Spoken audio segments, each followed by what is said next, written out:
let's start the session where we left off. Right? Everybody here? Kind of. Haha. I'm not. Vamos a I'm jugar captured. con nosotros, solamente. Vamos a jugar nosotros solamente. Bueno, en lo que llegan los otros, sí. So, we're still missing like 3 people. But we are going to start the session off without them just to get some of this time off and be able to rest and do some stuff. So, I'm going to tell you guys what we previously were going through, as the party practically experienced some trauma recently. So as the adventurers had decided to separate themselves and head up to the mountain, you climbed up and faced some undead manticores as they were blocking your path. Taking care of them and heading deeper and deeper into the mountain, you found what would be some dwarven ruins, abandoned by time, but not by... But the ruins have not, seen its original use. Some other creature has taken hold of these ruins. And as your party investigated, you were able to find and rescue an adventurer who was captured. You were able to heal his mind and heal his wounds enough for him to walk out of there in one piece. As you ventured forward, you faced more undead, more uncertainty, until you came across the creature that lives on these caves. You were able to face off against the undead and its master long enough to overtake and kill more than 20 of its minions. But before you were able to overpower this monster, in desperation, one of you casted a darkness spell, allowing them to move away and get enough distance, but it also allowed the creature to escape everybody's sight, reposition, and capture one of your allies. As the creature escaped, you followed and ran into an ambush.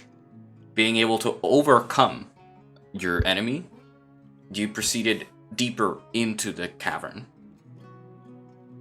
As you guys were facing this impending doom and racing to find your friend, Croak, on the other side of the island, was getting training with the lizard folk. He was able to complete his tasks very brutally, might I add, but he was able to complete it nonetheless. And so he was going to be tasked with another one. And as Croak was being taken to a new area to learn a bit more about nature, you reach this opening, this swamp area where there are multiple trees encroaching the whole ravine. I'm going to show you now. It's cool as shit. It's no, I saw already. That This is very cool. What is that, like a shrine in how the moon? they get hard. Kind of. D&D Beyond is not loading, by the way.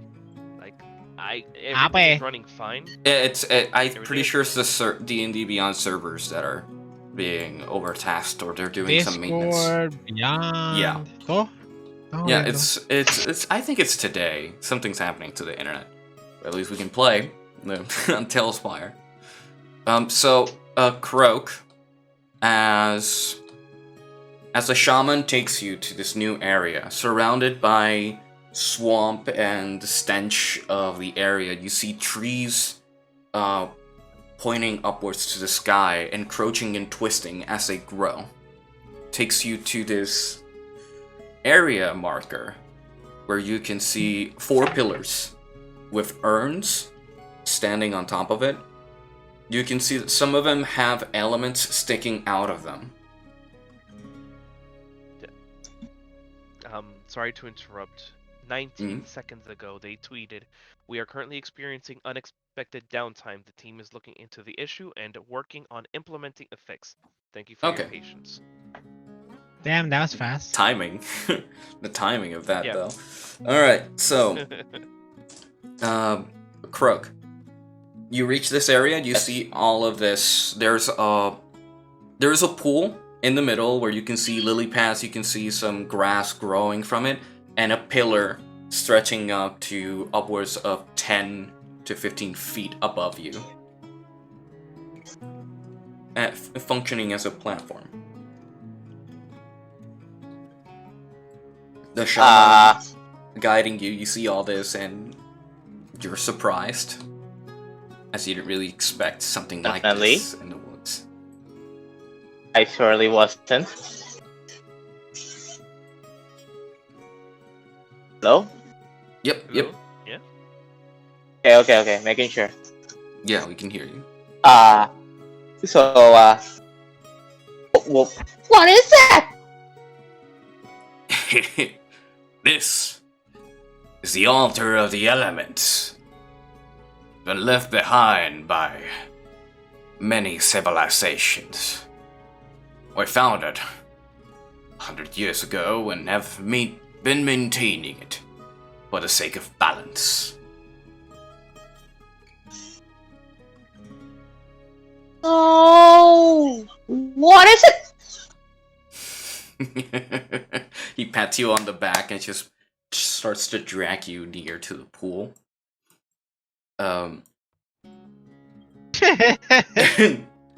And as his hand is on your back, he points to the altar and the pillars. What do you see? Pillars! Good. Is there anything else that sticks out? I look down in the water. Mm-hmm. The water?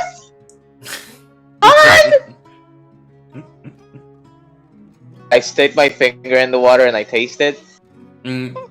It's swamp water. Spit it out. Yeah. It's swampish water? You feel that the shaman is amused by your childish experiments. It's like, yes, you are mentioning everything that is visible. But look around and feel the area around you. Close your eyes. Try to get a sense to your surroundings. I take a deep breath. Mm-hmm. I inhale deep in. I hold it in for a moment. Mm-hmm. I open my two arms. Kind of like and I drop like al revés, like in reverse, into the pond water. I drop into the water to kind of like float. Okay. So you walk up to the edge, and you let yourself fall into the water.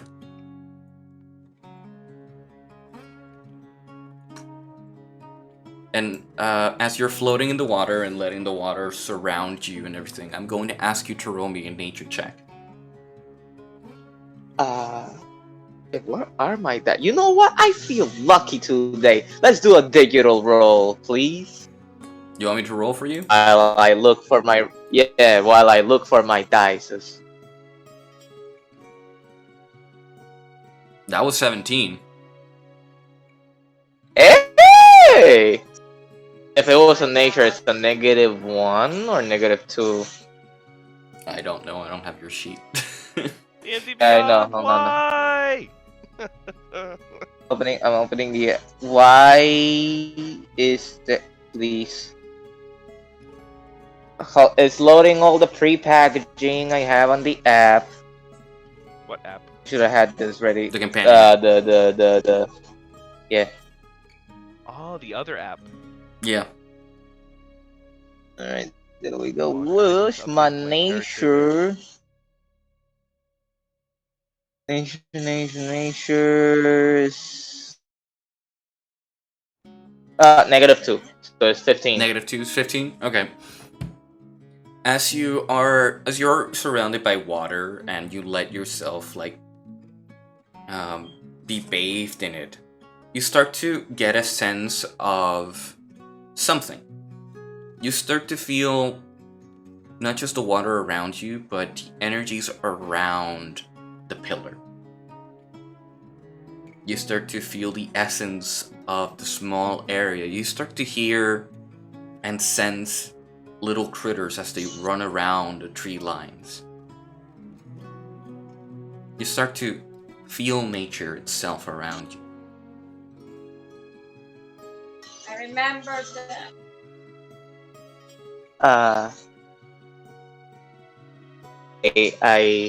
I stand up from the water. Mm-hmm. And I still have my eyes closed. Mm-hmm. I face my head with my eyes closed. Mm-hmm. Still face towards the columns, the pillars. Okay. I want to get a deeper sense. I want to go further in.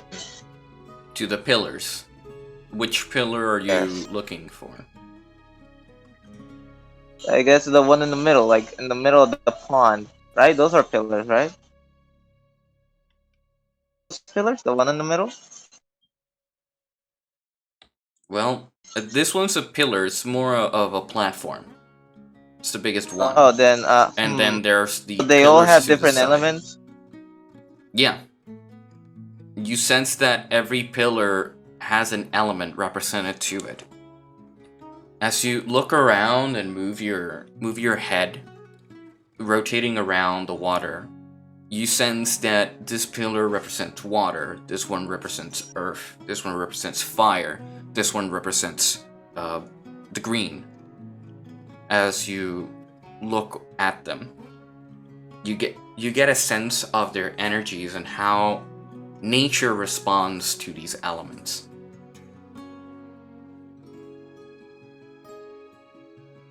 I wanna approach. Roll me a random d20. What do you want to do? A deciding factor. A random d20. I'm gonna use it as a deciding factor, kind of like a 50-50. If it's from 1 to 10, I wanna go to the water. If it's from 11 to 20, I approach the stone. Well, you rolled a 19. Yeah. So the stone. Alrighty. That's props being in the way. You navigate towards the stone pillar. The stone pillar's in front of you. You sense its hardness and how the magic, the nature itself of staying together and strong, surround the whole pillar. I want to touch the pillar. Alright. You touch the pillar. You see how the structure of the pillar was made. On the inside, there is a structural design where energy seems to be emanating magically with runes surrounding the whole pillar. Can I try to replicate the energy that I feel? You can attempt to, yes. I don't. What do I? Where are they? I can't. Well, what are you I roll trying? for it. Do I roll for something? Well, what do you want to do?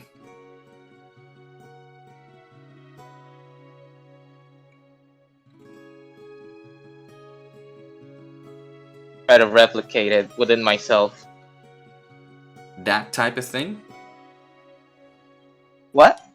Do you want to replicate the runes inside the stone? A rune. It's not, you feel the magic running onto the stone. You want to replicate that on you. Is that what you're asking?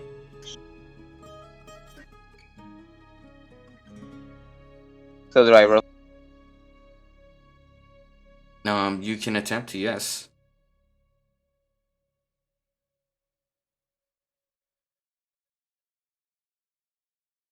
Wisdom, nature, intelligence. You would be rolling your spellcasting modifier for that. You're trying to attempt to spell with little to no practice.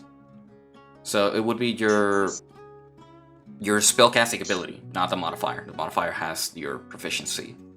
So you would be using wisdom on this d20 roll. I got a 19. Let me see my DC. You got a 19? If I even... Yeah, I got an 18. Oh, you found your dice? The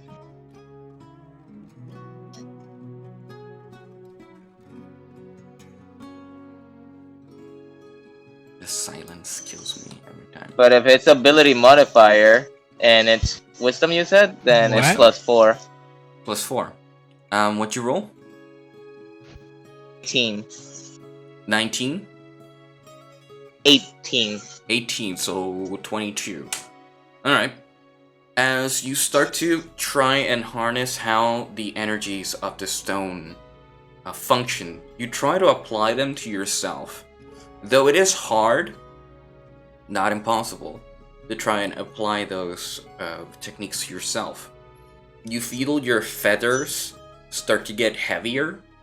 You feel your body start to sink into the water as you're still, on it.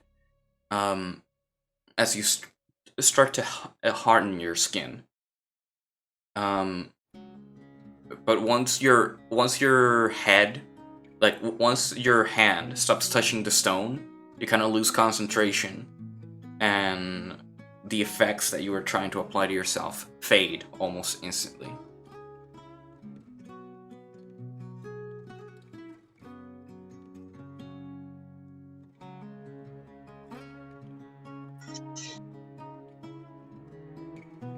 Ask the druid. Come on.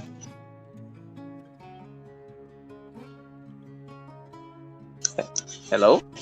I couldn't hear you. You had to repeat that. Kinda got cut off. I opened my eyes in surprise. And I'm like, whoa! What? No! Did you feel that? I asked the shaman. The shaman, looking at you surprised. Yes, I saw that. Little bird, what did you try to do?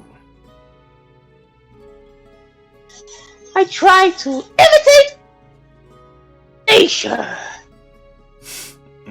Imitate something, I try to do something to understand it. Well, it seems it was working. For half a second, maybe. But you're trying to understand how nature works, so as long as you're able to channel that knowledge inward, you're doing progress. But nature isn't one-sided. Nature is surrounded by multiple elements, including the one you are surrounded by now. So will I be able to harness all of them? If your soul is strong enough, and if your body is willing, you may be able to harness all elements. Oh. So, fish me here then. I don't remember. Sorry, what was that? So,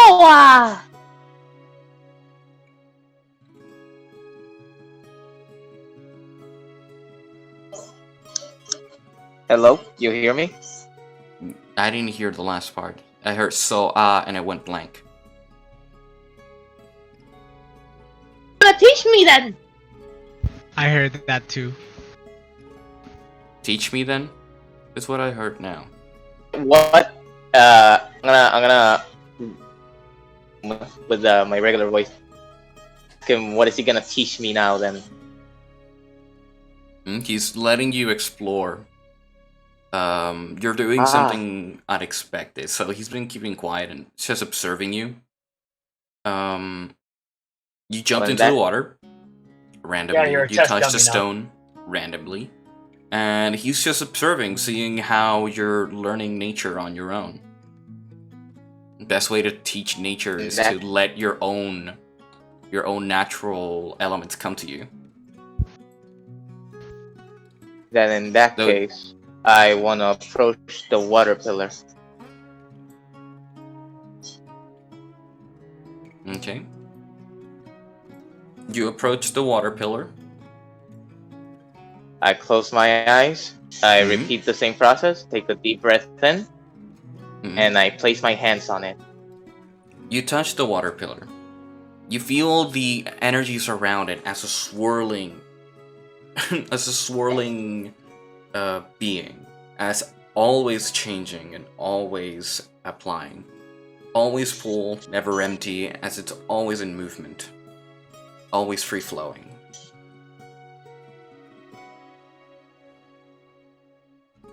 So, and now the same process. I'm gonna try to replicate it. This time, rather than just I want to try to practice to it. You want to what? Rather than just to try to replicate the energy within me, I wanna sacarlo, like get the energy out, emit it instead. So like. Okay. Roll. And it'll. Yeah. Yeah. Roll a d20 with your d20? Nature check. Sure.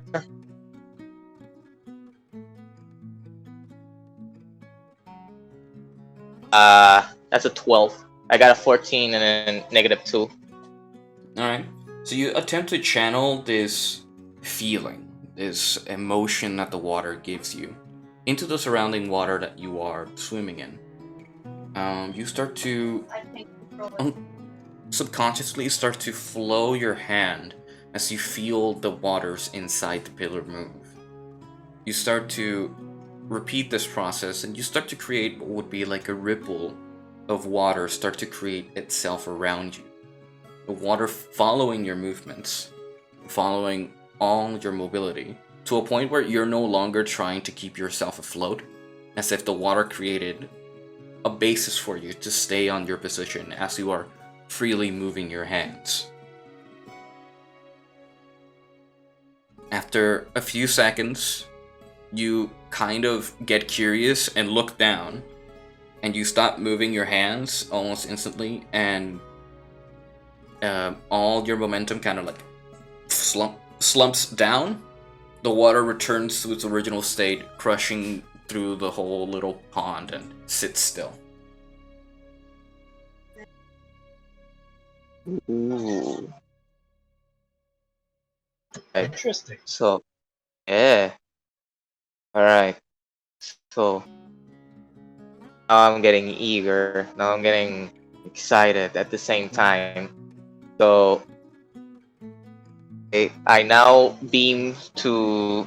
What's the nearest to me? This one, which is greens, which is air. This is the air? Air, yeah.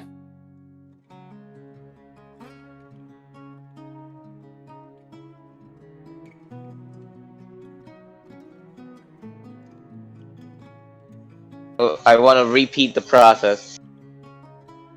Alright. You touch the pillar. 20. As well. 20. Alright. You touch the pillar and you feel how freeing the air is. In fact, the moment you touch the air pillar, you feel a sense of belonging. You're naturally inclined to the air. You're a bird in all sense of purpose. So you feel like an urge to grasp onto this feeling. So as you start to concentrate on how free flying, with little to no restraint, the elements feel, you start to channel that energy almost instantly. as the air around you starts to form. Small little puddle of air starts to lift you from the water. The droplets from your feathers start to rise and dry out as you start to whoosh out of the water. You have to whisk Nice out of fun. the water. As you're concentrating on this feeling and trying to grasp onto it, the moment you go and grab it, you feel the air like push you out of the water almost instantly, but too fast. And so you jump like 2 feet up to the air and then fall down again.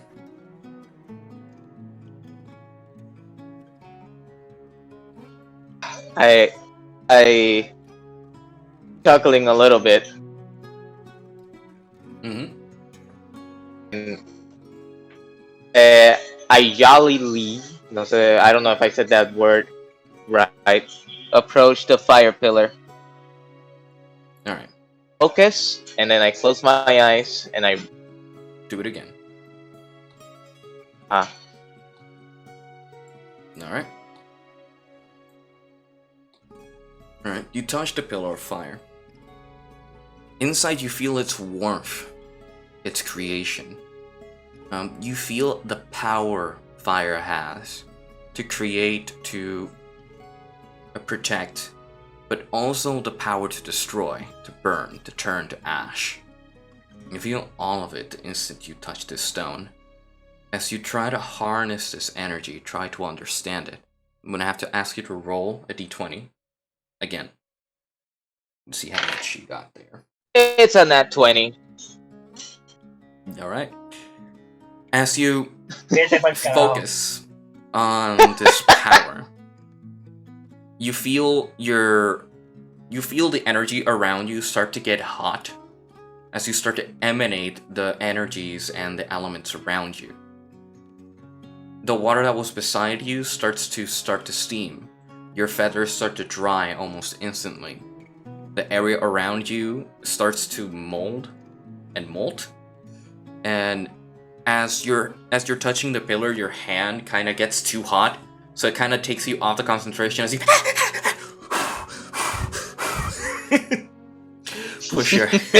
blow your hand out from too much heat. But you kind of got the grasp of this element really quickly. Oh, I set my eyes. Mm-hmm. The platform. I want to. I elevate myself like creating a pillar, an ice pillar, to elevate myself all the way up there. Okay. Now you create an ice pillar, which So you do, I believe, with your key point, and you jump up easily enough to the top. And let's just hold F. There we go. You jump to the top of the platform. You're surrounded by the 4 elements of the pillars. What do you do? So I look at the shaman, I wave my hand, hi! And I focus again. Back. Mm-hmm. Focus again. Now I to use all the 4 combinations. You want to use all 4? Feel all 4 of them and emit them at the same, you know. Going all in. Alright. I close my eyes, take a deep breath again,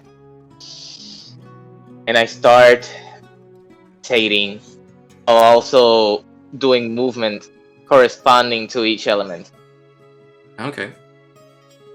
Roll me a nature check. Be the one. No! Oh shit! Hold on. And that's even lower than the previous one. I got a 10. 10? Just natural 10? It wasn't a 12, but it got you know, nerfed. Alright, so as you are meditating, and you're trying to focus all elements, you start to move around and try to feel the elements around you as you sit down and meditate. It's kind of hard for you to meditate. You don't really have a congruent of ideas, but at the same time, most of your ideas interrupt the last one. So you start to try and concentrate on trying to move one element or the other. You start with one, and then attempt to move the other, but distract yourself or stop commanding the last one. And you spend 10 minutes trying to do this, trying to move all four unsuccessfully. You're able to control one at a time, and at some point you were able to do two, but not all four. Alright, I open my eyes, slightly a bit frustrated. Instead, rather than focusing, trying to take it serious, I wanna hold on to the excited feeling that I was feeling previously. I wanna hold on to that emotion. Rather than just... I'm gonna go emotional route instead. You want to channel your emotions to fuel your... Yeah. Okay. With that, I would like a last retry. Yes. Roll again. Oh my god. Did you roll lower? Not lower, por lo menos, but I got 15 -2, so it's 13. 13, okay. You were able to concentrate a bit better this time, not by much. And you attempted for 5 minutes, 10 minutes, but you aren't able to control all four elements. And you get frustrated as you kind of stop attempting to do all four elements and you put like a pouty face. The shaman screams out, "Don't worry, lad. You're just getting the hang of it. No one's a master in a day. You'll get there. Trust that you will. You understand each element individually. As you master each of the elements, as you master your own body, you will be able to control all four by mere thought. Give it time, young one." And I'm not angry anymore, and I get happy. Why, thank you! Come now. I think that is all for today.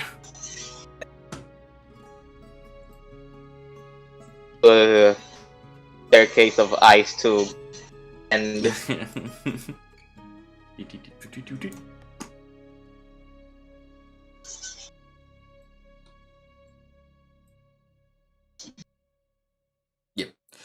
you climb down, and he pats you on the back and starts speaking Draconic, almost innately, as he's walking you back to the camp. You don't really understand every word as he's speaking to himself. Draconic is like patting himself in the back for being a great teacher.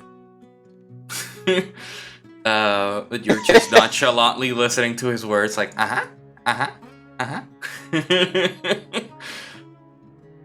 So now I'm going to ask you to roll 4 d20s, adding your 4 d20s? 4 d20s, yes.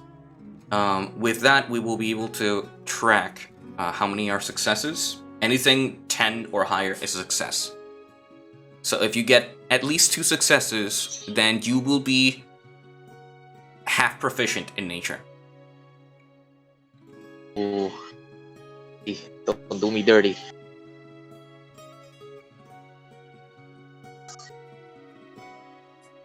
You know what? I spoke too soon. Hey, sweetie.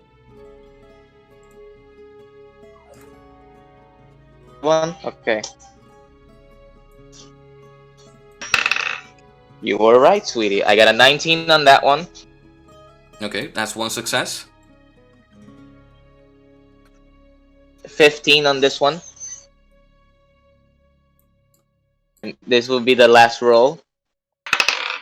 14. Okay, so how many of those were above 10? 3. 3? Alright. Congratulations, you have half proficiency on nature. Finally, the biggest burden of my character is alleviated! Your low nature was your biggest burden? Every time he rolled for nature, So, too low. half proficient, so do I... You can tag that on D&D Beyond, but it's practically a half your proficiency bonus is added to your ability. I don't know if the app allows that, but that's what you would have to do for your character. Instead of being -2, you would be receiving half your proficiency bonus, which I believe is 3 now. So you'll be receiving 1 right now. It would increase to 1 or 1.5. Because it's halved your proficiency rolling low numbers. I don't remember. But you're half proficient. Now you need more successes whilst training in order to receive full proficiency in nature.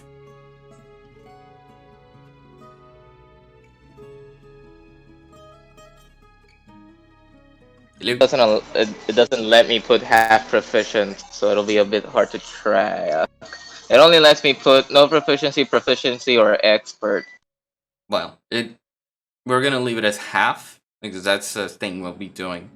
As you're learning it, you're like getting good at it, but not proficient at it yet. Let's keep track of that. And I will though. Yeah. You can put it on your notes on your character sheet on the phone. Like you're half proficient on nature or whatever. And then we'll keep working on that. So you have 1 additional success.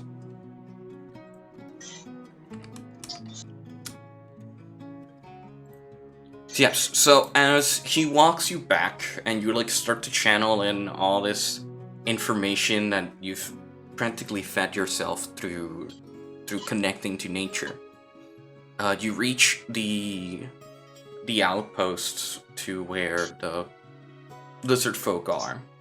As you walk in, you see a group of lizard folk talking to themselves, like in a hurry. You hear them grunting. You hear a few draconic words they tell to each other. You start mentioning that another clan is starting to attack them. Them and their sister clans. That they're becoming a lot more active. Something is changing. I understood those basics. You kind of got that from what little you've learned of Draconic. I see everybody's like in a hectic mood. Yeah. And like moving about. I asked the shaman, well, to cut, since I understood, I want to ask the shaman if there's any way I can help. Help? No, don't worry yourself with the dealings of our clan. Those are brutes and mad lizards, following an old way of hunting, killing sisters and brothers. But you guys are my friends now. I want to help. Don't mind. I didn't know that Croak was the true shonen character. I appreciate your help, young one. At the moment, we have no way of telling what their plans are. But if there's ever need for a bird to distract them or lay an ambush, we'll consider your aid. But come, we must go feast. And so he takes you further into the grotto as you talked amongst yourselves and practically change path. So now I will switch to the other players.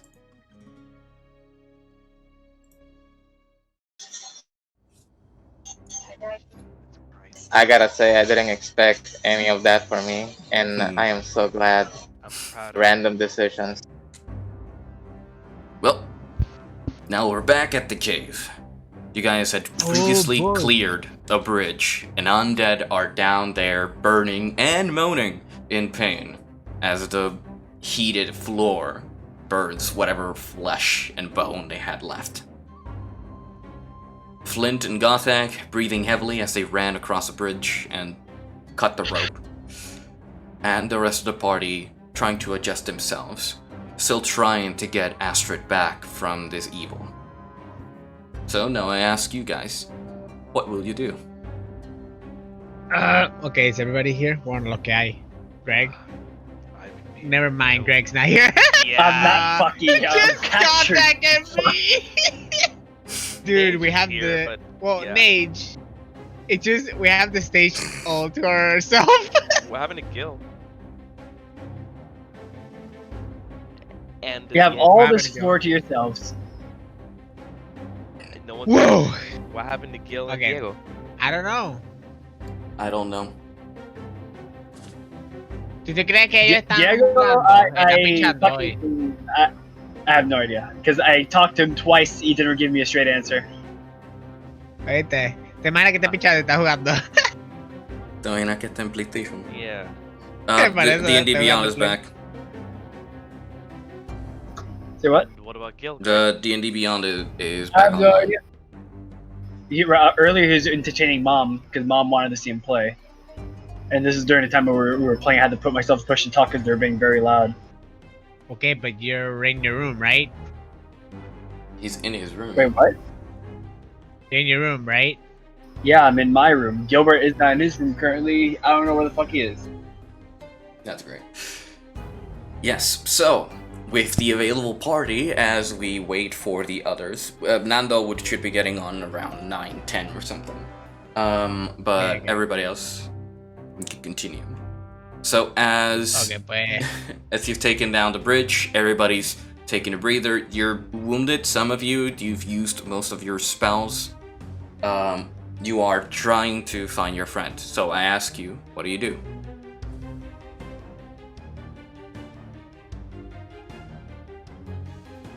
Did Okay. someone leave?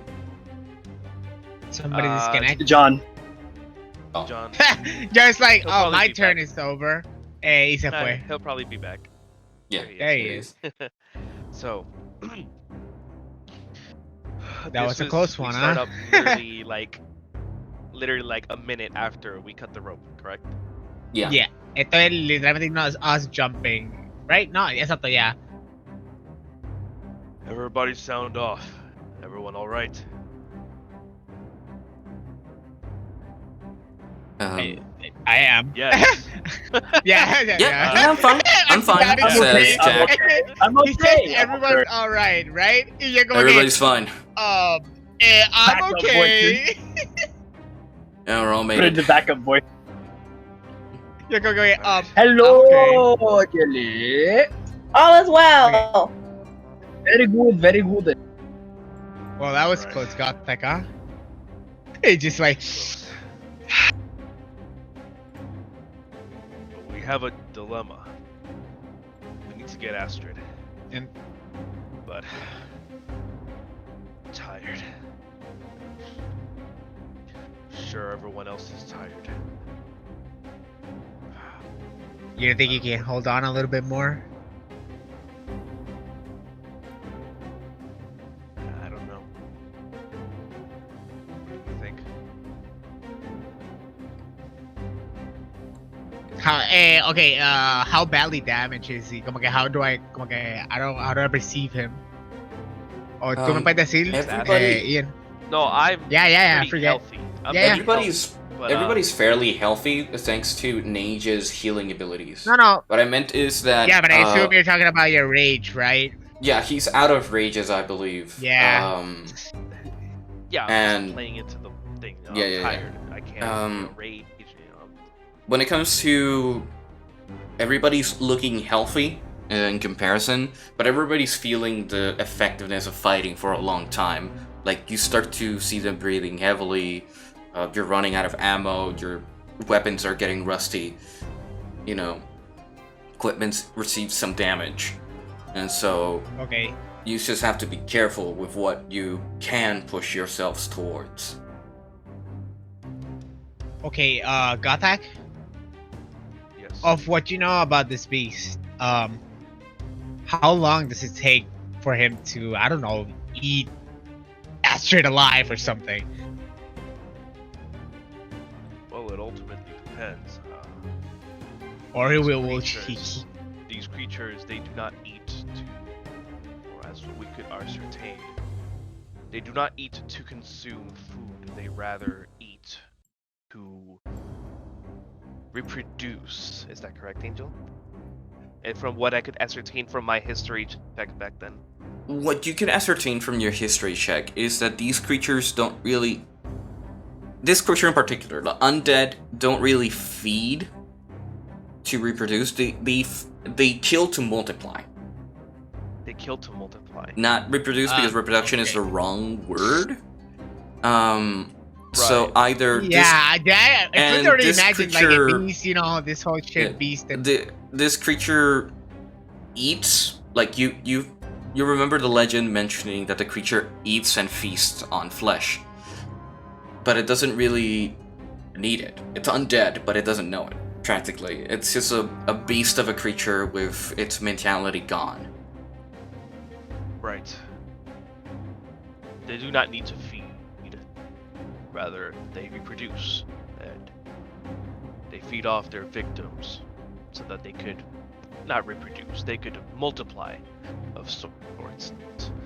I don't really understand their physiology, just rather that's just what they do.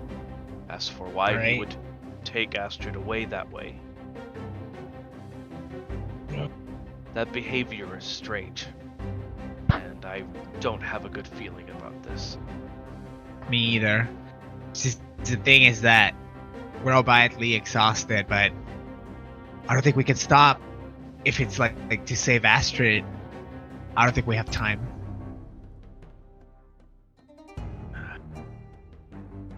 And I'm willing to lose somebody I love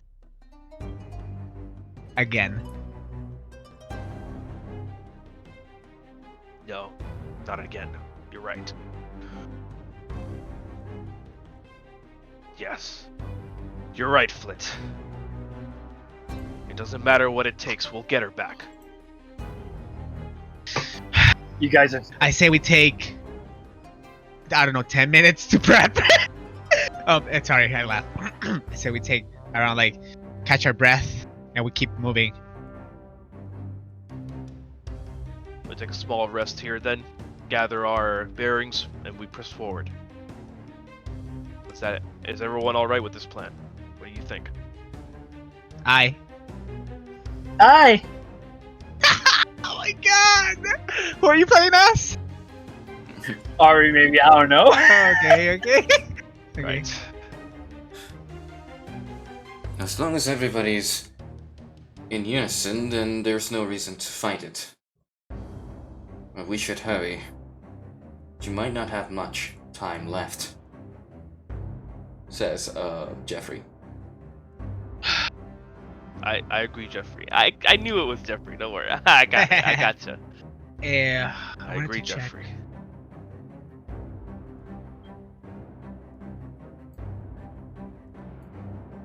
Nage, how are your spells doing?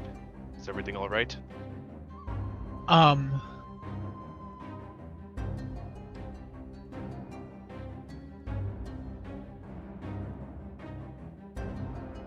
Hey, got that? Yes. What would sorry. Is this useful? And I bring out my little pouch. Y saco like poison un poison vial. I don't know, you know, maybe you'll come up with something. Could this creature, Angel, be affected by poison? It's undead. True, yeah. I didn't think of that. But... I don't think poison would do much good against undead. In your experience, poison kind of only really hurts the living. by much, I believe that you should is save that. for something I can actually No, part from. Yeah. you know what? You know what this felt like? This interaction right now. You know when you talk to an NPC twice and he tells you como que something completely useless. This is what this felt like. This scenario right now. Well. Okay. Anyways. Shit. I guess we are just like prepping, right? And ¿cuánto tiempo tú crees que estamos aquí, Gothak? You know, like taking our, I don't know, 15 minutes. What would You know.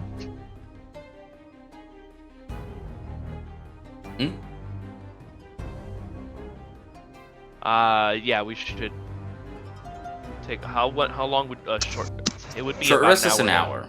Yeah, Short jumping. rest is an hour, yeah. Okay. Okay, No. I'm back. Well, what's Everybody it? hears me? Testing. What's Yeah, an hour? we can hear you. A short rest is an hour. Okay. Oh, we sorry rested about an hour. Yeah. Okay. Do you rest the hour? That's the question. Oh, are we? No, Eso we es lo que. shouldn't. Yeah, I don't think so We- tampoco es la cosa. I say Then 5 max. Yeah. 5 we minutes to keep recollect moving. yourself and then we push. Yeah. Right. I would love to do. I thought the same thing. Lo que pasa es que I don't want to risk it. It's reckless, but at the same time, We need to get her back. we just need to approach things carefully. Okay, guys. Understood. Right. Yeah. Fire seems to be very effective against this creature, as well as magical attacks. Don't. Flint, I have seen your magic. Scared it. You're gonna be our weapon here. Without you, we're lost. I look at you like Patra, like, and I say like, I know. But we keep moving forward. Quick reminder, JP.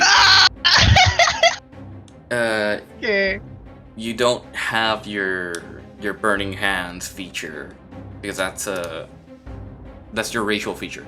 You've expended the first time you I know. haven't been able to do a Goodbye. short rest or long rest to recover.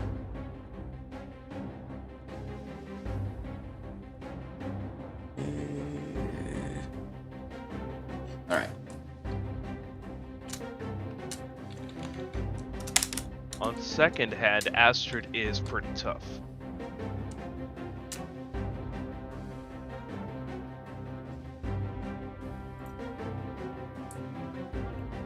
She is. But we don't know how long she's going to last against that creature. Alone. Right. Because all of us together, we could barely take it down. However, got the feeling if maybe it was injured. Could I like tell if it was injured, or you know, like if that was feeling? You could tell. You were hurting it. It was receiving damage, and you could see it on its body as wounds were being opened. But no blood really gushed out. It's not really a creature that has too much blood to begin with. Okay.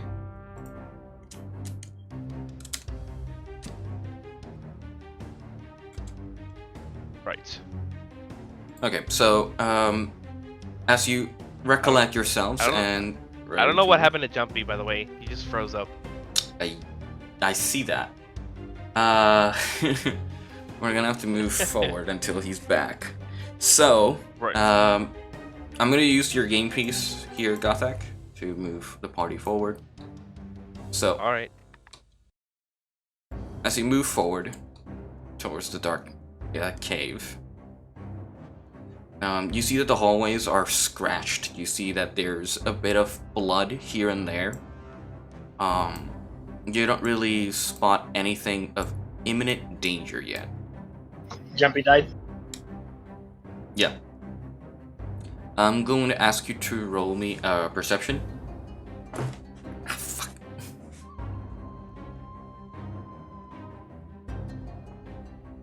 I think he asked. Who did you ask specifically? You got that.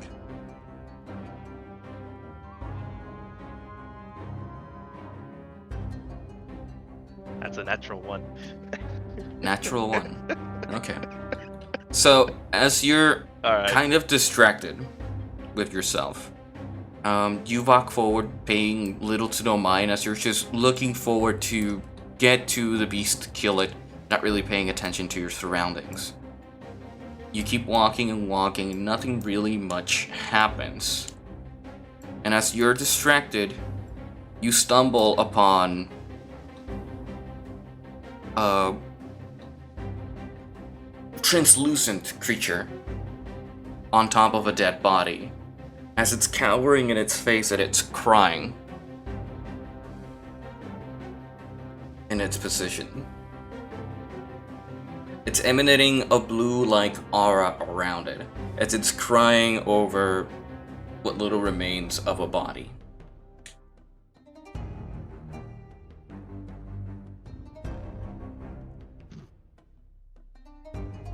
Jeffrey, you see that? Yes.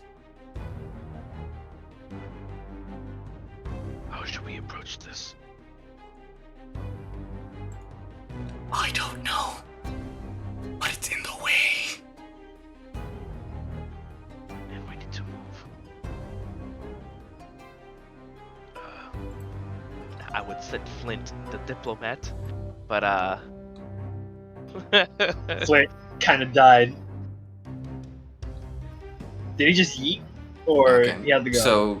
So what are you doing? Are you trying to avoid the creature, like moving around it?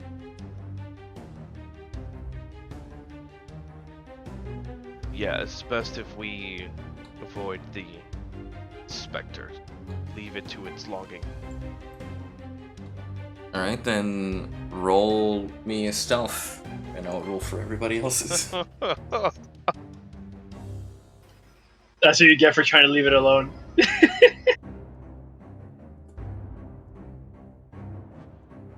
Oh my god. This Ooh, was- wow. Okay.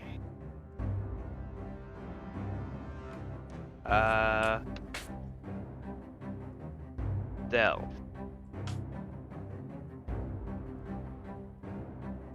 21. 21. Okay. I'm going to roll for Okay, I need 5 minutes. I'll be right back. And I'll be Rolling for right Jack. back. Sorry. You want me to text Yampy to see what happened? What happened to Jumpy? Oh no. Did he just leave, or did the internet just yeet? I think his internet I yeeted. think his internet yeeted.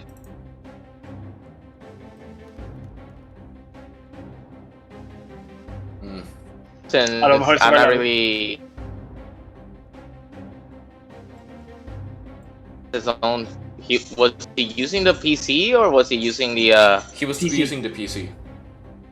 So more than likely his internet PC? failed.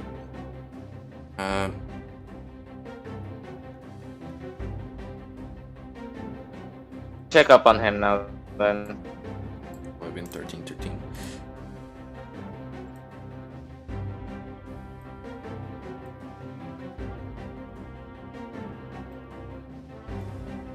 There he is.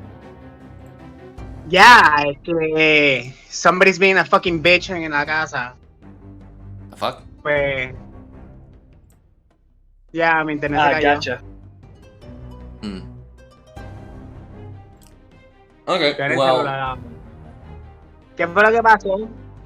well, you Diciéndome- moved forward onto the next area, and because Gothak was taking point, I asked him to roll for his perception, rolling a 1 and stumbling upon a spectral-like entity kneeling on top of a dead body and whimpering and crying over it. He decided to try and go around the entity, trying not to disturb it, and everybody was rolling stealth. And there's like 3 What the- characters here with heavy armor, so disadvantage. And 2 of them rolled a 5. Yikes. Yeah. Pero what's in it, roll? Ethereal, and did you said? Ethereal. Ethereal. Yes. An ethereal entity crouching over its body. This thing here. Crouching over a dead body and whimpering.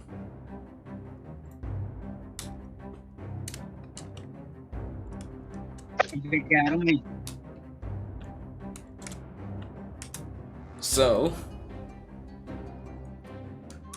as you attempted to try and avoid the creature by getting close and trying to avoid it, everybody like moving into your own little group. Both Jeffrey and Jack, their metal pieces and armor practically click-clacked hard enough for the creature to notice your presence. Rip. Yeah. Yeah. And the creature looks up, sees the whole party, and you see almost instantly as his blue-like aura starts to turn red, and his face starts to distort and get up and release a loud screech. Yeah! As red aura starts to surround it. You see that behind the creature, 2 additional red auras spawn behind. Real? I didn't hear anything. That's Qué mierda. Whoa. That internet. oh my god. Yeah, I think it's for You the hear best. that, right? You hear that? It sounds robotic as heck. So, There you go. 2 additional entities spawn from bodies from behind, and they charge at the party. So now I'm going to ask you guys to roll initiative. So highest initiative at the party rolls. Yes. Roll initiative! And Jumpy left again. And he's back again. Oh my god, hello. Hello. Okay, nakakapot ahora. So I'm going to roll for the specters here. Puedes resumir lo que acabas de decir, todo lo que acabas de decir, pero resumen un poquitito. Es que no 2 escuché, I additional swear to God, I'm so sorry. 2 additional ghosts appeared, and they started to attack the party. So now we're rolling for initiative.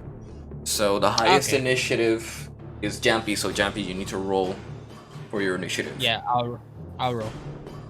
Got an 11. That'll be fucking nat 20. Nat 20. I don't know Okay. why, pero yeah. Hell yeah, Knight of Nat 20s. Alright, so it's player phase. You guys go first. So now I ask, what are you going to do? Alright. Can't see shit. So I see this and I'm just gonna go straight at it with Dragon Taunt's magic axe. Just attack. Alright, so you run up to it and go for the attack. Anybody else attacking melee?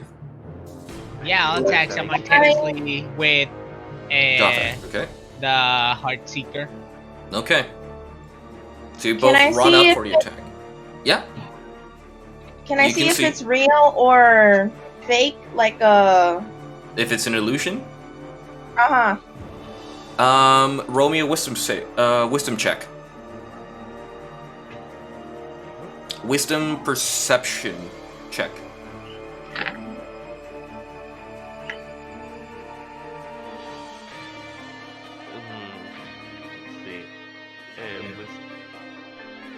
Let's see. Wisdom perception. Yes, it's fine. So, 13.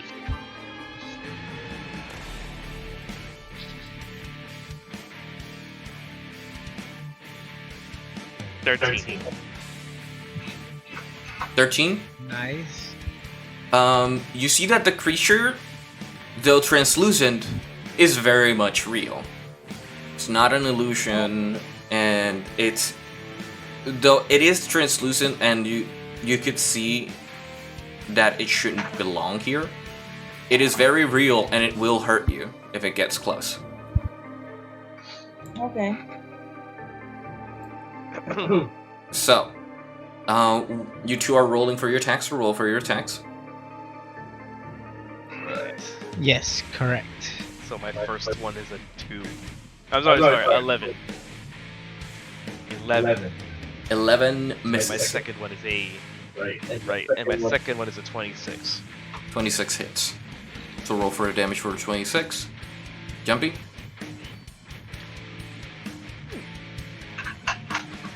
Half it, baby. 12 plus 6. So that is 18 damage. And this would be with the magic weapon. Melee Yes. magic weapon. Yes. Okay. As for me, my first attack fue un 12, and the second was a buff 20. They both hit. Oh, perfect. I was one number away. Yeah. Yes, you were, buddy. Yes, you were. Donde? I forgot. What was the D10? This one? Oh, the one that looks like a diamond? Yeah, like, okay. Yeah, I found This it. one. See. Okay. 10. Not joking. 10 plus 3 for the first attack. So 13. So 13, yeah, my bad. And the other one is 5, 6, 7.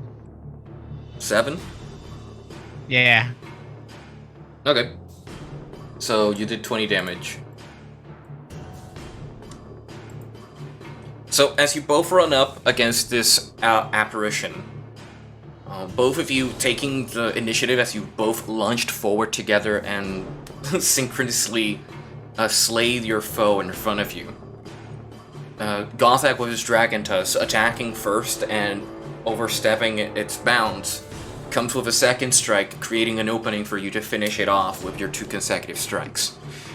The ghost, as you destroy its body, the Spectre releases a loud shriek and vanishes.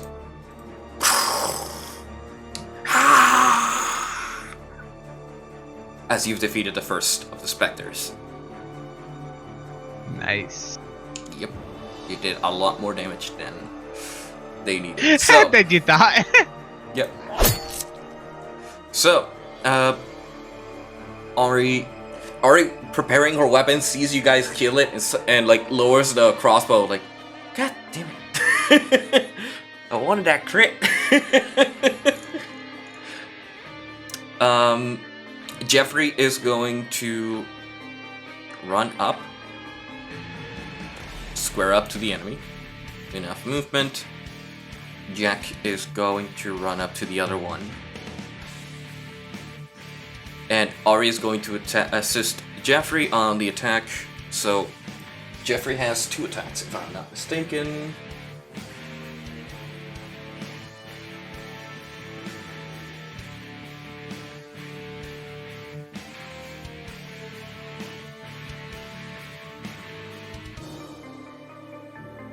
That's lucky.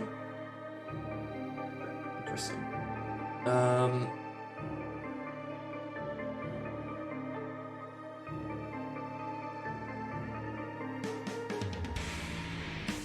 Yeah, he has 2 attacks. This is a fighter. So he's going to attack 2 times with its longsword, which is not enchanted.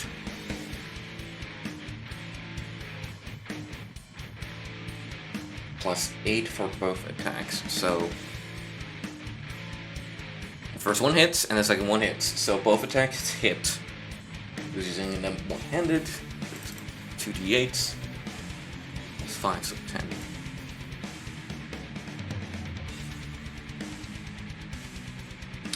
That's 23 damage.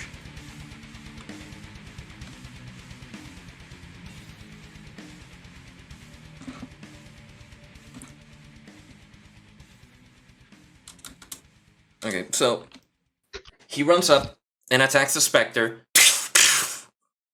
dealing 23 damage to the Spectre, but the blade almost hits air as the etherealness kind of hits almost nothing. Spectre feels the pain and shrieks and shrouds at its attack, but it does not have the same effect the two of you had attacking the monsters. Ollie, seeing the advantage. What? He doesn't have a magical weapon. You just exactly attack them normally? Yeah. Alright, missed with a critical one.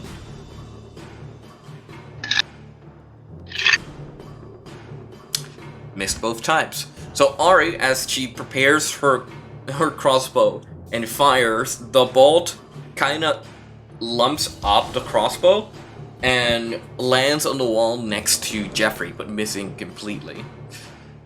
Readies a crossbow again and fires. What is her crossbow potential? Ari, +7. 5 + 7 is 13. 13 hits. So 13. Life is a 1d8.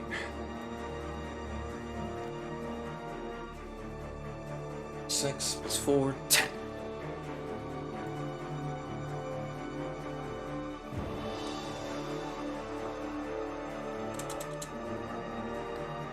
Okay, so the bolt, as she prepares herself and aims a little better because of the darkness, fires, and the bolt goes right straight through the Spectre.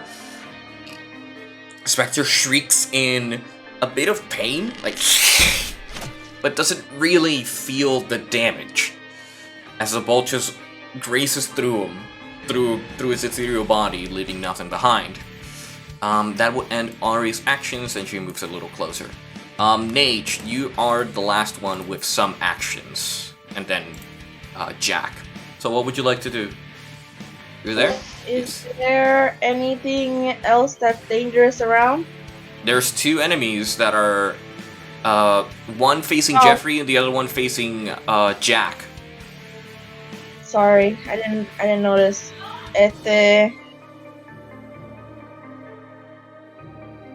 See. I keep mixing up Sacred Flames with... God damn it.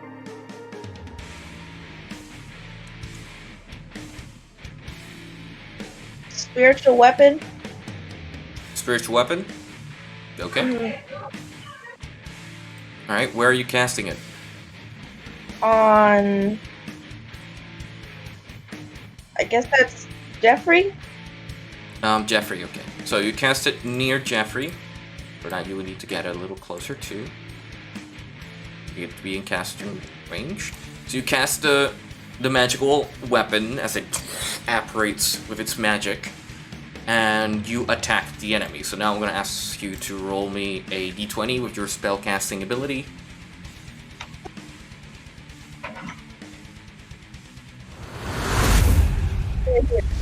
The dices. You gotta roll? Yeah. I'm gonna be a while to get the dices because I'm in pain. Here. Right, the dice is there. Here's what? Here's the same. Wait, that's not the dice. Yeah, there it is. Ah, even better. 18. 18? What do you roll? 18 hits. What do you roll? So roll your damage. Damage. 8.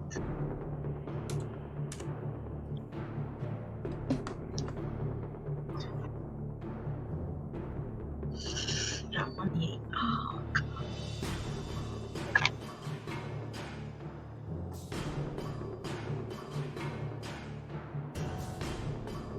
6 plus 5. That is 11. 11. Alrighty. So as your That's hammer pretty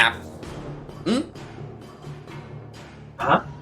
No, as her magical weapon apparates, it appears out of radiance and smacks the Spectre with enough force to turn it into ethereal dust, rendering it deaf, practically, back into deaf.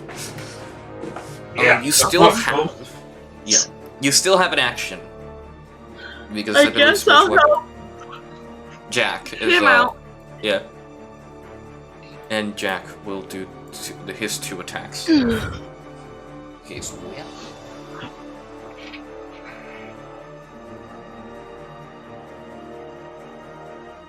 It was just until attack. I know, but she gave me. He's gonna equip 1 whip and a long sword. 1 or 2. So the first attack. And then The whip. Whip hits, and then the second attack, which is the long sword, hits as well. The whip is 1d4, and the long sword is a 1d8. It's just ceremony. Okay. 0. What are you doing? Are you casting Sacred Flame or some other spell that I have not heard you use? Sacred Flame? Sacred Flame? Okay, so the enemy will have to roll a dex save. And yeah, so it's 4, so 8.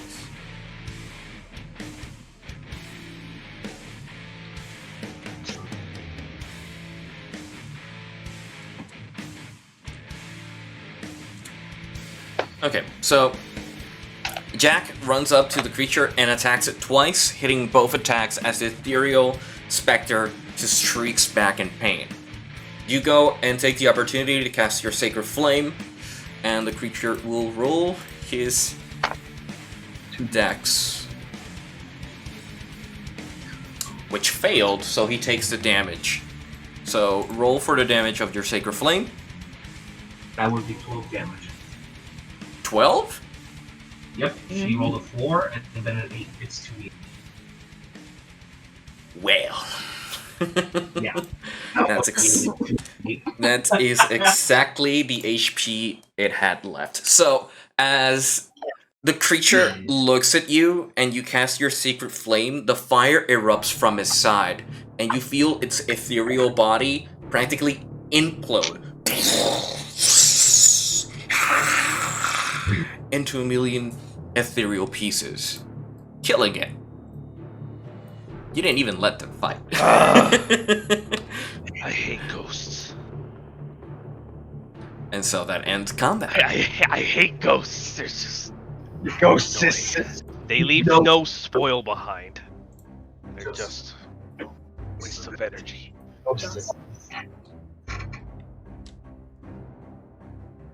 Ari, I like to know see I'm it not as Ari, but experience. I know Ari would investigate the body immediately. Well, she's going to try. I'm going to roll for her. Picking. Okay, what is her? 19. 19, yeah. Ari's her, investigation is pretty high. it's a +6, so 25. As she searches around the bodies, the 3 bodies that are here, there's another body back here. As she picks around the bodies and tries to find stuff, she finds some abandoned coin purses, some documents, and some other information here and there. No. She finds a gem on one of them, on one of their pockets. She finds actually a diamond worth 100 gold pieces, which is like yay big.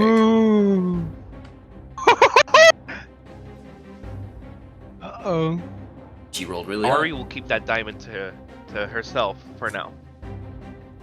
And not She totally give it pockets to it. Mage. Yeah. For now. For now. I know that's what he would do, hence why I'm just Yeah. trying to play his character. Give me a second. Tengo la perra al lado mío. I mean, the thing is, previously, Ari did hide the information, but it's because he didn't want anyone running into traps or anything.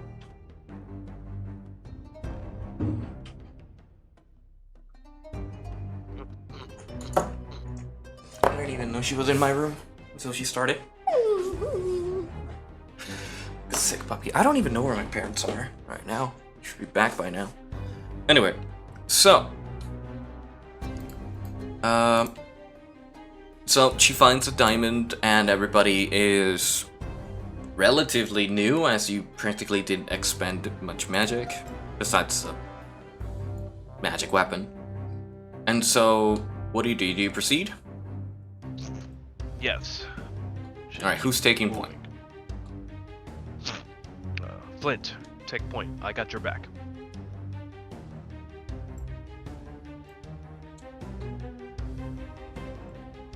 Yes. Yeah. Sorry. Yeah. He nominated you to take point, so you're the gaming piece we'll be using as a rotation for the parity movement. My bad. You are in front. As you look forward, you see an archway leading to two separate locations. I'm going to ask you to roll me a perception check as you keep moving forward and forward onto the dungeon. Yes, I will do so. That'll be 14, and if I recall correctly, that's a minus.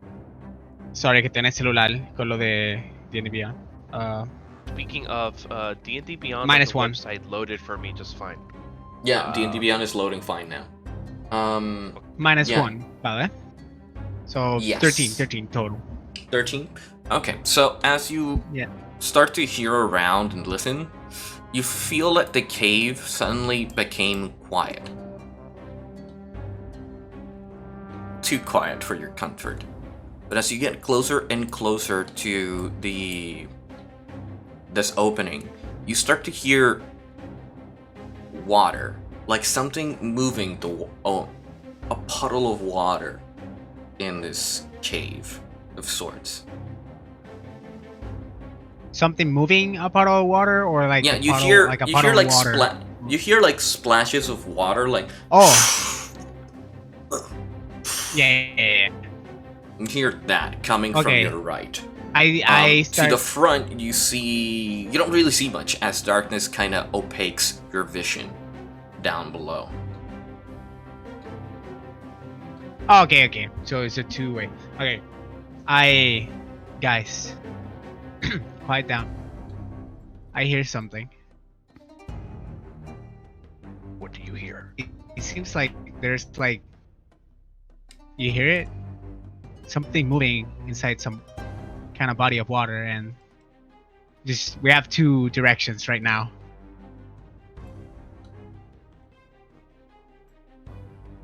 Right. I was gonna suggest Ari to check the path ahead, and we don't have Croak. Never mind. And Gothic and I will check the body of water. Now hold on. And Jeffrey. Perhaps Ari could use Malphus to scout ahead before we make any decisions. Yeah, Malphus has to be manifested again. Yeah, he doesn't Malphus is dead, so I need some time before I can summon Malphus again. I'm sorry, Ari. Malphus is dead. The bird, your bird. It's destroyed. He doesn't really categorize as alive or dead. It's a familiar. It's kind of weird, but in a sense, he's fine. He's just not with us at the moment.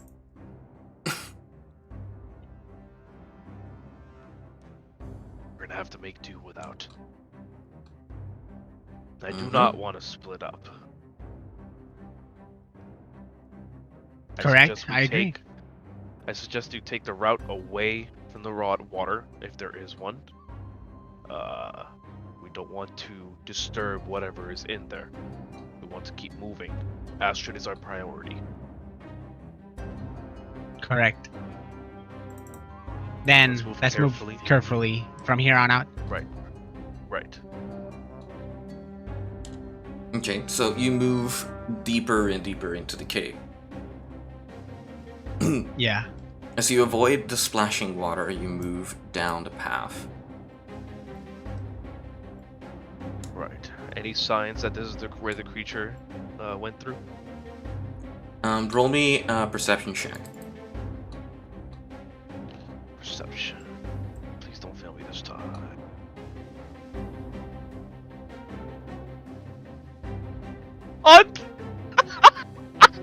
Oh no! What? Another negative. Another one. Oh, baby. At triple. Hey, so, hey! Look at the bright It's side. all this cave dust, you know? It's just getting in my eyes. Cave dust. Okay. So as you explore this area and you look around, you kind of didn't really pay attention, so a cobweb kind of catches your face like, oh!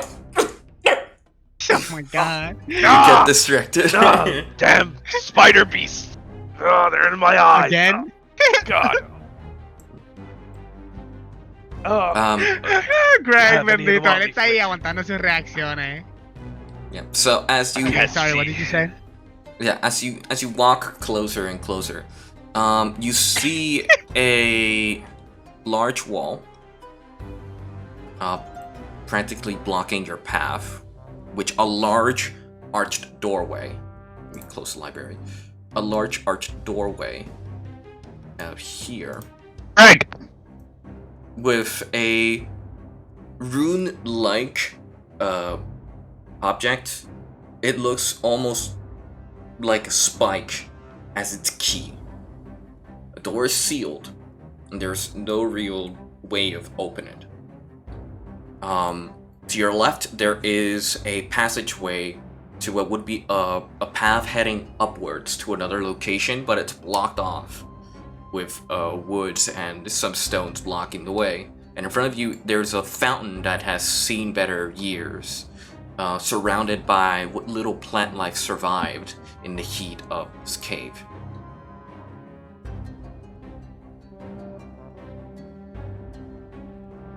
I think this is. Obviously, it's a gate. I mean, what do you think? Do you think Yeah, this is I'm. the beast through here? Yo estoy viendo con Gothak the gate como que processing. Like, I was just gonna ask you the same thing. It doesn't look like, you know, a nest or anything. It looks very oddly constructed. Right. I'm gonna try to push the gate open. I'll help you out. What's what? And Angel said superficially that it was like some minor plant life that somehow survived the dense murkiness of the cave. Actually, but if you can investigate it. Angel, before we push it, I want to investigate the door. Something, you know, let's see how it goes. I want to investigate the door. And I want to investigate whatever that thing is in the corner. This thing? Yes. Fountain. Okay, so, Siete. You look at the door. It looks dwarven in make. Like a door. It is huge, made of stone. That is as much as I can tell you. You can But ascertain... does it have any writings? If it does, you can't see them. Oh, correct. Here. Huh. Dwarvish door, huh? Hey, got that?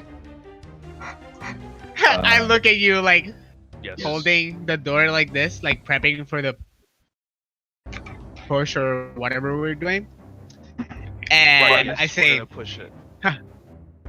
Yeah, but I say like, huh, Dwarvish. And then I push. Wait, hold on. You said Dwarvish? Yeah, it was made by some dwarves. Shouldn't Ari like look Does into that? Does it have runes? Because She I could. understand Dwarvish.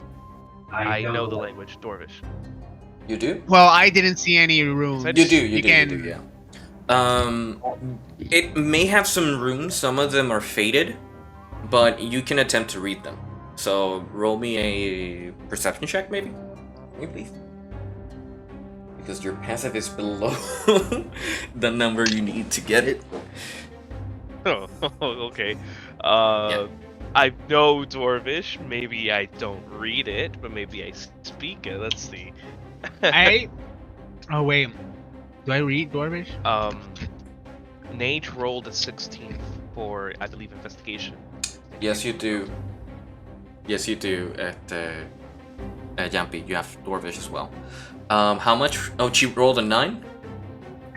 16. 16. Yes. Nate, you look at this fountain, and you see that the water, even though it's kind of murky and surrounded by moss and like plant life that would be really, really hurtful, you see that there's enough nutrients for these plants to keep themselves sustained, almost like a mini ecosystem survived the freezing cold of the mountain and the heat of the cave, made the perfect location for these plants to frolic and grow. There's nothing really standing out of the fountain with the roll you got, but you feel like this is a minor miracle surrounded by a death cave.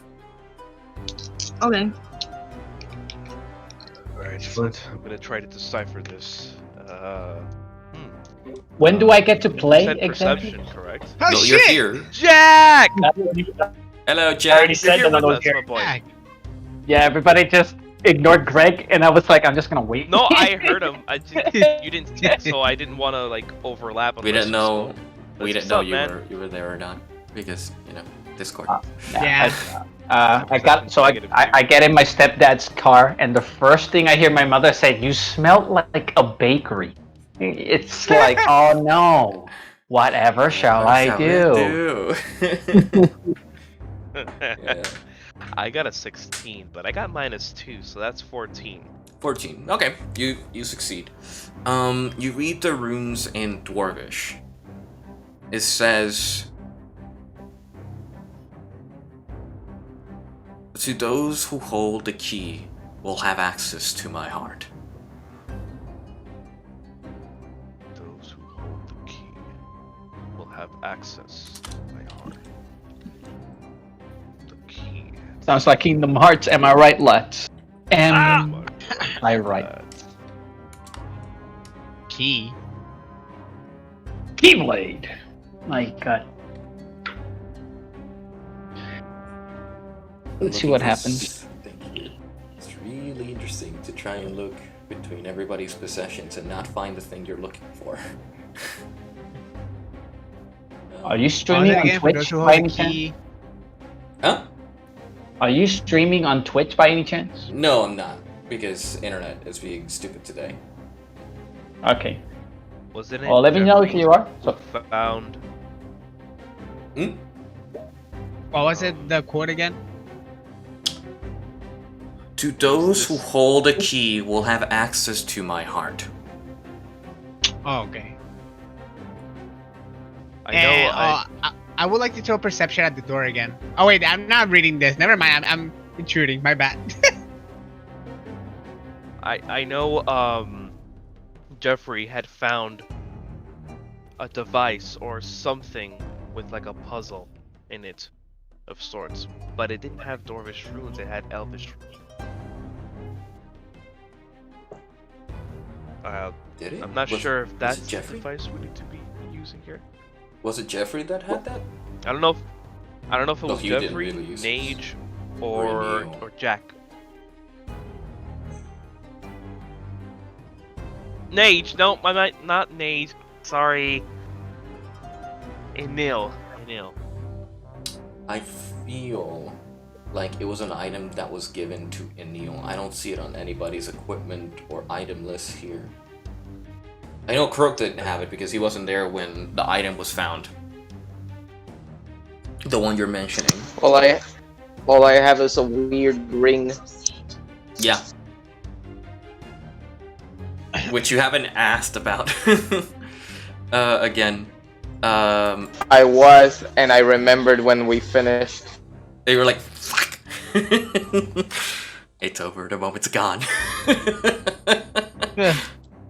That's fine. So, did Ian freeze? Who freeze? Oh no, No, I'm here. He's just really still. He's concentrating there. Alright. Alright, so that's what the rune says. No real way to test it out. You see that the door has a lock right in the middle with a protrusion that looks almost like something is stick inside. It doesn't have the protrusion of a normal key. It's protruded like a triangle, like a pyramid.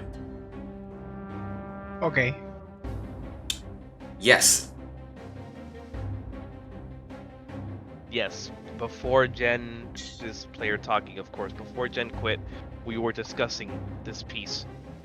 And she left me with all this information to do with what I will. Yeah. However, she said this is in the Discord, and she was trying to look for clues, and she tried to decipher it. Since she's not here, I guess I can speak for her.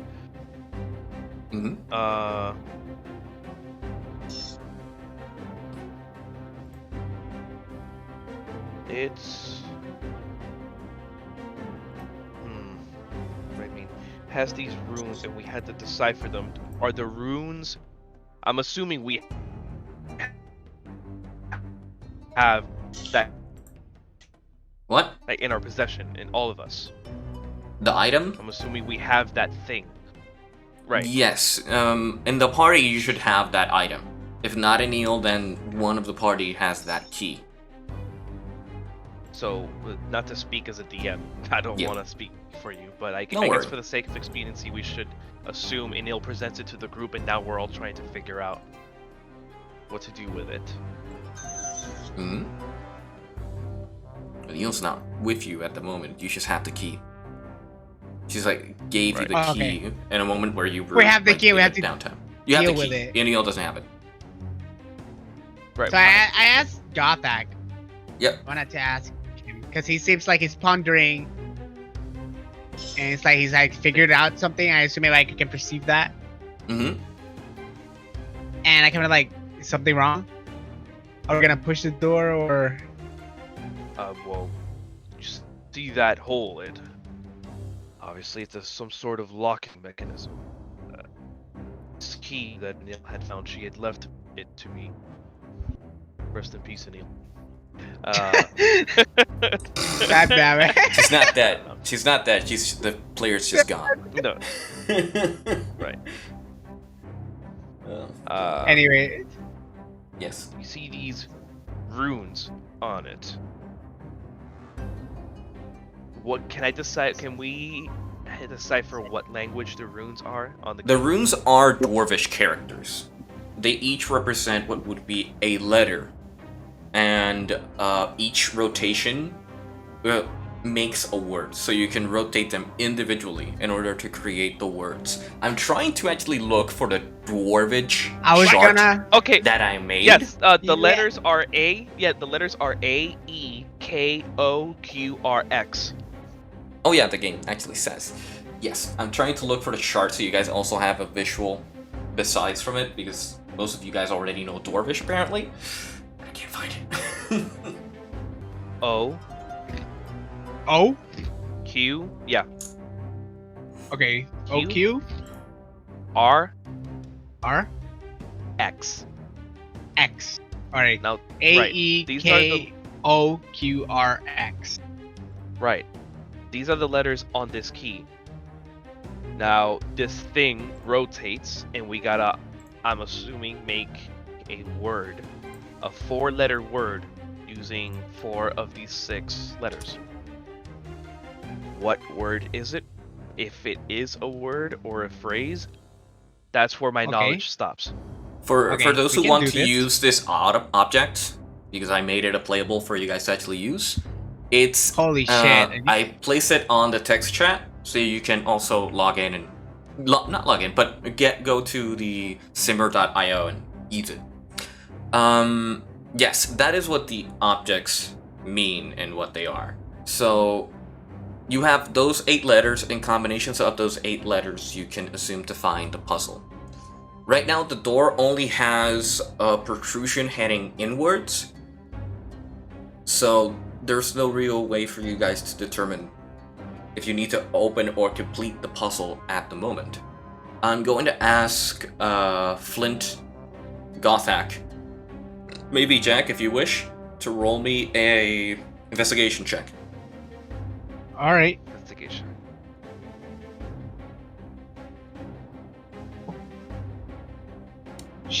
Nice. 6.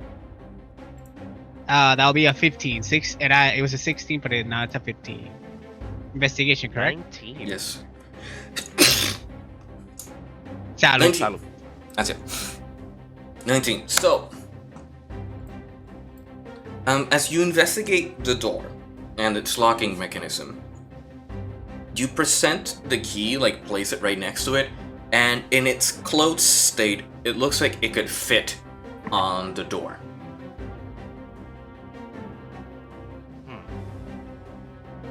You can try it if you like. Yeah. Gonna try inserting it. See what happens. Alright. You insert the key, and it fits almost perfectly. You start to turn the key slowly.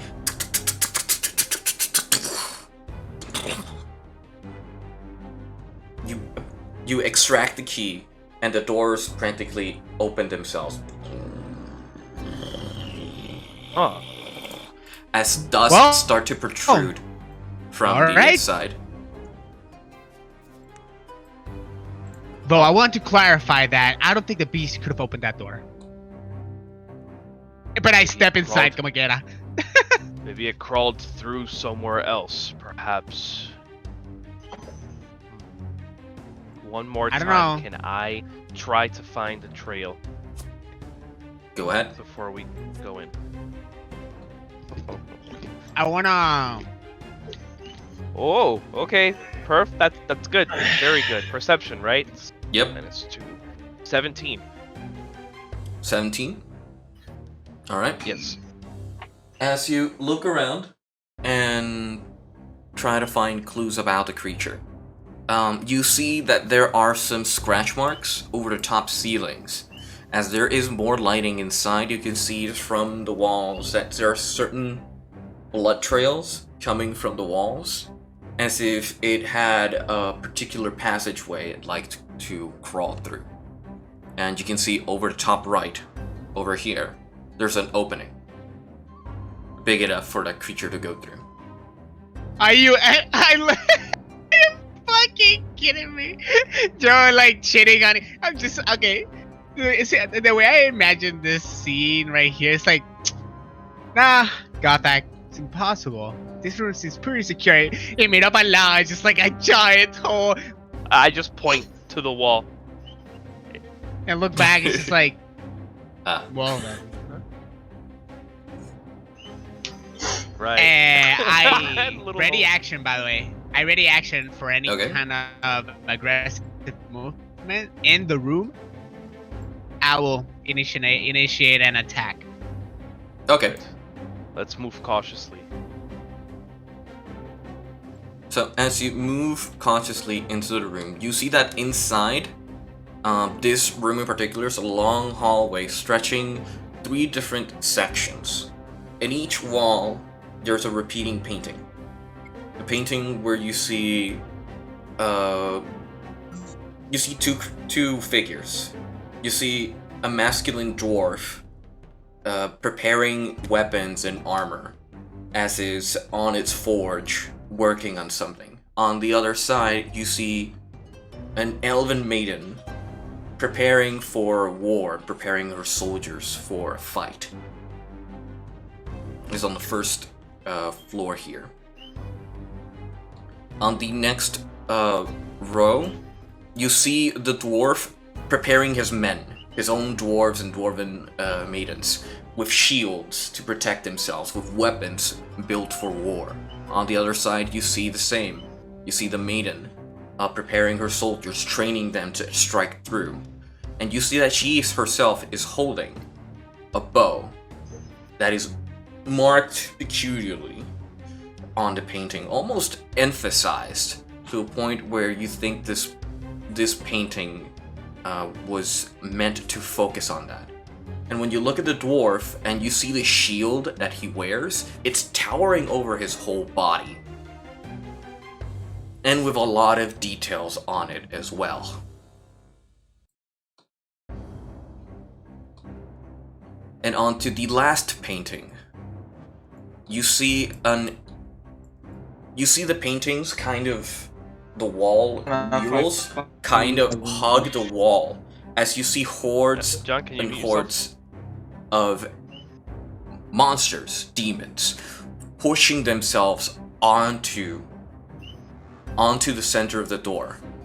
On the left side, the dwarven knight holding off the advance, and to his right and his back, on the right, the maiden holding her bow and striking through onto multiple demons rushing in the advance.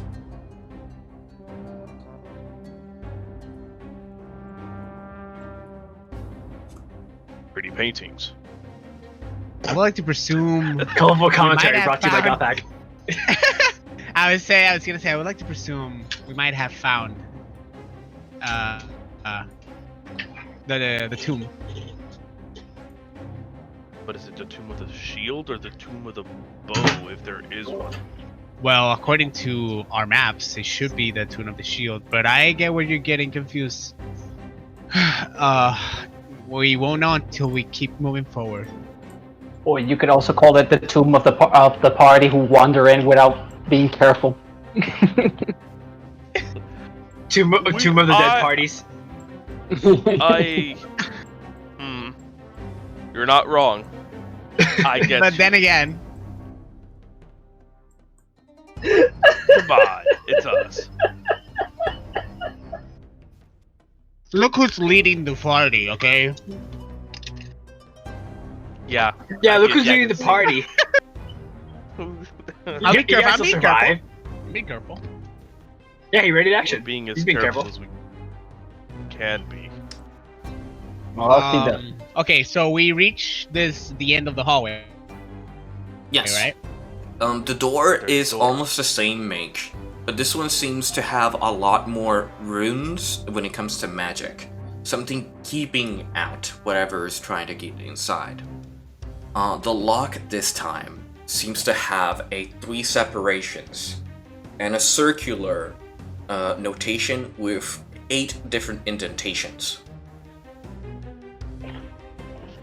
For some reason, I immediately look at Ari. Because I noticed all of this, and I'm like, so, do you have any idea? I try to stick it in again. It doesn't fit. The pointy bit doesn't go anywhere in this lock. The lock itself is now open, like protruded, Question. and has a circle around the edgings. So you would assume you would need to either open to complete the lock on your key. What? I don't entendí, perdón. So the lock is open. Complete the lock on a key. You said.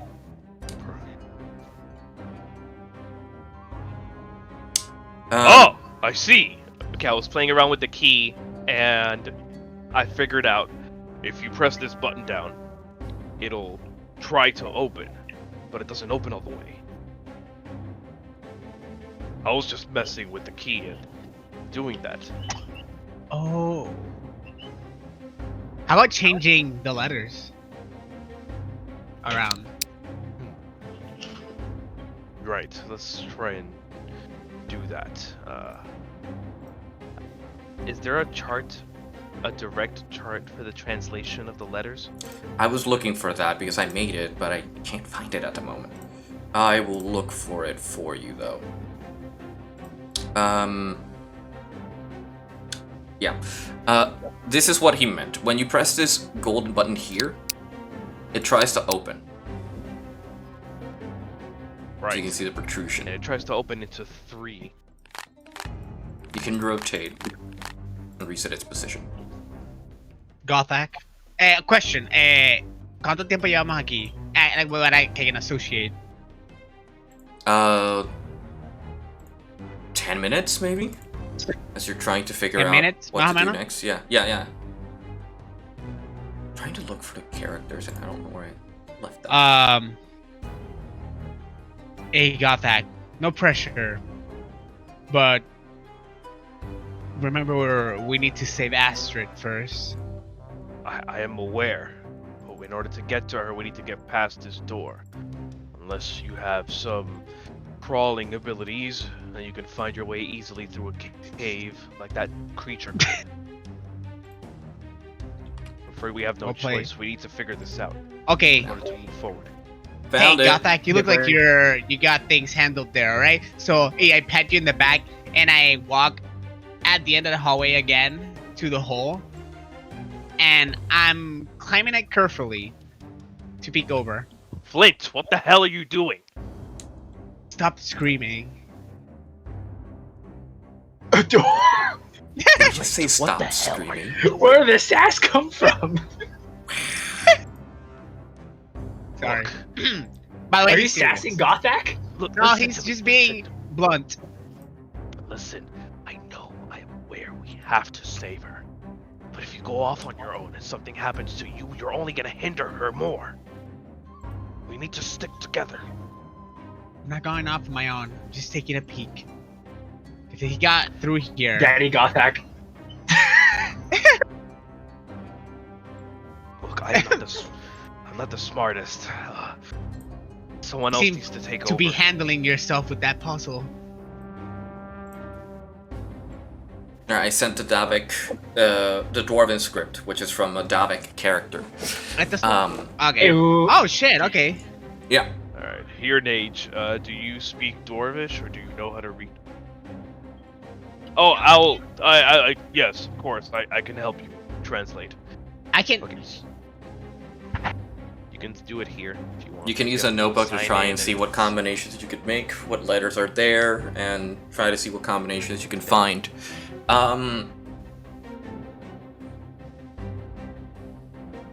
That's most of the information you saw in the room.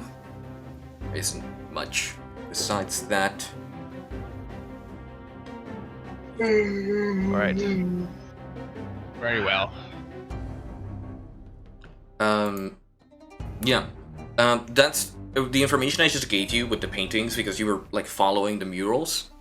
That's all the information they give you until you investigate further or try to analyze the story. Can't open the game. I wish I could help him. The thing is, right? We inserted this thing in, right? And it opened the first door. Now the second door has a split between 3.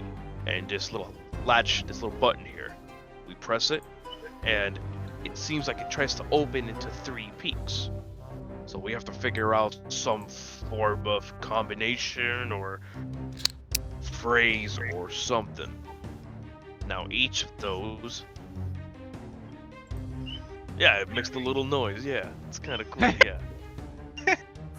These dwarves were geniuses. Now, each of these is a letter, and I can translate to you which letter means what. Now, my Dwarvish isn't the best, but I'll do my best to help you out here. Right. Now, I am assuming we need to make a combination of 4 letters to make a word. What word, however? I don't know. That's where I'm stuck. Remember the quote, and I would like to repeat the quote back to him, which was, To those who hold the key will have access to my heart. correct. Alright? Does this door say anything else? I would like to check. But heart is 5 letters. Go right ahead. Should I throw perception? Yes, you should, because you're negative on your Okay. perception. Correct. And that'll be a 17.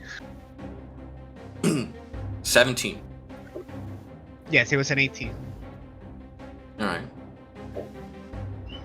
I don't think they heard you, sweetie. No, we didn't really hear her. Yeah, we don't hear Nage. Nage is muted. What I was saying was, are there any indication or hints around the room that shows maybe like something about the second door?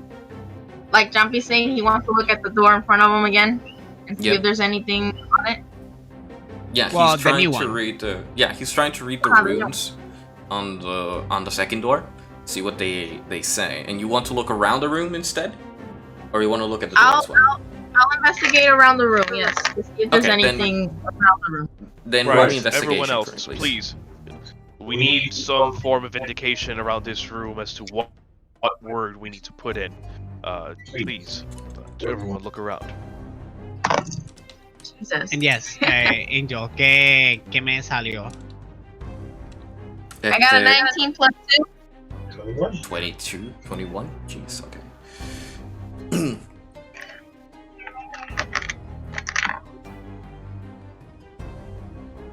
Dame un segundo, estoy buscando el script and I kind of forgot what it said. Yeah.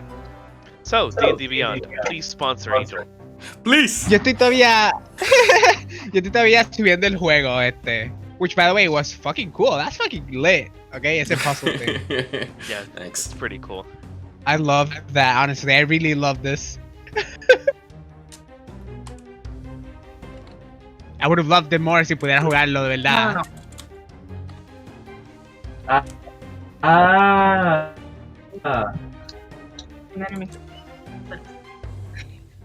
You don't have to mute. Sorry. I believe everyone can hear me, right? Yeah. Ish? Echo-ish? Okay. Fine. Alright, so the door has two rooms, two phrases. The first one is we fight as one, we die as one. And the second one says may your bow strike truer still.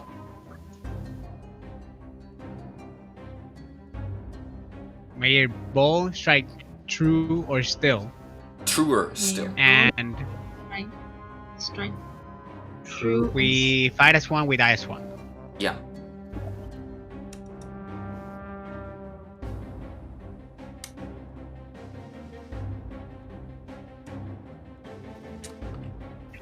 Wow. I'm still really trying to like load the game so I can participate. Yeah. Pero it's taking a voy while. por 66%. Jesus. Is it stuck on that percent? Desde que lo abrí ahorita, desde que no, es que it's really slow. Okay. Yes, you look around the room and you see some plaques, some hidden plaques behind rust and dust. The plaques mention the names of certain characters, which at the moment my brain is forgetting. When you look at the first two rooms, you see that there's a plaque that says on the left, which is the one with the dwarf. It says, "The knight Malron preparing his men for war." And on the right it says, "The priestess Kira preparing her rangers for their final battle." Wait, what's the name of the dwarf? Malron. Fuck, never mind. I thought it would be the initials of the four heroes, but makes sense. One of the heroes is. In my computer, Angel is cutting off. The second one was the priestess Kira preparing her rangers for their final battle. Right. Kyra. You're going Kyra. It's written in a way. You want me to write it down for you? I can, like, copy paste the thing. into the text chat. Yes, please.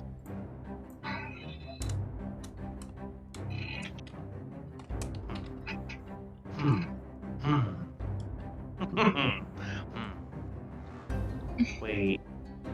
Gota que está figuring this shit out all by himself. His Por big brain time. 79%. Yo aquí, it's like trying, but it's like.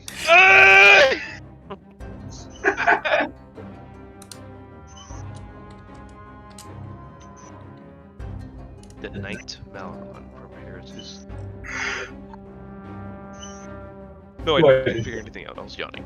The knight Malron prepares his soldiers for war. The priestess Kira. Remember, they fight to die, and Mayor Wait, what was Bo. it again? Can you repeat the whole? What was it? We die as one. Fight as one, we die as one. Yeah, We fight as one, we die as one. Major bow strike truer still.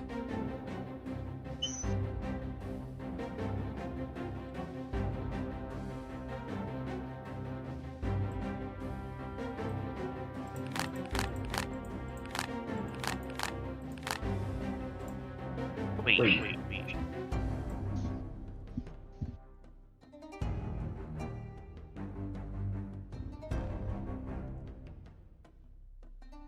Fucking internet, sea la madre.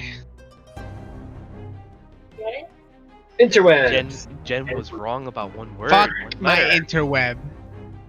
Emil was wrong about one letter. It's serious? Yes. No way. Which What letter did you was discover? wrong about that? Okay, I would like to try. Think I figured something out. I think. Go ahead. I would like the first letter to be. And you see, Gotha's just fiddling with it. You guys are trying to peek, but I'm trying to be prideful. I'm like, I think I got this. I think I got this.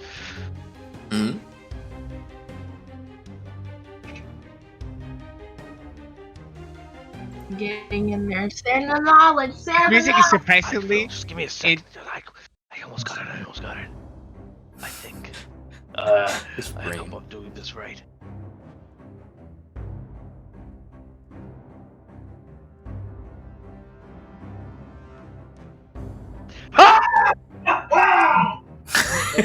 I just screamed. It opened. It spells Kyra, the priestess's name. I was gonna write that. But I was like, wait, how do you spell it? That's why I wrote it. That's why I wrote it. Y yo down so you todavía guys can see I it. haven't loaded the game. The thing is, Jen had done this. Thank you, Jen, if you're watching. Had done the puzzle, but one of the letters she confused it. It's not an E, it's a Y. And that's when I realized that it was a Y. I'm like, it's Kyra. Ian, Yeah. answer me this. How amazing does it feel to solve this puzzle right now? Well, it definitely feels like someone smarter than me is controlling me. I must say that, Flint. But the gods are smiling upon me today. Yeah. I like pat your back, like put my hand in your back. It's like, yeah, told you, you're smart. Right, but I couldn't have done this without Nage's help. I didn't do nothing. Oh, come on. I wouldn't have done this without you. I didn't know how this contraption worked properly. Unbelievable. What is that? Okay, I will stick it in. Yeah. You stick the piece into the door, and you start to turn it around. You pull the key out, and you open the door. On the inside, dust just starts to empty out into the room. As you look inside, it looks pretty empty and barren.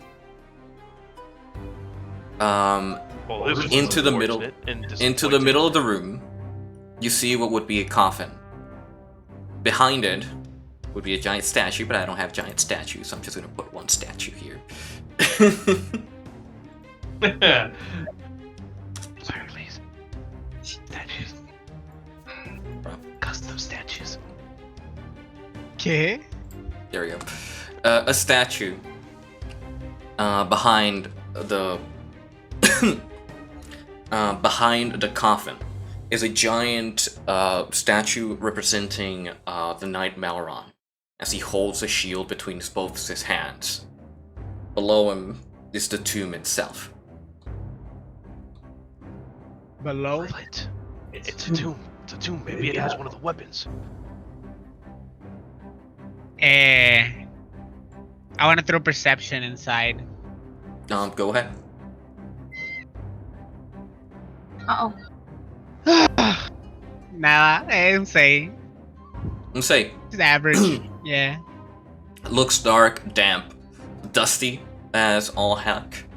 But you don't see course. much of anything on this side. I proceed carefully. Right, so Alright. I'll follow right behind him. You both walk forward, and inside the room, it looks spacious enough. Nothing really stands out. Only the coffin and the statue, everything else seems not kept, but abandoned, as life has forgotten about this tomb. No sign of anyone having been in here for a long time. No. Roll me a perception, Gothic. Right.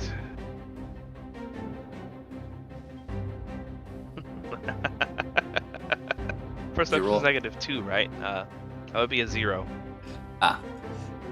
You look around and you try to see if you see anything, and another cobweb hits in the face. Ah! These cobwebs! I swear I'm gonna kill all these spiders! Okay. Ah! I got a 2, but my perception's -2, so it's 0. Oh my fucking god. It's a small Spider. spider. Attack I again? grabbed the little Frolic spider, away. just tossed it to the side, just Okay, Ah. what I miss? Well, I got a Eh, 2, and it's -2, so I got a 0, so another cobweb hit my face. Pay attention. I figured I, out the puzzle though. Got that You game did. +1 Really? intelligence. Yeah. No, I didn't. I see. God, you're very gracious. No, I Este- doubt it. He did it on himself. We didn't, I he didn't give wanted- us hints or anything. I actually figured it out. gave him the information. They didn't even roll for hints like last time, which is great. Learning. So, Yeah, Now we- I wanted to proceed Gothak Baggins. into the end, to get to the tomb itself, Yep. the Yeah, casket Hobbit or whatever, and call his name Malron. Malron? Malron. Malron. Malron. Now, Okay. Ron. Malron. Malron. What is it? Malron. All right. You call out his name as the name echoes through the chamber. Nothing really happens for a moment. You look around. Can I do it in Dwarvish? You can, yes. It's still a name, so I don't It's think still it a changes, name, but but yeah, you call. I'll call him but out. You call him out in his true name in Dwarvish, and the sound echoes deeper into the room, and you hear small rumbling.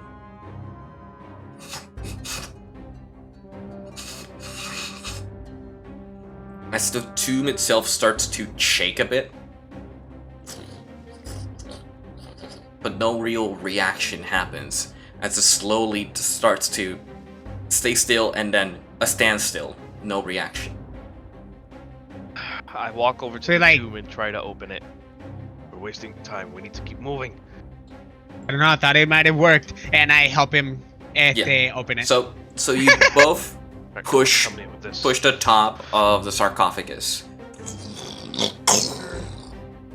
Inside, you see the remains of a dwarven man, what's little of it, and on top of him rests a shield. It's a towering shield, almost covering his whole body. But it's been, like, placed below his head, so his face can be seen on top of his body. The shield itself is, like, over the whole body. You don't even see his legs. How big the shield is. Okay. This seems like a big thing. Let's move it out. Let's just get it out. Hold on, Flint. Last time we did this, the specter the spirit of the wielder came out and spoke. Yes, to that's what I'm expecting to happen. Quite remember. Very well. I'll help you if you need help with, or you got this. I'll try to lift it alone.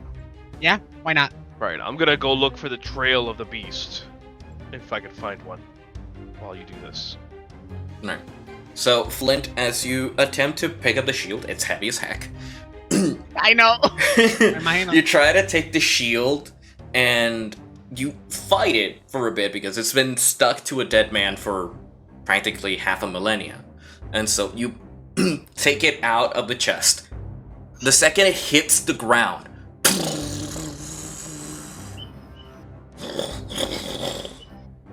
the fires around the room die out. Die out? Yeah. And from the tomb, you see the dwarven body kind of like gets up. The Undertaker, and looks at you. Looks at you, Flint. Mm-hmm. I look at him back like Malron. He looks back. In Dwarvish, he looks of course. around. In Dwarvish, yeah, he looks around and he gives like a. Oh my God! God! Lord, I haven't been able to stretch my back in a millennia. Oh, another undead. I grab my axe. I start walking towards it.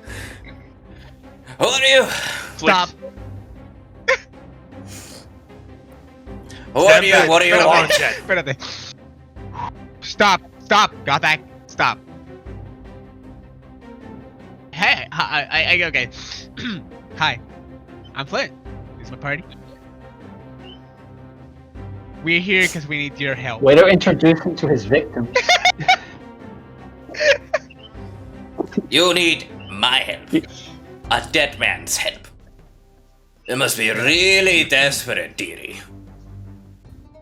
Well, it's a desperate situation we got ourselves in. Really now? What could be so desperate that you're stealing a dead man's shield? I don't know if you stole him everything. Why do I feel the urge to just sell him everything? Is Enil the character with us? No, I think no. Did she just T-pose out and just go into space? No, because you guys ran forward, following the creature. You didn't allow the other party that were still fighting undead to catch up to you guys. Oh, so you got separated. Okay, they stayed back to fight the horde that was calling, or the herd. The remaining horde, yeah. Okay. Okay, I know what to say. Shit! I know what to say. The sword. She's up. Well, we'll worry about that later. Actually, we're here because we're afraid they're about to summon the Alpha back. I'm gonna put this piece here.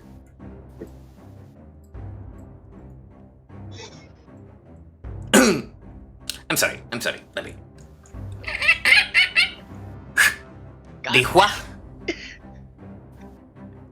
Just repeat that again for me, please. Alpha.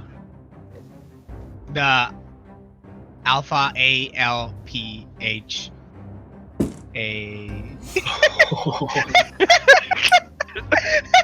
I know how to spell. Nincompoop. So, hey, you're the new heroes dealing with the threat of a millennia. Well, I congratulate you on looking for an actual good weapon. That was my past lives' problem. Not mine anymore. Right. Well, It is then you our won't mind if problem. we take this. Nah. I don't really care. I only Well, care got for that cat someone, settled. but there's no way for me to see her. Not anymore.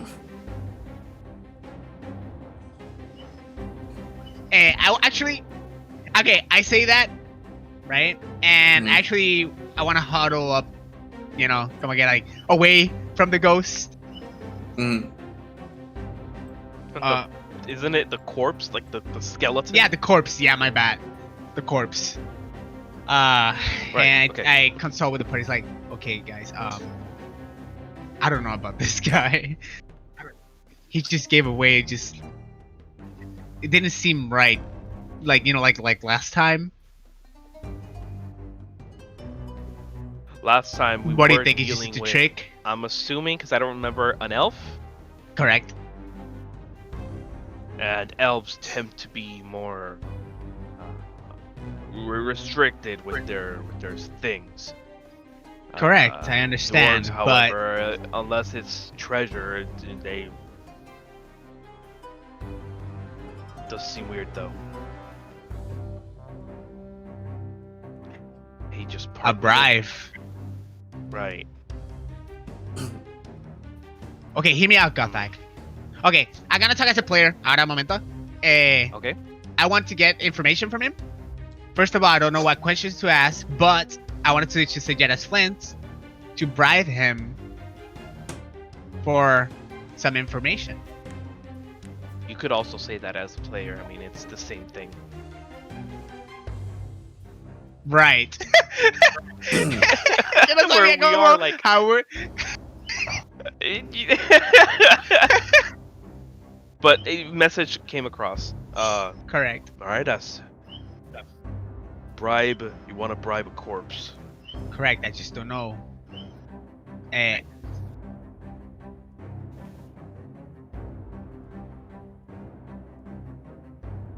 What kind of, I'm pretty sure if you ask, he'll probably just give information. No, I know. I just don't know what to ask. La cosa, I feel like we can. I don't know. 1 second. Malron, you said, right? Yes. Right. How much do you care about your tomb and your privacy? A lot. There's a reason why I had my men seal the tomb with runes, specifically only allowed a particular key, which apparently you found. I care very little. I cared too much before, now I don't really feel the difference. Right, well, what if I were to say there is, for lack of better term, a creature of the dark, a Wendigo. I believe, is it a Wendigo? I can't. You can't say the name, remember what we can assume based on this sort of creature, a Wendigo prowling about your tomb, defiling it. You care at all that its presence is known here? A Wendigo. Don't know that creature's name, but I'll tell you what. Ever since magic, darkness, whatever, protruded in the mountain, I've been awakened and stuck under my own shield. I no longer have meat to pick up my own weapon, as you can see. Right. If it were up to me in my good old days, I would have faced that thing head on and taken care of it myself. But it's dark Take care of that magic. problem for you if you wish. You could. You could. I would love to go back to rest. You see this body here? There's no soul. It's just blackness. Something protects me thanks to the blessing of my beloved. But I'm awake. I don't want to be awake. So if you can kill that thing, I would be most obliged. Right. Any suggestions as to where it could be, if you somehow know about the workings of this cavern, mine, tomb? I built this mine myself with my men. I know this mine's like the back of my hand. If they're still the same, that is. But if I were to pinpoint where a creature like that would be, if it needed substance and water, it would be near the inner lake. One respite between the miners. I look at Gothak with, Yeah, I look at him back like, yep. We should mention we have a partner, a paladin, who was taken captive by this creature. I know these creatures feed to multiply, however this creature seems to be of undead nature. What could the creature want with our friend? I'm gonna roll wisdom for him. Yeah. Well, I'm no expert in the subject, but being dead has its pluses. Ugh. I would assume that this being or spirit is trying to corrupt your friend. Corrupt, you say? Well, ever since this being has been capturing living beings, he's been torturing and tormenting them day in and day out.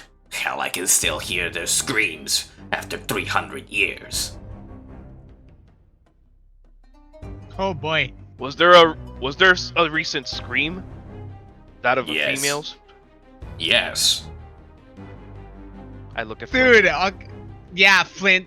Okay, Flint is just like listening to this.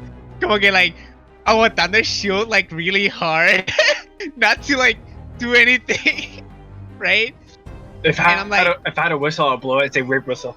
Yeah, I'm like, I look at Gothak, it's like with a very intense look. I'm gonna get like, we need to go now. Right. I start screaming, Astrid! Shit, we're moving. Taking the shield, I assume. Yeah. Where was the direction of the screams?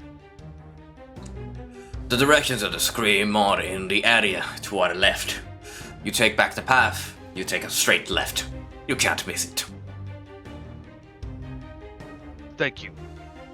And as for the shield, we will put it to good use in your name, and we will take care of the creature, so you can rest easy. Please. And as I walk away, I look at Malron, and I repeat the quote I assume he said, which is at the... Oh my god, my fucking brain. We fight I want to say it right.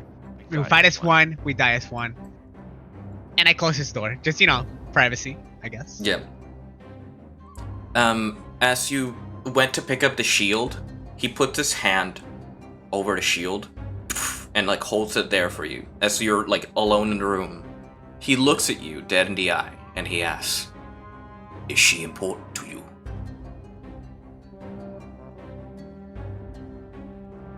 Wait, what did he say? I'm sorry. I'm sorry. Is she important to you? Oh shit! Okay. And he gulps, and he says, softly, "Yes." Alright. Let this shield protect you and your beloved. But be warned, she will not be the same. Not after what this creature has done. Protect her. And he lets go of the shield. You pick it up and run back with the rest of your party. Oh shit! I wasn't actually expecting that. That's awesome. He looks at him firmly, what you said. Mm-hmm. What the fuck? It was like it was meant for you. The shield, the narratively, it makes. Sorry, I'm speaking as a player. No, I know. I'm right down here. I thought the same thing, dude. I was like, wait, I wasn't expecting this. I was just thinking, going. Sorry, Okay, aquí se lo doy. Who's gonna take more advantage of this? Jumpy. Oh my god. Jumpy, you're Captain America now. Faster pace. What was it, sorry? Yeah, he's Captain America now. Captain America.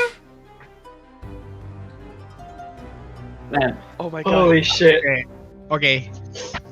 We start picking up the pace a little bit more. We're not running, but we're like jogging, you know, like keeping up the pace a little bit.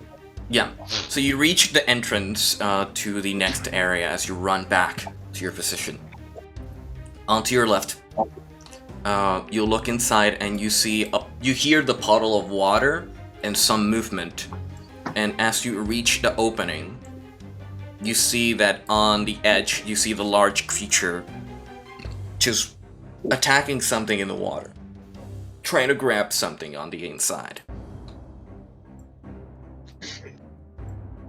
As the party gets closer and closer, I'm gonna say JP is at front and Gothak far behind. Yeah. As you reach the opening, you see that the creature and certain undead moving around in the water doing stuff. To your left, spot Astrid, hung up in chains, as she is without her helmet and unconscious at the moment. Oh shit, espérate. The spirit looking at her. So...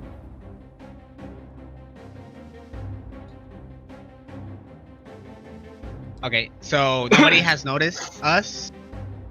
At the moment, no. When we... And you said está el spirit in front of Astrid, and then there's like the beast right at the end with... Okay. With zombies. Like walking zombies, around the water. right. Alright, everyone. Fuck, Everyone, group. Huddle. Nice call, thank you. Huddle. Alright. We need a strategy here. Some of us need to focus on the crawlers, the zombies, and the creature as well. At least 3 of us, or 2 of us, should go focus on saving Astrid. I nominate Flint and Nage to go for Astrid. I'll save Astrid and I'll join you. I assume you're taking on the beast, Gothak? Yeah. Goddamn right. Oh my god! The reason why I need you to go to Astrid is because your healing capabilities could save her and put her in battle. We could use your skills. Flint there because what Malron said worries me. Trying to be corrupted. If something did happen to Astrid, no, I refuse to believe something happened, but if something did happen to Astrid, Flint has to be the one to pull her back.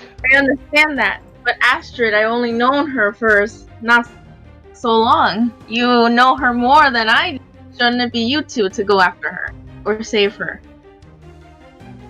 True, but I agree with Gothak though. That's a strong beast, and if anybody can hold him up, it'll be Gothak. And we could use your healing on Astrid. She's a very powerful ally.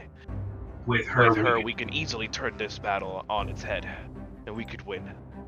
But without her, our chances are slim. Ian, that entire dialogue put a tear in my eye.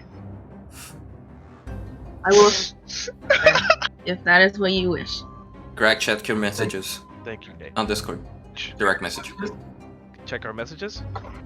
Greg. Oh. I'm asking Greg through the text. Okay. Jack, I need your support, as well as,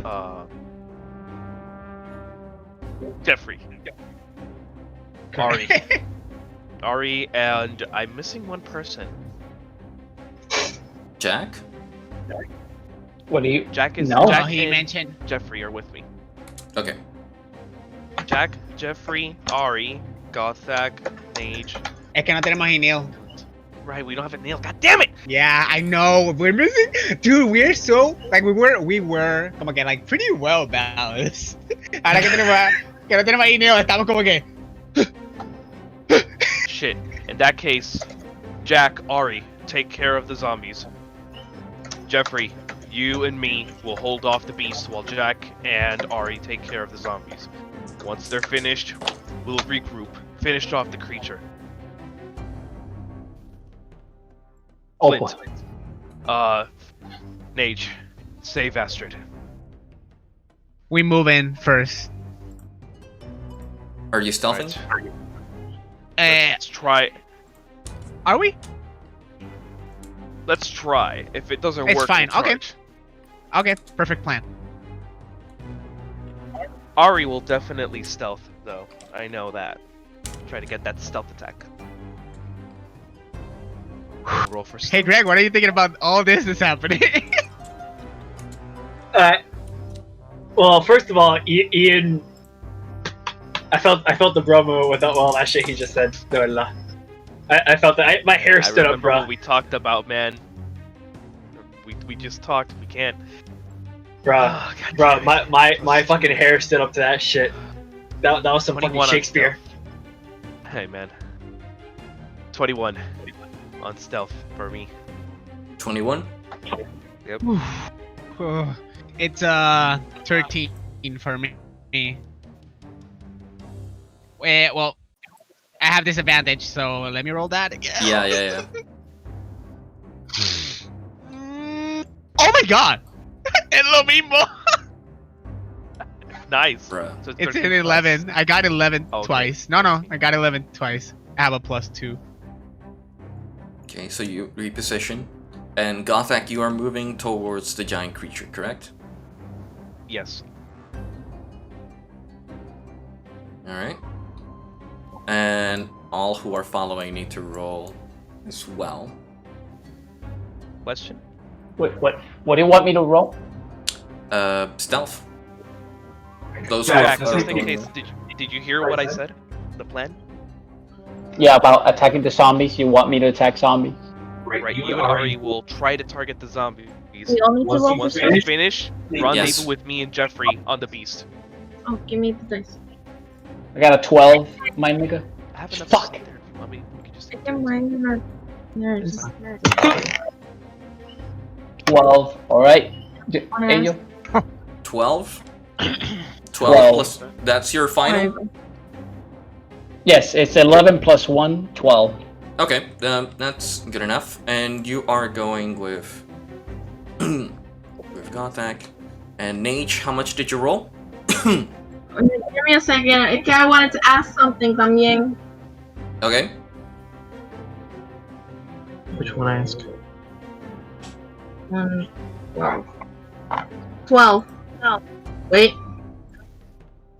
Yeah. Oh my god, my man. I wanted to ask about Bless. Is it a long, like, I have to stand in one corner and I cast the spell, or is it like a quick thing? It's an action. It's quick. It's a quick? Yeah. Let's okay, you target 3 creatures of your choice within range. Whenever a target makes an attack roll or a saving throw, the target can roll a d4 and add the number rolled to the attack roll or saving throw. Angel, I ask. Longsword, el 1d10 es que es two-handed, correct? El 1d8 es el, single. El 1d10, el two-handed, el 1d8 is one-handed. Correct, okay. Ok, quería estar bien claro con eso,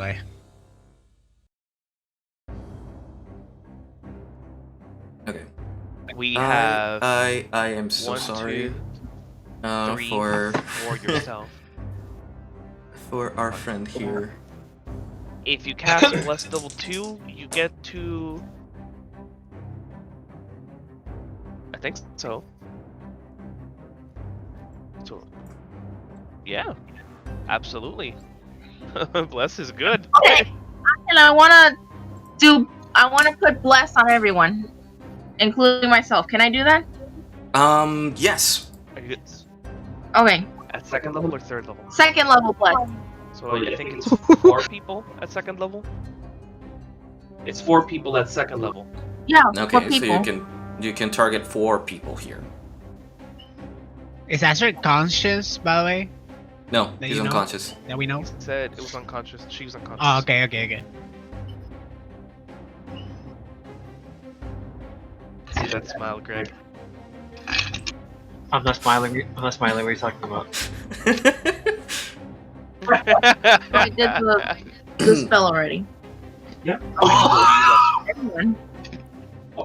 You're at it now? Yeah. It's exactly 4. I am sorry. That's what happens. Jeffrey, there's 6 people. Son of a biscuit. 2 people will not be blessed. Who are the 2 people you choose? That you not be blessed. The 3 people. It's 4. Son of a biscuits. Relax. I didn't think of that. It. Jumpy, you, Jack. Jack.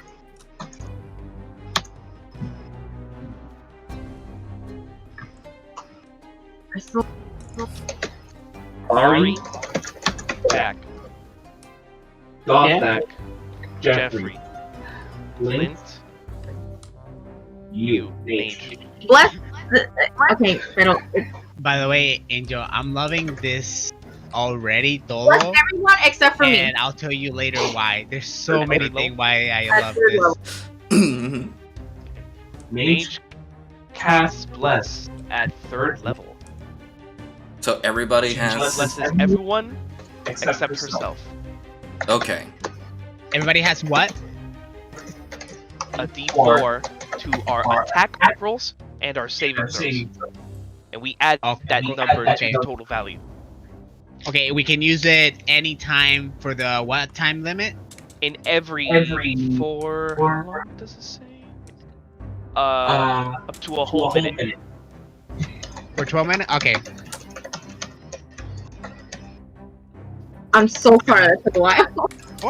Let's say for the sake of expediency, cast it as soon as combat starts. Like right before combat starts. If Okay, then spot it, fine, cast yeah. it. That way, we can aprovechar the Okay, minute. I'll do that then. Giving her a hand here. I'm all over the place. I'm trying to think in it.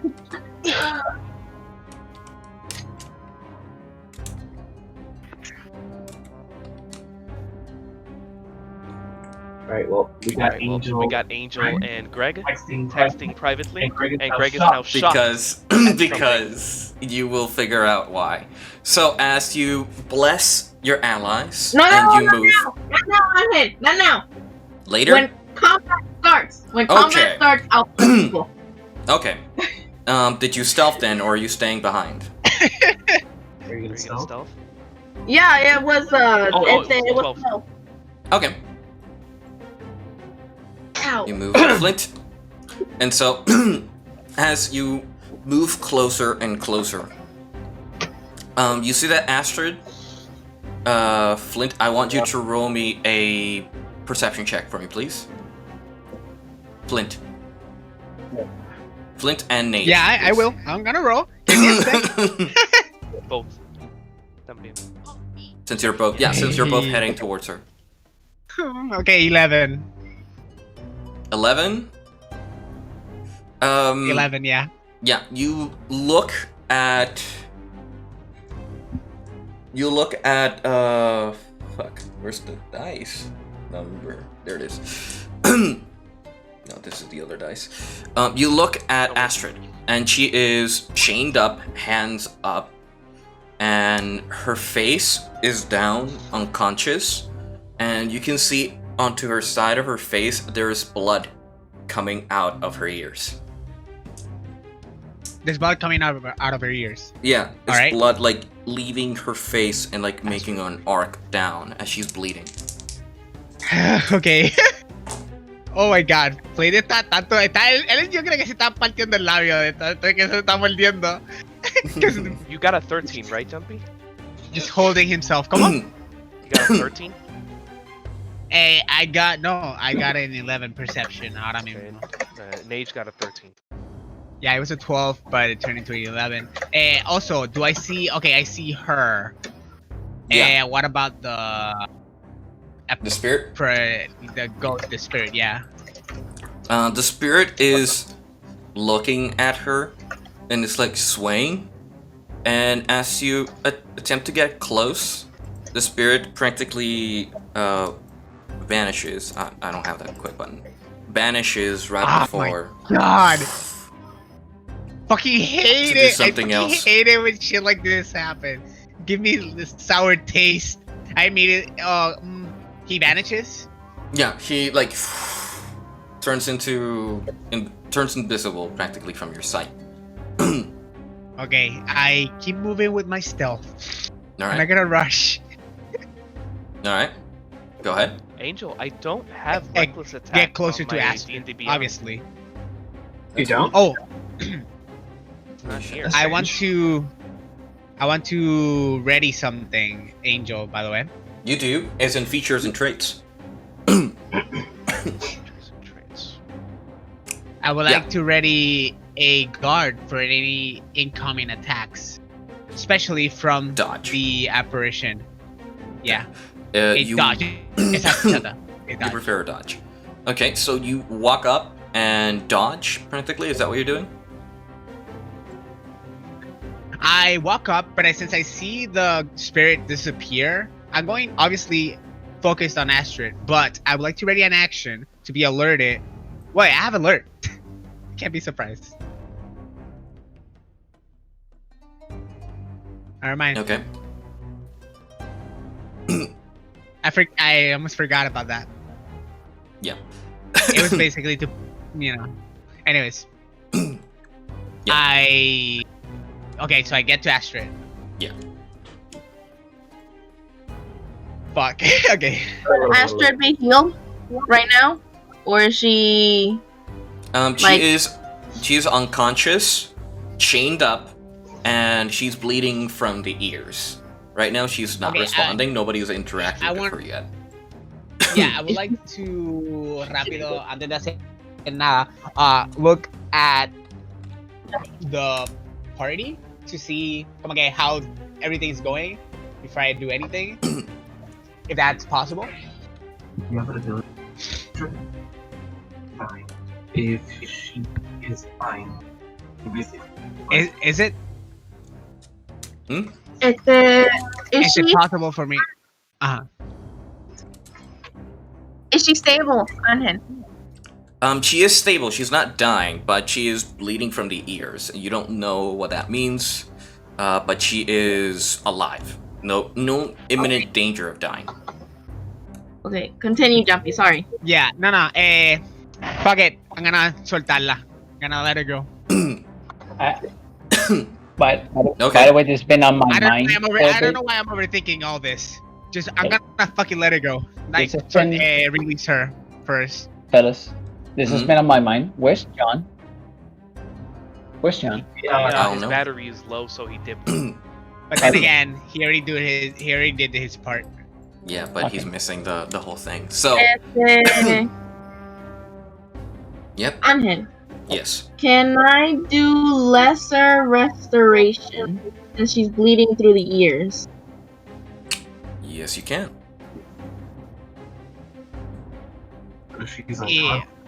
No, Also, he said he was conscious. Oh. Se puede bajar? Like from the chains? She's unconscious. You can Can I cast get her lesser down? restoration. You can. You attack the chains, letting her fall out of them. She is incapacitated. You catch her with her heavy metal, and she's practically unconscious. Starts to regain some of it, and she slowly opens her eyes. And the first thing she sees is, your armor right in her face. But she looks up. The first thing I see. But she looks up and sees you. Oh, espérate. Oh my god. I always butcher the first thing. I always do. I just look at her. It's fine. You're interacting with a character, man. Yeah. I have her. I catch her. And, you know, I see her wake her up, waking up, kind of. And I just like look at her, como que like with a worried look, and like looking around to see, como que like, you know, estoy alerta, como que dice. You know? Yeah, I'm not gonna say anything. Okay. I'm just giving her a reassured look, como que I got you.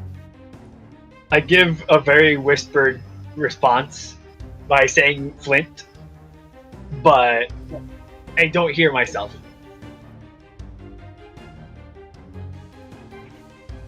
Okay. Flint.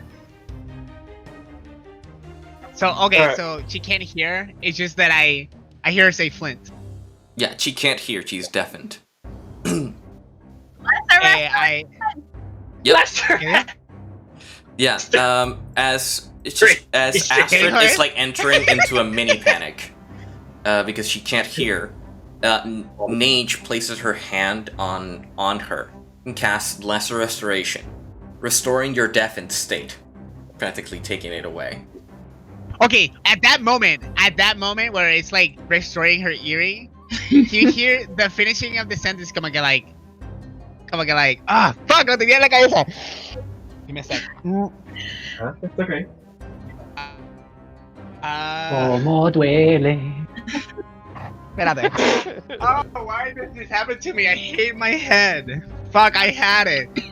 It's gone now. No. just say at the, like, if I was saying something really, you know, really emotional, but then it ends with I'm here now. You don't know what he said. You just hear the I'm here now. It's okay, Nate said the whole thing. She's feeling mystery. She's just like blushing, like, oh my god, this is so romantic. Feeling her. After I get my bearings back, I kind of shrug it off and try to stand up. So I'm using Flint as an assist point in order to stand up straight. Yeah. Oh yeah. Yeah. You get up. And you're able to stand, though you feel weak. Like, you feel like your soul is exhausted. It's been thrown into the ringer. And you don't know what changed, but you feel heavy. You feel like you could practically just pass out if you're not careful. Okay, I use Flint as an assist point, and I just fall onto my knees. I do cure wounds. Oh wow. Are you okay? My back hurts. Roll for it, Jenny. Yeah. I extend my hand out. I look at. Wait, give me a sec. I look at Nate, and because I don't really interact with Nate. I look at Nate like she's not good. I got you, homie. I'm trying to. Yo, it's Nate the cleric. You know what time it is. Yo, Time the fucking hat. It's Hell time yeah. to The heal. hat is all like sideways and That's shit. She got fucking sunglasses. She got a fucking 6 ounce chain with a diamond at the end. Dude, that fucking cleric. When the fucking cleric has drip. Yo, man, she got that cream, bro. She got that cream. Careful with them Tims. Careful the Tims, man.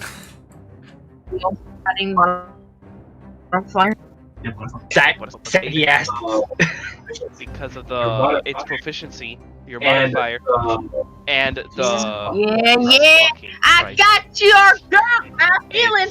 14. You're at full health, Astrid. I got. Oh, would you look at? I got you. Well, I was saying I was extending my hand out, as if I was searching for something. All right. My vision is kind of blurry at the moment. Can I determine what you're searching for? Like, it's like, are you like reaching to your waist or reaching to somewhere specific? She's reaching towards the ground. As she reaches her hand forward up to something that was thrown away into that direction. Flint, I want you to roll me a perception check. Oh no, the perception checks. Okay. You're the most perceptive. Okay. I rolled 2 ones in a row. I can't. I don't even know what dice to use, dude. Like, I don't even trust any. No confío en ninguno ya. Going with. Let me know when Nage does something, because I got a track. 12. Nate. 12? Jack, just in case. Nate. 12, yeah. I'll write it in the text. Para no interrumpir. Nando, check out the text chat. Alright. Okay. En total, like, that's a total of 12. Okay, so you look around where her hand is stretched forward, and you see something glinting, and with the little light, the blue light in the room. Something metallic with a chain eloping over a ridge. With a what? Alright, got you covered. Would you see a metallic emblem as it was discarded? Chains eloping over a ridge. Well, as you squint your eyes, you see that it has a very draconic-like features to it. Like the sigil, always carries around Bahamut and shit. Yes. Yeah, I reach out to it and I put it in her hand. Right. And like I close her hand towards it and I like look at her with like fuck. You know, we can do this. I hold on to it. No, it's fine. I grab it, I clutch onto it as hard as I could. I look up to both Nage and Flint, and I give them a hug.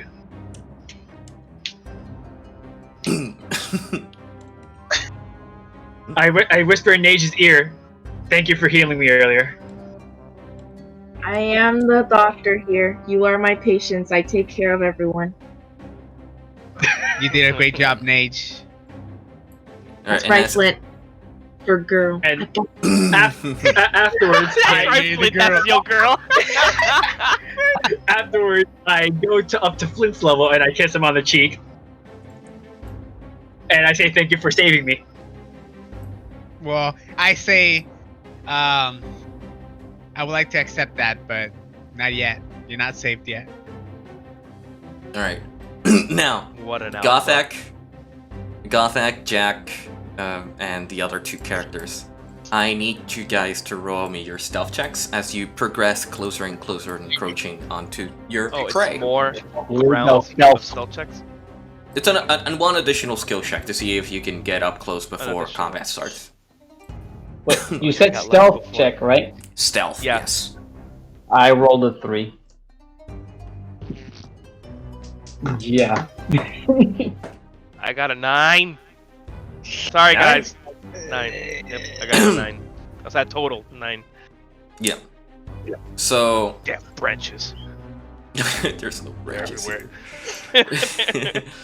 So both Ari and Jeffrey run up to the enemies.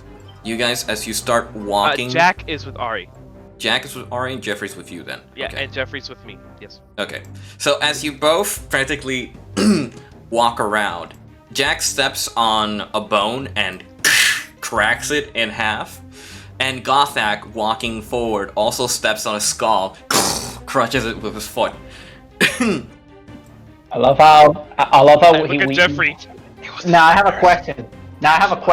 Do we step on the same corpse? Like, are both bones belonging to the same corpse? No. Oh. It's a part. It could have been. It could have been the same corpse. I love the attention to detail that we both stepped on different kinds of bones. So like, yeah, I'm gonna step on this femur, and you're gonna step on a skull. It could have been the same prey because they're spread out. They're bones that have been spread out throughout the cave. But you don't know. All you know is that now the creature sees you and I has charge at it. alerted- I use my charger feet and I reckless attack. I just want to fucking murder it. I just scream from the top of my lungs. I battle cry for Valhalla, and I just go in there, reckless attack. Hell yes. Alright. Roll for your attacks. Natural. My first one, which is advantage. No. Yeah. Advantage. But I got a natural 20. Bruv. I would also I want to follow in with Gothak. All right. Just ready. Y'all just charge in to the enemies. Yeah. I'm just gonna ready both long swords that I got. All right. All right. Right. Oh, so, Nando, remember, you're blessed. So you add a plus. I forgot to say. I forgot about that. Blesses us. You can use it whenever you feel like you will, but you need to roll it before you decide. Before the I could have used it for the perception, right? Or no? You could have. No, saving throws and attack. Saving throws and attack. Yeah. You're fine. You're telling me I use the blessing like whenever I want? It's at my discretion, or no? We are no. The thing is, it's a concentration spell, and for a whole minute, we have a D4. Oh, okay. With our attack rolls, it doesn't say one specific. It just says as long as the spell is up, we have a D4 with our attack rolls and saving throws. Alrighty. Well, you crit with your first attack. Yeah. Rolls. You crit with your first attack. You still have a second attack, I believe. Okay, yeah, my second attack. That is Dragon Tentacles plus 9, so it's 8 plus 9, that's 17 to hit. Plus 4, that's 21. That hits. Okay, I'm gonna first roll the nat 20 attack. Go real quick. Okay, so you get it, Nando, roll your attack because I have to go through here. Yeah. In D&D, I just click on what it says +7 dice here, right? Yeah. Yep, that's your attack. Okay. So that's a 9 for my first longsword. That's to hit, right? Yep. Okay. So do I succeed or was that a fail? How much was it? That was a 9. That was a 9 with my first longsword. It was a miss, right? 9 misses, yeah. Okay, so I rolled with my other one. All right. Is that okay? Yep. So here we go. 16 plus 8, that's a 24. That one hits. Yeah, that right? one hits. Yep. Okay, so then I roll. Wait a minute, it's giving me two options. I either roll a 1d8 plus 1d8. 5 or 1d10 1d8. plus 5. 1d8. The 1d8 is a one-handed. The 1d10 is two-handed. Okay. So I just click on the d8 one then. Yep. Okay, because that option there we had me confused. That's a 13. 8 plus 5, 13 damage. Can I aim it at the creature's neck? Yes. So as you run up to the creature, you take your longsword and strike with both your longswords. A clean swipe. And you decapitate the zombie as the body clings to what little life it had and then plummets to the ground in on death. And then Ari, following you, takes a shot at the other zombie, landing the bolt straight across its head.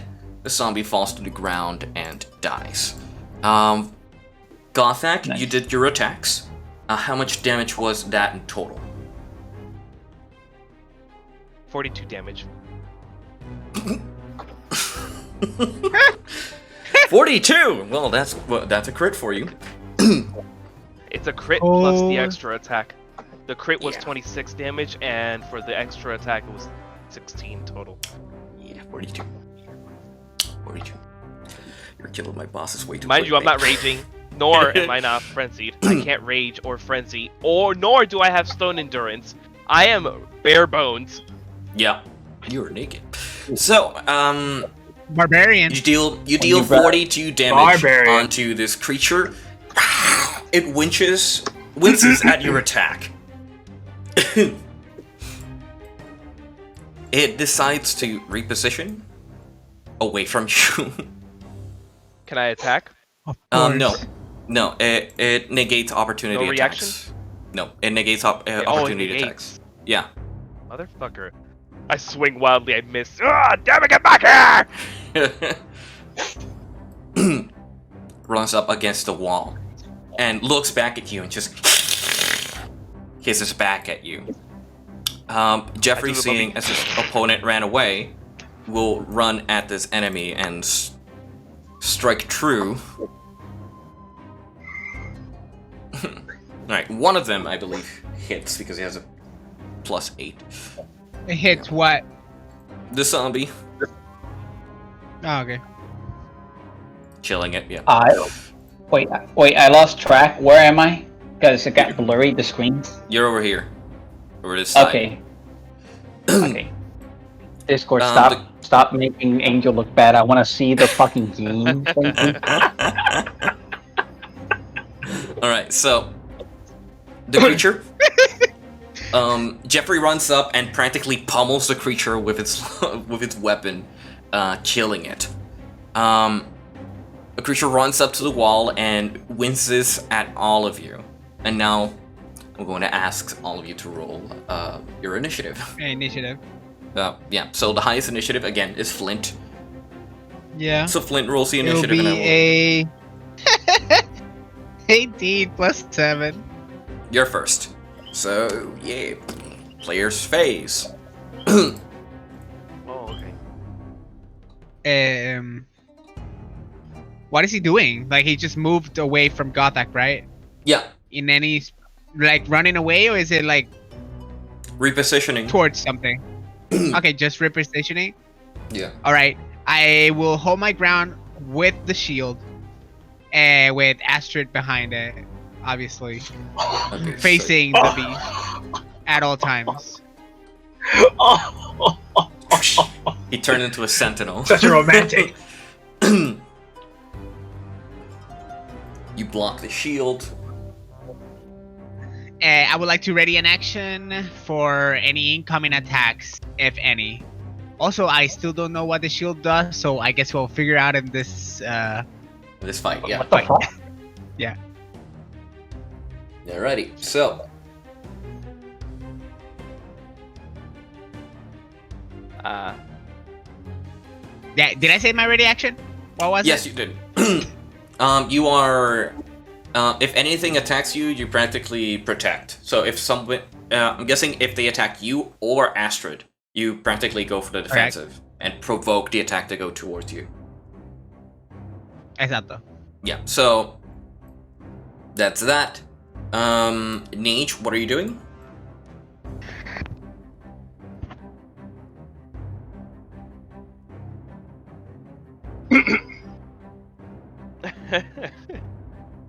Well. Okay, and look, as she decides, can I try doing something? Yes, you can. In that case, I'll just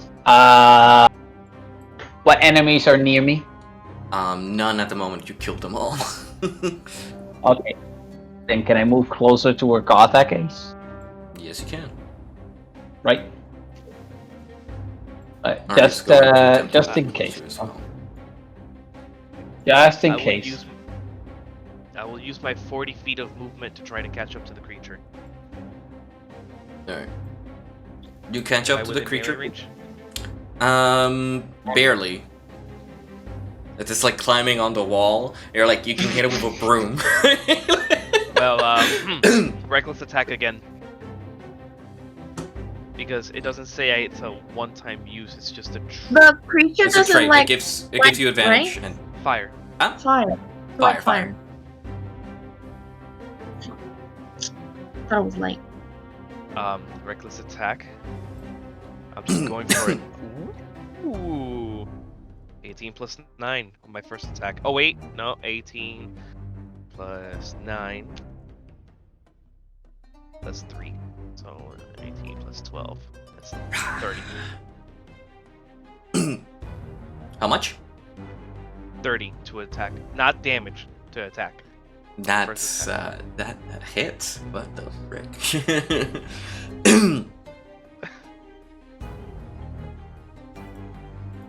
Alright, the damage. Fuck's it. Motherfucker! Okay. That's 18 damage. I capped it. I got a 12. Nice. So where the fuck was this luck when we fought it the first time? And then my... Oh, wait a minute. Reckless attack, I had advantage. Yeah. I got another 18. It's literally the same number. What the fuck are these rolls? Okay, you're second angry. attack. You want to kill it. Second attack. This one does not have the reckless attack, advantage because it's only the first attack. Yeah. So 13 plus. What the fuck? 13 plus 9 is the plus 9 buff on the hit DC of the second attack. Like it's applied, right? It's 13 plus 9. The hit DC. Right. So 13 plus 9 is 21, 22, sorry. Hits. Plus 4, that's 26. And then... Fuck. Okay, that is a 6 plus 6, that's 12 damage on the second one. Okay.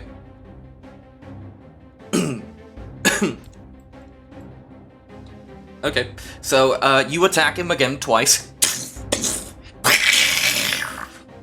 As it takes massive damage. You see that you're wounding it pretty badly. It's getting angry at you, and it's going to attempt to run away from you again. Can I use my reaction? No. No, because it's my turn. Right? No, it's a legendary action the creature has. This fucking creature is annoying. Is it possible I can do Sacred Flame? You would have to move closer, yes. But before you do that, the ghost apparates over here. Fuck, it's the true final boss! You didn't think I would leave my friend alone. Literal. And stares at the 3 party members here. And all those party members now have to roll a constitutional save. Constitutional save? Yep. Not you, Jen. No, I know, but I'm wondering what it is. Constitution saving throw. Yeah. He said Everybody inside this cone. So thought all of these 3. The constitutional right to bear arms. So Ari, Jack, and Jeffrey, all 3 of them need to roll a Constitution save. I will roll for Jeffrey. I can roll for Jeffrey. Sorry you about roll that. Jeffrey? You want me to roll? I'll tell you the D20. You want me to roll Constitution save? A Constitution save, yeah. I'll tell you the D20, and then you sum it with the stats, because I don't have the stats with me right now. Okay, so just to ask... Alright, Ari survived. It's the +5 saving throw modifier I'm looking at, right? The saving throw, yeah. Okay, here we go. That's a 9. I don't know what the plus That's is. a 9. Because con is 6 for Jeffrey. So that would be a 10 total. He failed. Fuck. Sorry, Gilbert. Sorry, Jeffrey. Can I run a petition to fuck everybody's sleep schedule and continue this until like 1 o'clock in the morning? Hey man, I'm quarantined. I got nowhere to be tomorrow. I'm good. I'm fucking good because I actually want to. This is really, really exciting, and I really want to continue this. All right. Well, I can't do that. I'm sorry. Like I'm gonna push it until 12 something, and then hold it bed. Alright, so... God damn it. Okay. Mama, ¿qué pasa? Hopefully you finish at least the final boss. Alright, and Jack, what did you roll? I rolled a 9 because I got a 4 plus 5. Yeah. You failed as well. So how much damage? You take 11 psychic damage, and you are stunned. 11 damage psychic. 11 psychic damage counts towards my health HP. or not? Yeah, towards your health. Yeah. Okay. Wait, did Ari succeed? Yeah, she did. Oh my god. They're stunned. Fuck. They're stunned until the enemy's next turn. And yeah. Yep. And so now, you can't take actions, Jack, this turn. You'd have to wait for the enemy to do their turn, practically.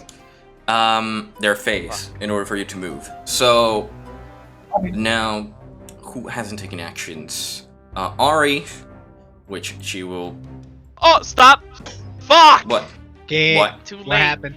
Ari? Bless, the saving throw. The bless. It's a D4 extra. That is true.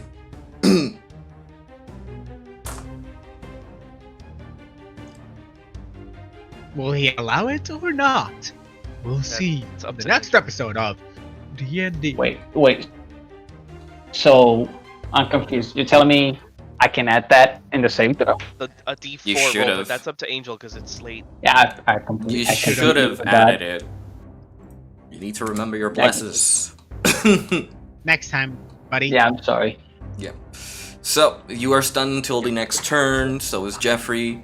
Nage, you still have an action. Astrid, you have an action. And Ari will take hers. As she will fire at this apparition. Question about Astrid. Is she coherent? Is she coherent right now? She is. She's coherent? She is. I think she's a. What's her state, actually? Yeah. I'm perfectly fine. Like, are you? Is he perfectly fine? Like, is that how Nage brought her? Yeah, the restoration helped her recover her feet. Her footing. Okay. So, alright. As the spirit is encroaching over Ari takes out her bolt and fires. The bolt goes straight through something that hurt the creature, but not as much because she rolled 1 for damage. So she crit, but she rolled low. So the creature takes 5 damage. Wow. Yeah. Wow. Yeah. I rolled perception. And she disengages.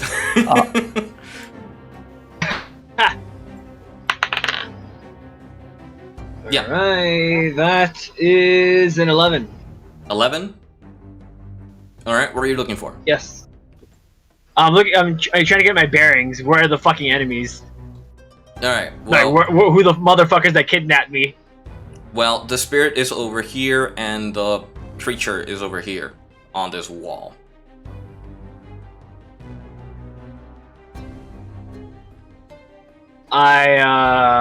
He's on the wall. Yeah, he's on the wall. On the wall. I look at the spirit. Mm-hmm. I look at the spirit, and I get fucking angry. Oh, shit, she's back. And I enter Wrathful Smite. Oh shit! And I charge the spirit. Nobody can't stop her. I'll follow her, by the way. I'm like right there next to her. Yeah. It's so adorable. You charge the creature. You reach maximum speed because that's your maximum speed per turn. You can attempt to throw something at it, but you can't really hit it with your melee. Javelin. Javelin it is. And Flint is still Not protecting. Gonna do any good. Whatever. I'll javelin it anyways. I'm pissed off. Nate, you wanted to do your Sacred Flame, so going to roll for this creature's dex save, which I believe he succeeds. Missing your Sacred Flame. And how much was that javelin? 16 plus 8. That hits. That hits. Okay, gotcha.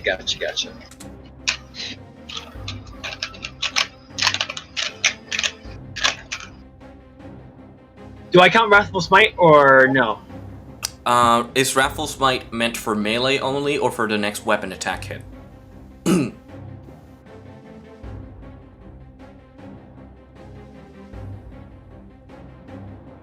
I fucking hate this so fucking much. It's melee, Give me a right? second. No, it doesn't. I click on the spell to see the description. It doesn't give me a fucking description. Okay, here we go. Next time you hit with a melee weapon attack. Nope. It has to be melee then.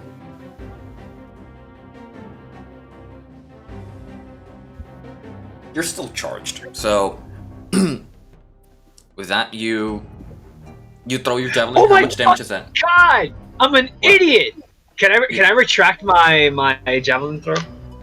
I already Why? hit. I can't. No, you can't. Sorry. No, it's fine. I'm You an could idiot. have done something else, right? Exactly. Motherfucker. Who cares? It's fine. I rolled a 1. 1 plus 5. You rolled the 1? I rolled a 1. That's a 1 plus 5. That's 6. 6 damage. Okay. So you throw your javelin, and the javelin faces through the spirit, dealing little to no damage to its corporeal body. The spirit just takes it and looks at you, and just says, "I'm not through with you yet." I'm sorry, can you repeat that? My headphones flew out of my head. I'm not through with you yet. Does he speak it out loud? Yeah, he says it out loud. I'm not. I have nothing to say. I'm just angry. Okay. These two are stunned. Everybody's done your actions. So now it should be the enemy turn.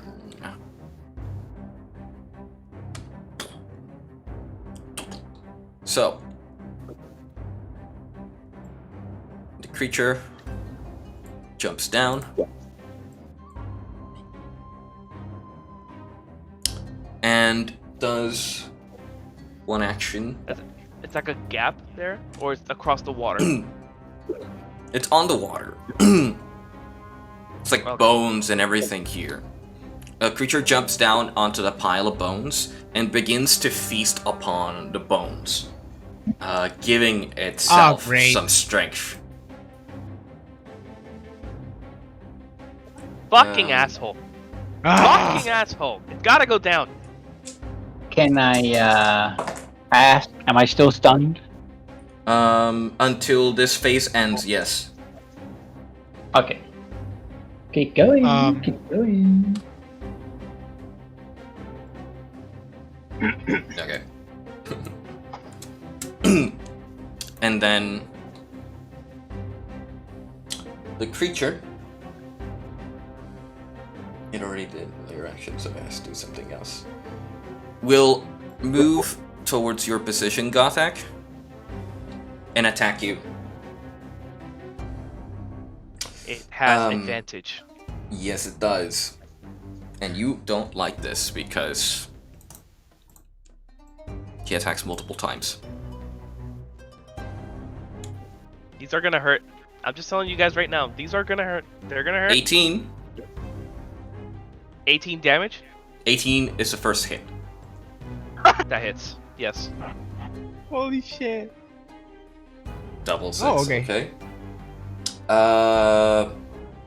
That's 13. 13 misses. And the third and final misses as well. With advantage? Yeah, that was with advantage. All 3 attacks. Oh my god! He only hits you with one of them, dealing you 2d6 damage.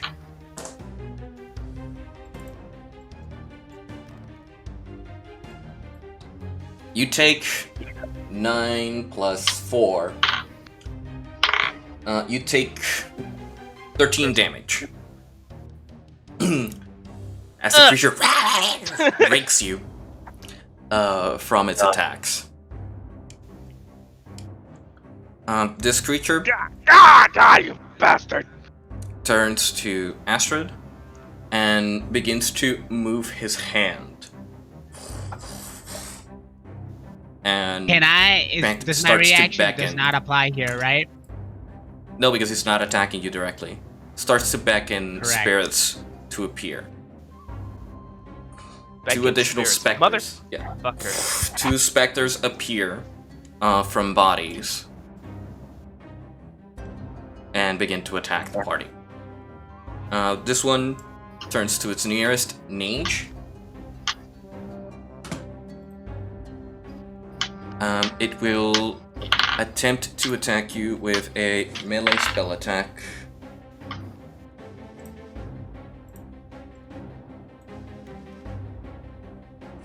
Feels so nice to have a healer in the group. Bella! Fuck. Bella! Right. We would have been fucked in air.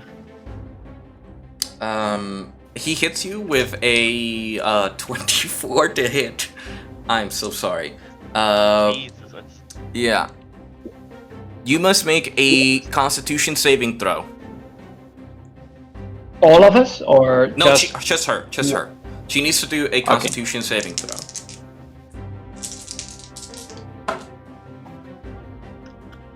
Okay, just roll it on the laptop.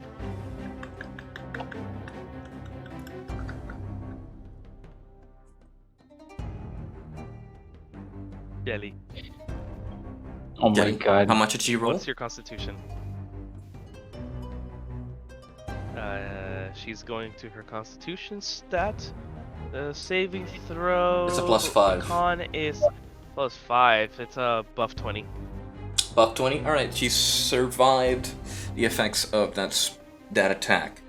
You lose 11 health points from the attack as the creature drains some of your life force away from you.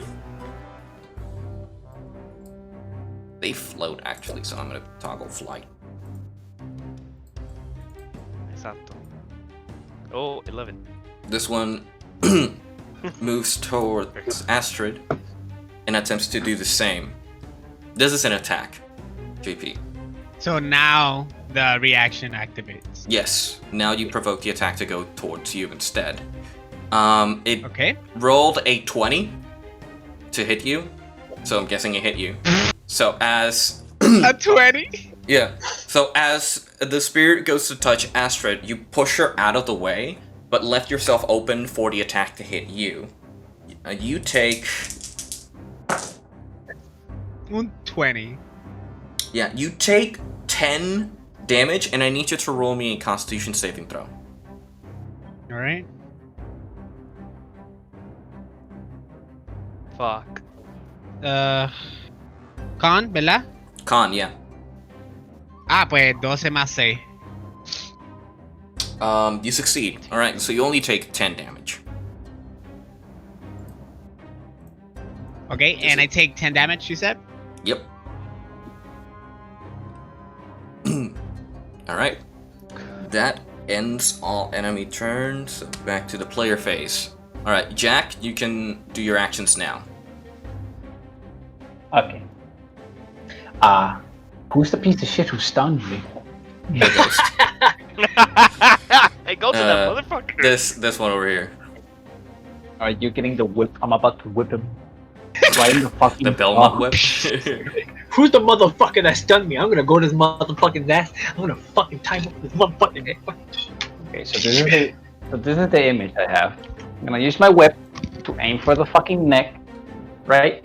Mm-hmm. And if it wraps around his neck, I'm just gonna yank him, right?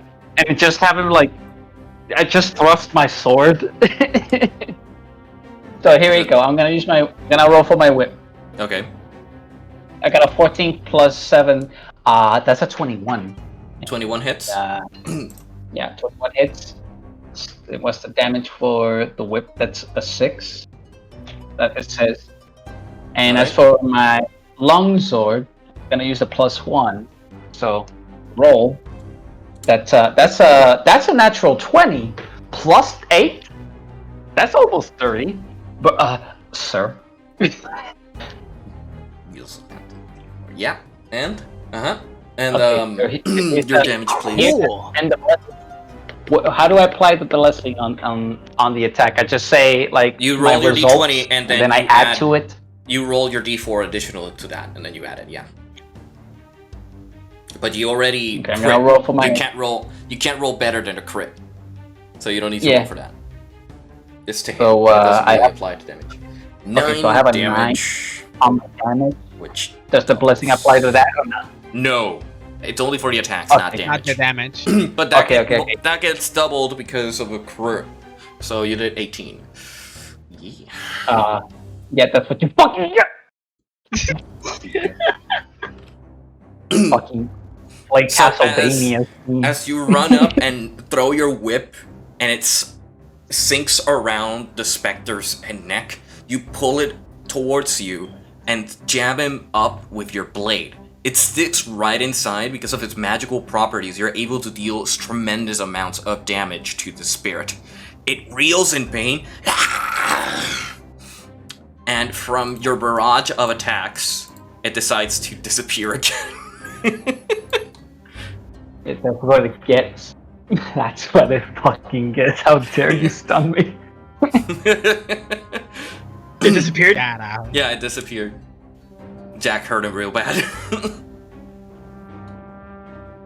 Hell yeah. You have a spirit behind you. Okay. Alright. So, when I saw that he pushed me out of the way, I turned around to see that he got hit by this fucking creature, this ghost. I plant my fucking foot down to gain my balance from him pushing me. And I twirl around with my halberd to strike at it. Alrighty. Roll for your attacks. I have strike attacks. Thank God. Oh my God. I keep forgetting the plus for fucking halberd. Jesus fucking, I'm fucking bad. Oh, here we go. Oh, never mind. It is a plus 10. So first attack is 15 plus 10. 15 plus 10. Yeah, that hits. 25. Yeah, that hits. Second attack.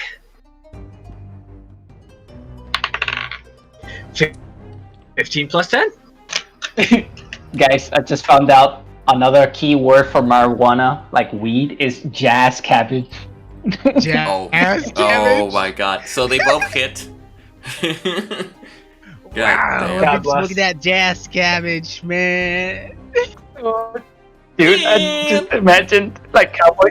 Dude, I just imagined the cowboy bebop opening. You want some jazz cabbage?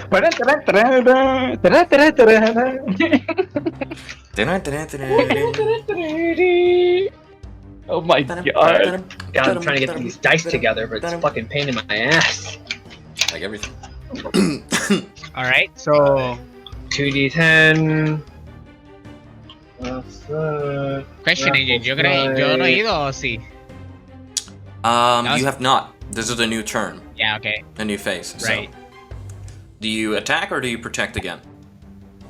I would like, well, deja que ella termine con her attack to see if, you know. Alright, Jeffrey's going to run up to this thing and attack it.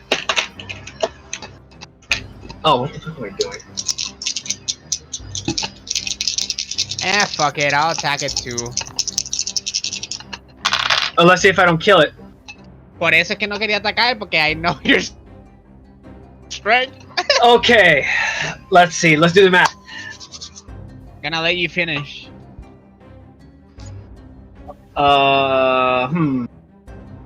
That's a lot of damage. How much damage was that? Total. Just give me the total. I rolled two. Fine.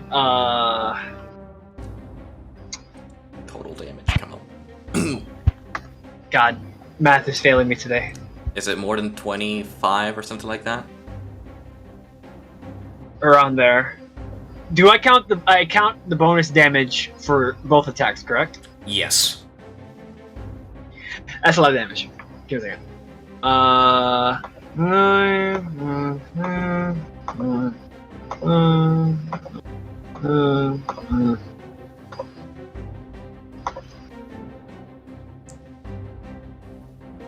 36 damage. Exterminated. Well, so, as you turn around, you twirl your halberd, you just extinguish that Specter's existence. By every hit, you see just the Specter's life force just disappear into ethereal pieces. This is why I didn't engage. After that, I scan around. I fucking like a hawk. I'm scanning around for the fucking asshole ghost. Alright. You scan around. I am going to ask you to roll me a perception check if you're trying to identify its next location. Flint, you can attempt to move or do something else. That's a good there is. question. 14. 14? No. You scatter around and look to see where this ghost could appear next, but you don't see any indication to its location. He's gone, for all you know. There's a ghost right on Nate. And, Gothak and Jeffrey is helping you against this thing. So, would you like to do the honors and pummel it to oblivion? Please. Yes, absolutely. I will Thing once has been a again. goddamn thorn in our side. I will once again reckless attack. I'm going all out on this bitch. These are mine, right? These are Alright, mine. well. Okay, cool. This and this. Well, you crit failed 1 and landed 1. Okay. Okay, I'll take the 18. First attack is another 18. What the fuck? And second attack. Okay. Jenny, look at it. I'm not fucking making it up. Another 18. You're stuck on 18 right now. I know. Holy fuck. I think I know what to do. 12. Sorry, I rolled an 18. It's 18 plus 9 on both attacks. Alright, so they both hit. First one does 12 damage, and the second one does 17 damage. So that's 17 plus 12, that's 29 damage. Okay, fellas. I need to go to the bathroom real quick, and I was gonna grab a snack. I'll be right back. Dale. Dale. El double attack es con melee weapon solamente, correct? When it comes to extra attack, can be done with any weapon. So if you have a bow, you can fire twice. It just says action, yeah. Yeah. Okay. 2 weapon then I firing would like requires to do that. that you have 2 weapons. I would like to fire at the beast. At the beast or the spirit? Yeah. The beast. I think the arrows did anything to the spirit, or am I wrong? It does damage them, but it's not as effective. Okay. Yeah. Do guiding bolt I'll on hit the beast. I think they can, yeah. I'll hit the beast. Okay. I'll roll for the attack. You want to do guiding bolt? Oh my god. Yeah, I'm like, remember, you're blessed. No, bless is over. Right. Oh, is it 1 minute? It's 1 minute. Yeah. Not 1 turn. Oh God! It's 1 minute. Yeah.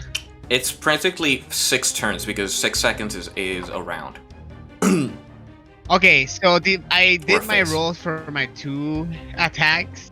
Uh-huh. El primero is 9 plus a 2 plus 5, which is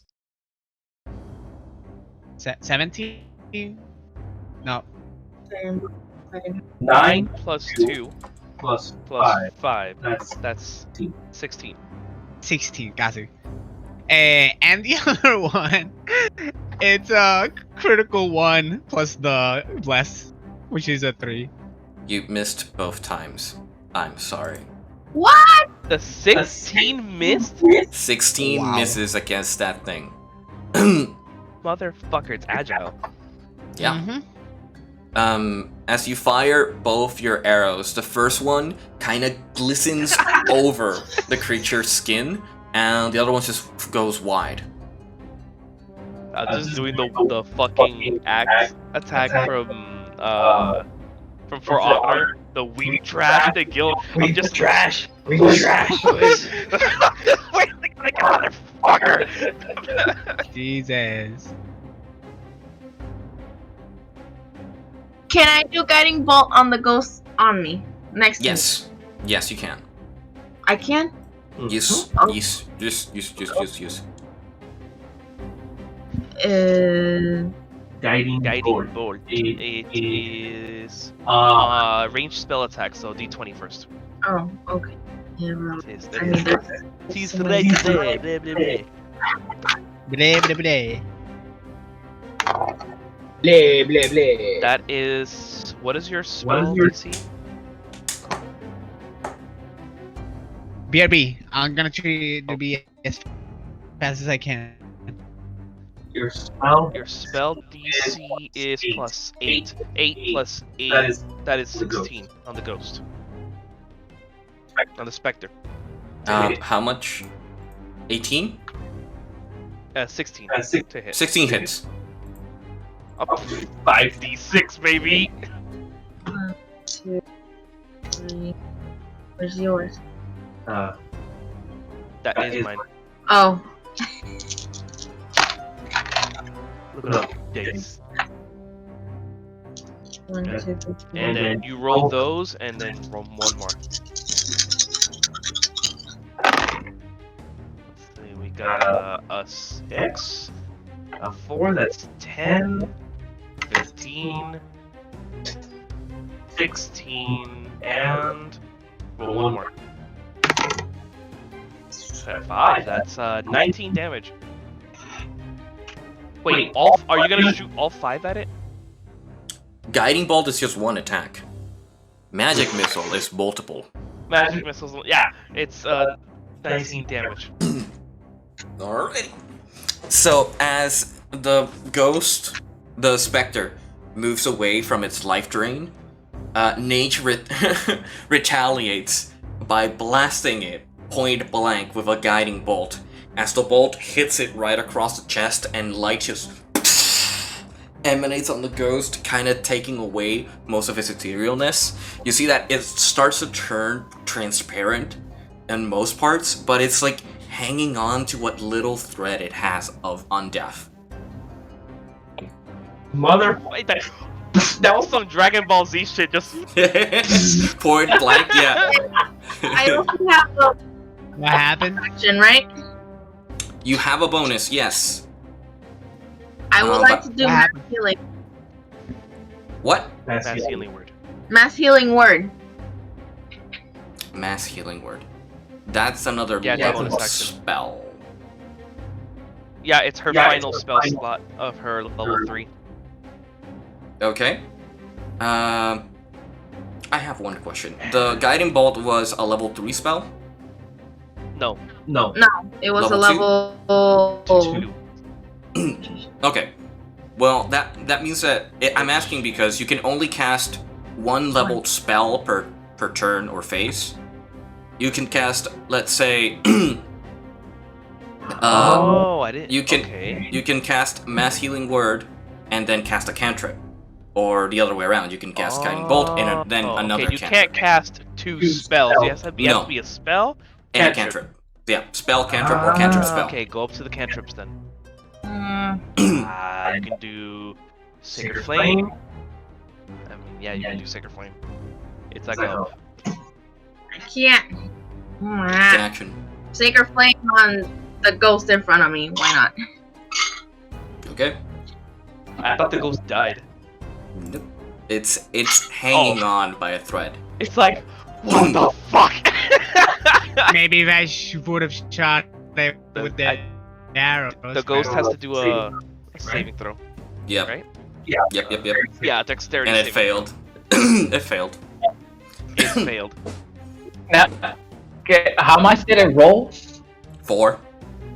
Okay, I just want to do a bit. Now, let's say, hypothetically, you roll a 4. In that situation, you must perish. There is no other alternative. Why I said earlier, oh shit. That's 6 damage. That's 6 damage. 6 damage. Okay. So as the ghost is trying to maintain its form and trying to reform itself, Nate just looks at it and just casts Sacred Flame on its position, and what little remained of it implodes the whole being, turning it into ethereal ash. Holy shit! It's like, oh, that didn't finish you off? Die.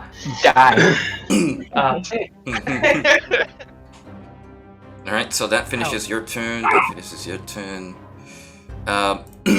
Flint, you still have an action. Ari still has an action. Action? Are you sure? Yeah.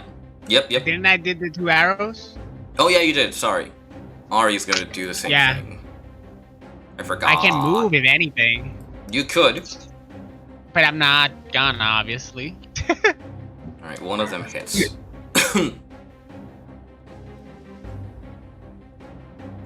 That.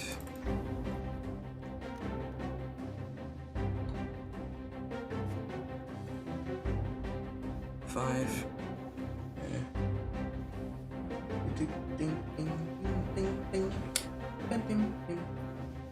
Plus 4. So is this the type of music that we should be listening to for a battle like this? No, I'm just imagining. I mean, I like the music. I don't mind it. It's nice. In my head, the fucking Horde song from Days Gone is just banging on my head. But after seeing all these really good rolls, I don't know, man. I think this music is fine. These are really fucking good rolls. Like, I gotta tell you, these are really good fucking rolls. Yeah. Just like that, all good rolls. Yeah. So Ari takes her bolt and fires twice. One of the bolts lands on the creature, dealing an critical spot with her sneak attack, dealing 15 damage in total. Creature is still standing and it's like hissing at everybody, and it will attempt to reposition itself again in the water. Legendary action, right? Yes, legendary action, moving itself. And now it will be the enemy turn, because I think that's everybody. Now the creature. Enemy phase. Oh man. Creatures, because I need their stats here. Adivina quién va a aparecer ahora. I'm sorry, creatures lit up?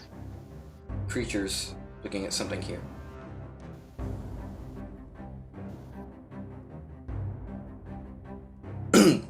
Alright, so the creature is going to invoke the spirits of all those who have died in this lair, as it howls and shrieks in its position.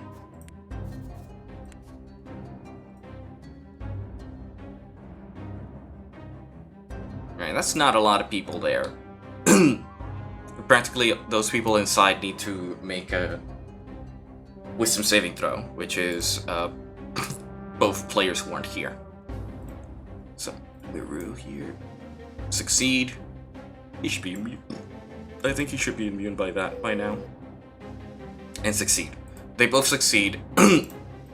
As he shrieks and screams to call on to those spirits to appear.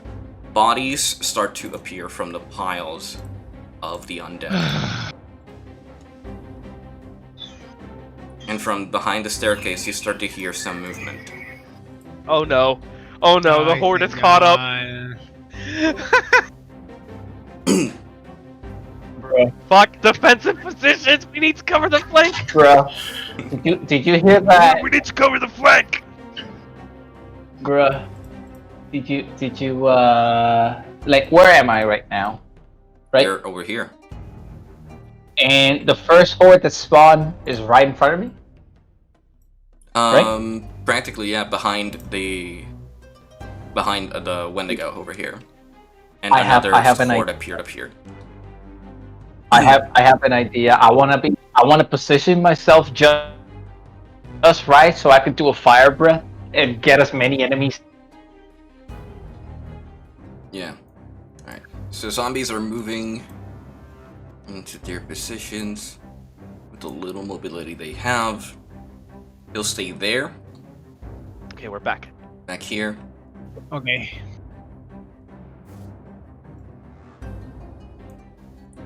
Ghost apparition appears back here. That motherfucker. Where he will summon 2 additional specters with him. She appeared again. You need to fucking kill him. You need to fucking kill him. Yeah. Oh my god. And he says, he taunts the party,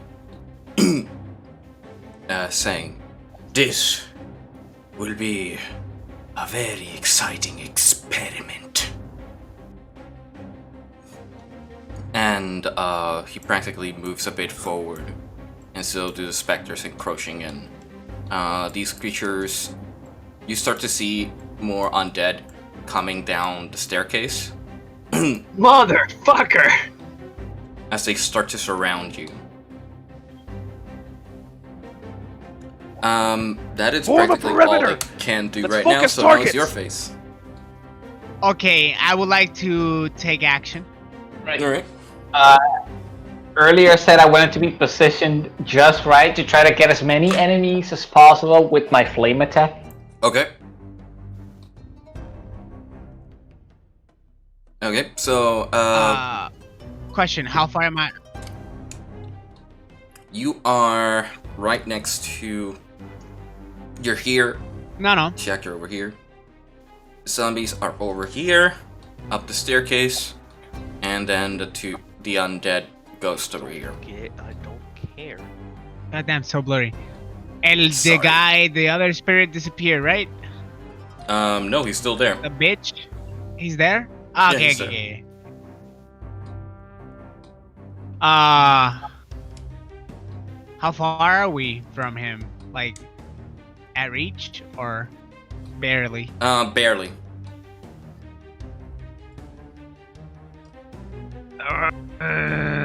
Fucking bitch. The beast? We're like in the middle position. You are surrounded. You are surrounded at this moment. Alright. I'll let him come to me then. Alright.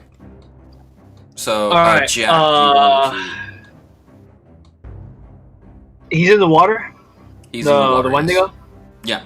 Okay, how deep is the water? Can I determine that? It's, knee deep. Knee deep? Yeah. Alright. I look at the creature, and I go towards it. To the Wendigo, right? Yes, correct. Wait, hold the line. I completely ignore Gothak. Jack, you wanted to attempt to hit multiple enemies. Which enemies are you talking about? The ones in the water or the ones above? I guess I'll go for the ones above. I don't want to risk, unless... They're too far away for you to actually reach them. Okay, how about this then? Can I equip my alchemy jug and call forth oil? Because since they're in the water, water and oil. I don't wanna like do it and then they just... I know, but I just want to make sure they burn. And since they're in the water, are they in the water? because I can barely see. They are in the water. Yeah. Yeah, because the idea is I want them to burn, and since there's water, it's like, dude, they could just, So. Yeah, oil superficially spreads on water. Yeah, it stays above, and it can burn. Okay, so can I do that? I then equip my alchemy jug, call forth oil. Yep. And it takes an action to spill the oil, into the water. Alright, I'll do that then. Alright, you spill the oil, and it starts to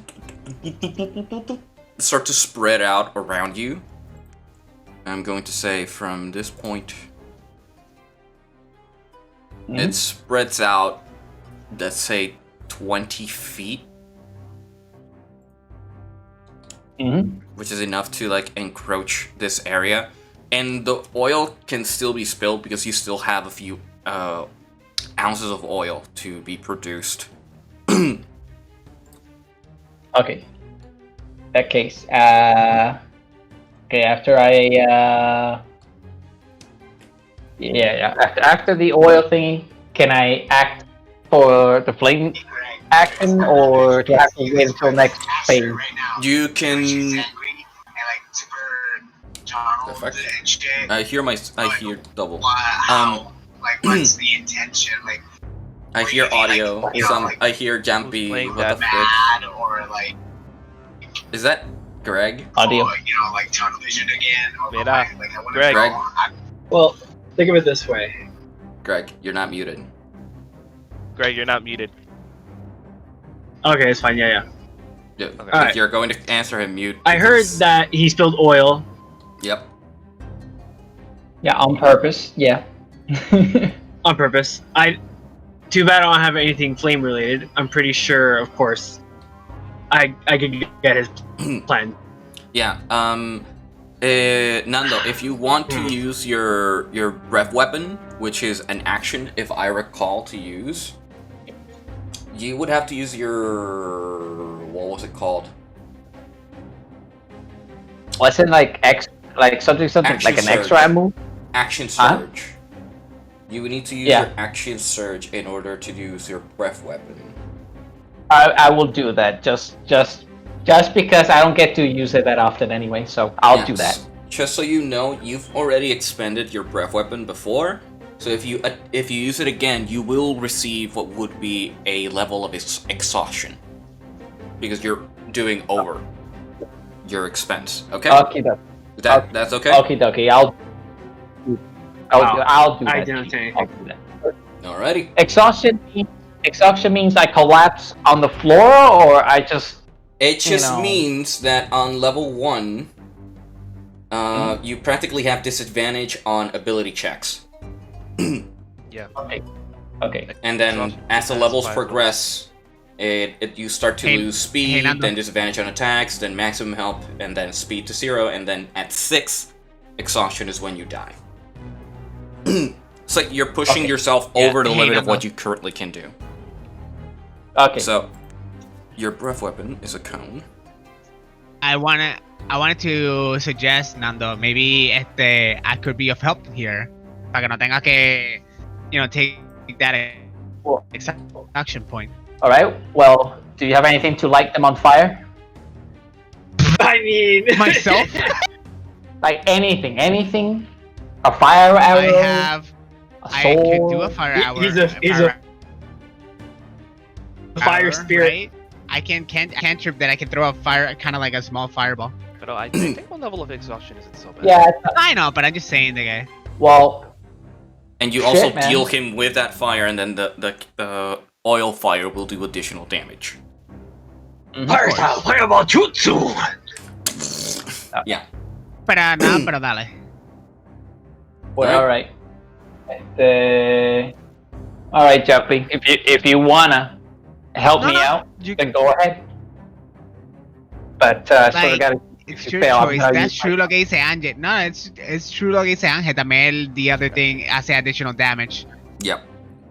Well, in that case, I'm gonna do the flamethrower thingy. All right. All right. Do the breath weapon. No problem. Alright, so you roll me 2d6s, which is your breath weapon, and it'll do fire damage. And now I will roll a dex save for the creatures. I got a plus. I have a 5 plus 6 for an 11 on my final result. 11 fire damage. 11. Nice. So that's pretty good, right? That is pretty good, pretty yeah. high. Okay. Zombie failed. Wendigo failed. Is there another zombie in the flame? No, there's only 2 creatures in that that cone. Okay, so both of them failed. And he is also takes double. So as you cast your throw the oil and throw the jug to the side, you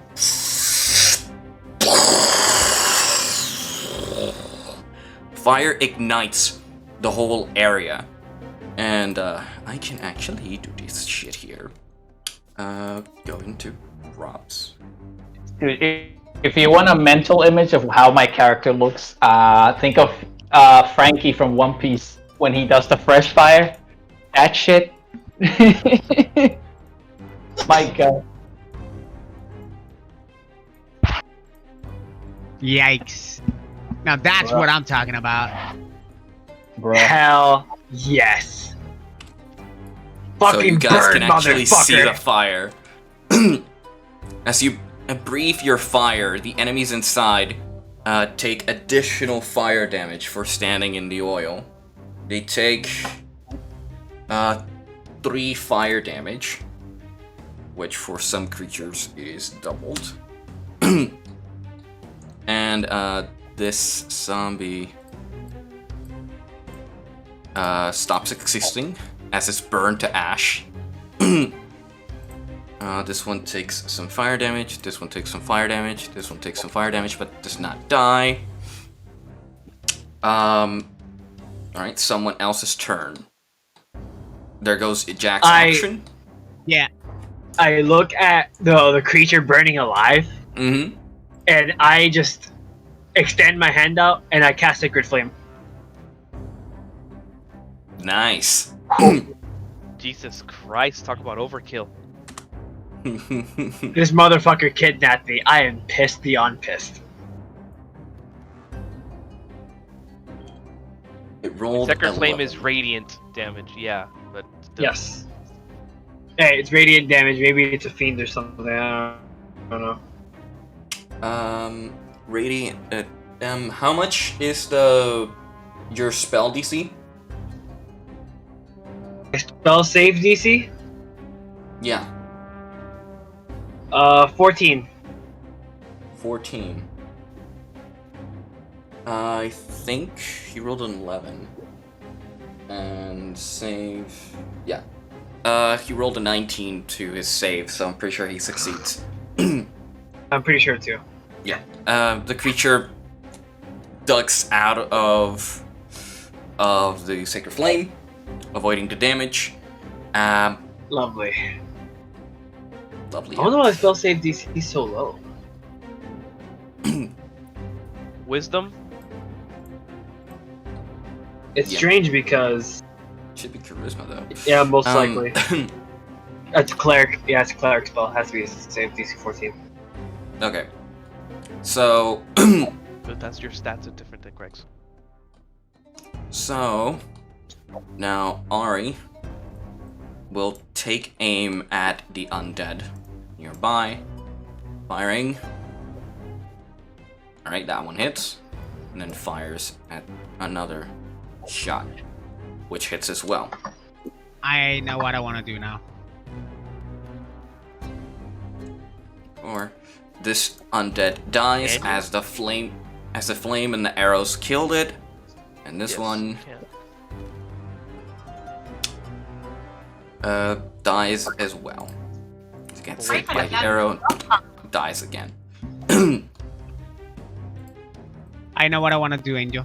What do you want to do? Whenever you're finished. Yeah. I want to dash towards... If I don't... Si no llego with my base speed, I want to dash towards the spirit. Huh. Okay. You want to engage it? Yeah. Okay. And You engage the dark spirit. Yeah. What does he look like? What does he look like? Did you see Angel's creepy roll me fucking GIF roll animation? me a perception check. A what? Perception. Practically looks like this. Okay. Hey, Jumpy, look at Angel's screen. Oh right, right. It's this guy. It's 10. Porque mi perception so que a mi cabrón, sí. Yeah. Looks like that. Looks like a spirit with horns and gleaming red eyes as it's staring at you. It looks like it had human features, but you can't really tell. Okay. It's like having Lovecraftian. So yeah, features that I are dash at it, describable. which that will be an action. Yep. But I action search. Okay. And I will attack with my Heart Seeker with a shield on hand. Okay. Bruh. He's gonna use the shield. And I will attack. But yeah, I'm gonna roll for that. Go ahead. Oh, you uno my acción crit. Anyways, first roll is not 18 plus 6. ¿Todavía está el bless o no? Sí, el blast todavía está activo. ¿Qué? ¿Se desactivó ya? It is active. It's still active? Okay, so 18 plus plus 1, that's a 19. Plus 6, that's 50. 25. 25? Correct?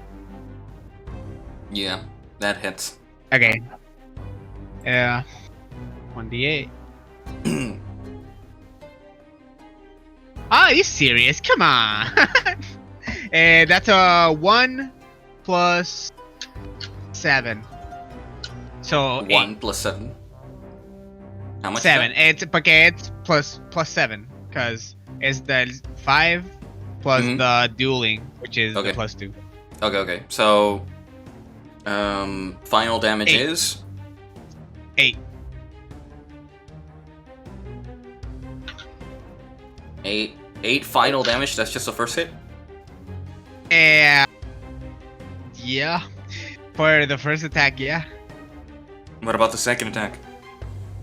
The second attack, let me roll the blessing. That'll be 16 plus 6. So fucking help me out here. Okay, very slow. Wait, math. What's the math? 16. Yeah. 16 plus 6. That's 22. Plus. No, yeah, 16 plus 6. 22, yeah. Ese es el damage, el para atacar. 22. Okay, that hits. Okay. 22 to hit. Yeah, 22 to hit. I assume it hits. It does. And roll for the damage. That's 6 plus 5 plus 2, so 13. 13. Okay. So a 21 damage in total. As you run up to the ghost and attempt to cut his fade, you take your Heart Seeker and you push through and attack the spirit. That blade hurts. I say, shit, okay. I turn and use my 40 feet of movement speed to catch up to Flint. I dash.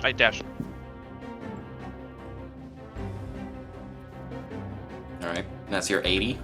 Wow. Ow. Wow. Ese. Flint! I'm with you. And I present, I obviously I can't do anything. Yeah, because you're Yeah, actions. but I Its get it. actions No. are gone, but I'm with Flint. Okay. And we, wielding our axe and sword together. Oh my god! Obviously, in this moment, I burst into flames a little bit. You know, like I have flames on me. You're fired up. I'm fired up. Alright, Jeffrey. Jeffrey will position himself next to the fire and ready himself for any attacks to attack whenever they get close. And Nate, what are you doing?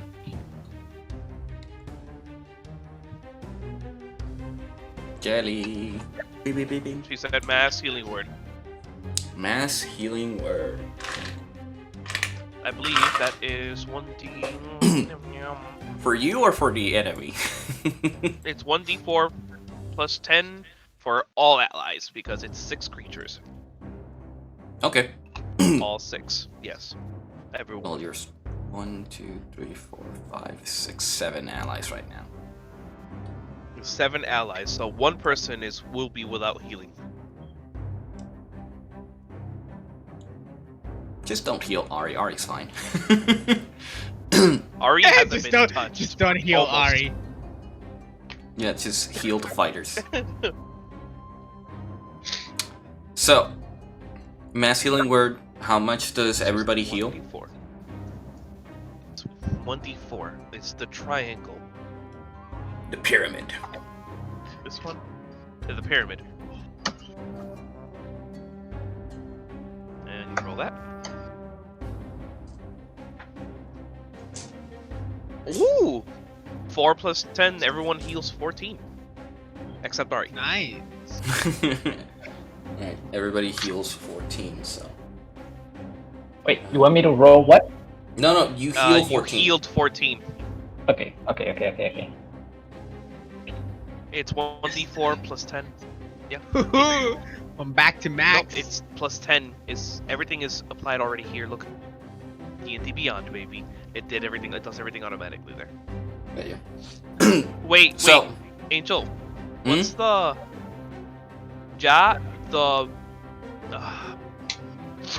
because of her background. Her life? Because of her... Life domain? Her god. The blessing, the... Divine intervention? What? The discipline of life. The life whenever domain. Whenever you cast a spell of first level or higher, it regains a creature +2 plus the spell's level. The Disciple of Life. So it's 16, then it's +2 extra. Or is it already applied in the plus in the healing? I don't know. In D&D Beyond. I do not know actually.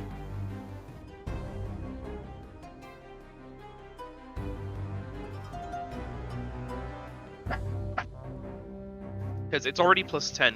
Her spell, because it's plus her spell attack, which is 8. Yeah, +2. It's already added. +2, yeah. Because her spell attack is 8. So, and it says 1d4 plus spell attack, which is 8. But arriba, in the healing, the stat, they say 1d4 plus 10. The 2 is already added. Yeah. So it's 14. Okay, yep. You're good. D&D Beyond does everything automatically. D&D Beyond. Yeah. This episode is not sponsored by D&D Beyond. Please should be. Hey, you see this man? Hey, D&D Beyond, you see this man with the glasses? Yeah, that man right there, he should be fucking sponsored by D&D Beyond. Where the fuck is the justice here? Yo, TaleSpire, where you at?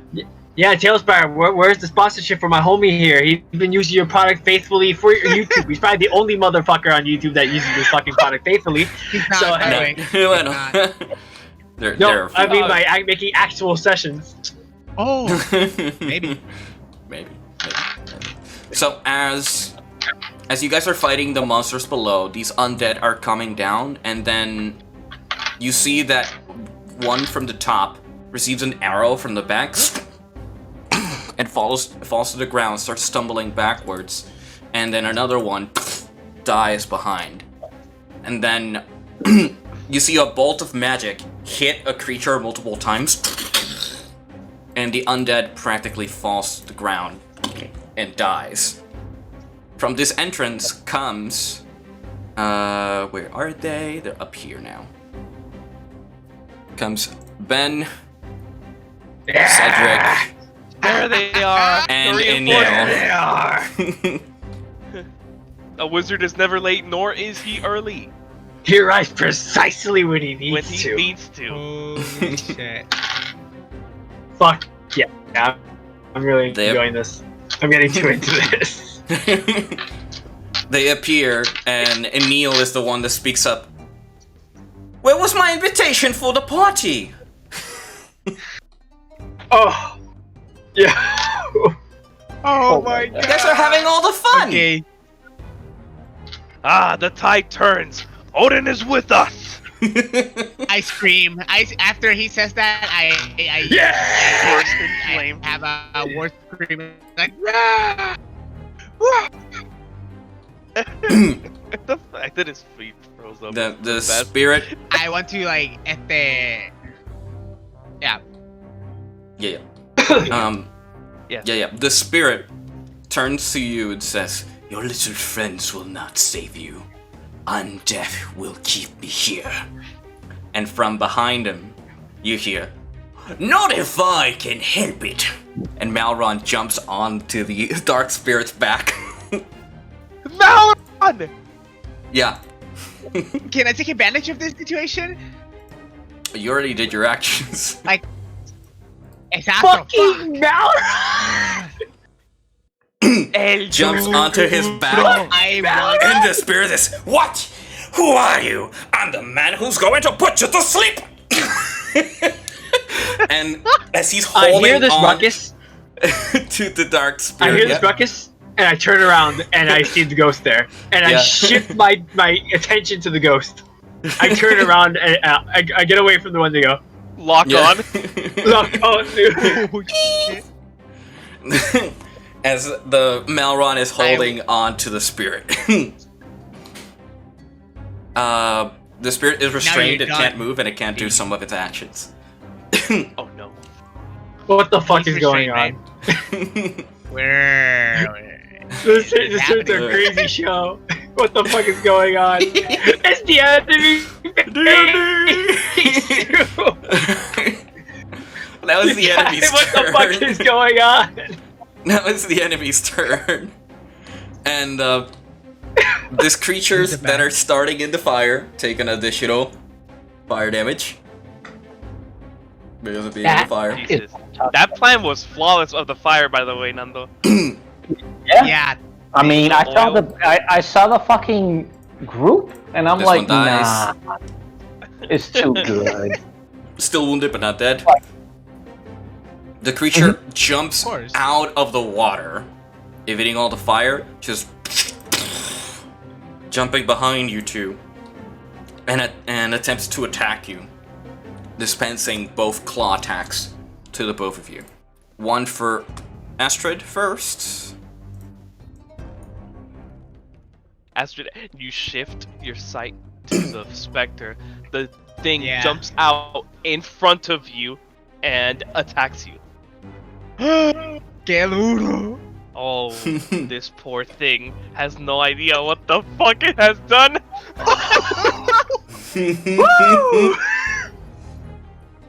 Okay. 14 I don't think hits you at all.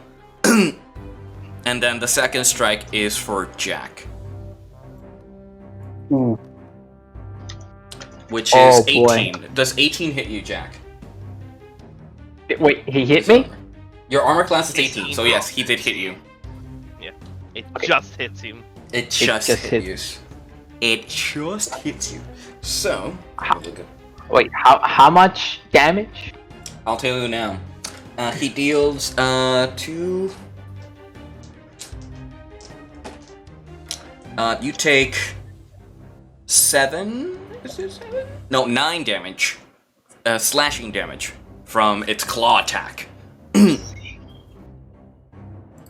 D&D Beyond, please let me.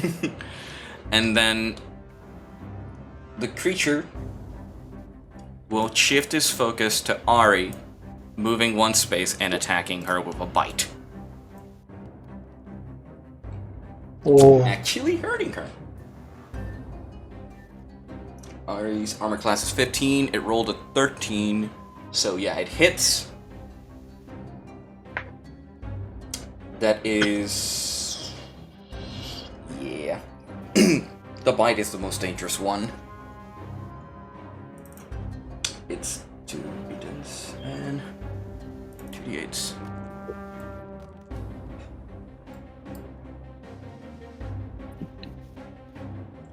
14, 18. Ari takes 18 damage from a bite attack. 18 damage? Yep. As the bite hits her, she starts to feel the dark necrotic energy start to peel away at her life force, taking extremendous amount of damage. Also, I believe... No, not this creature.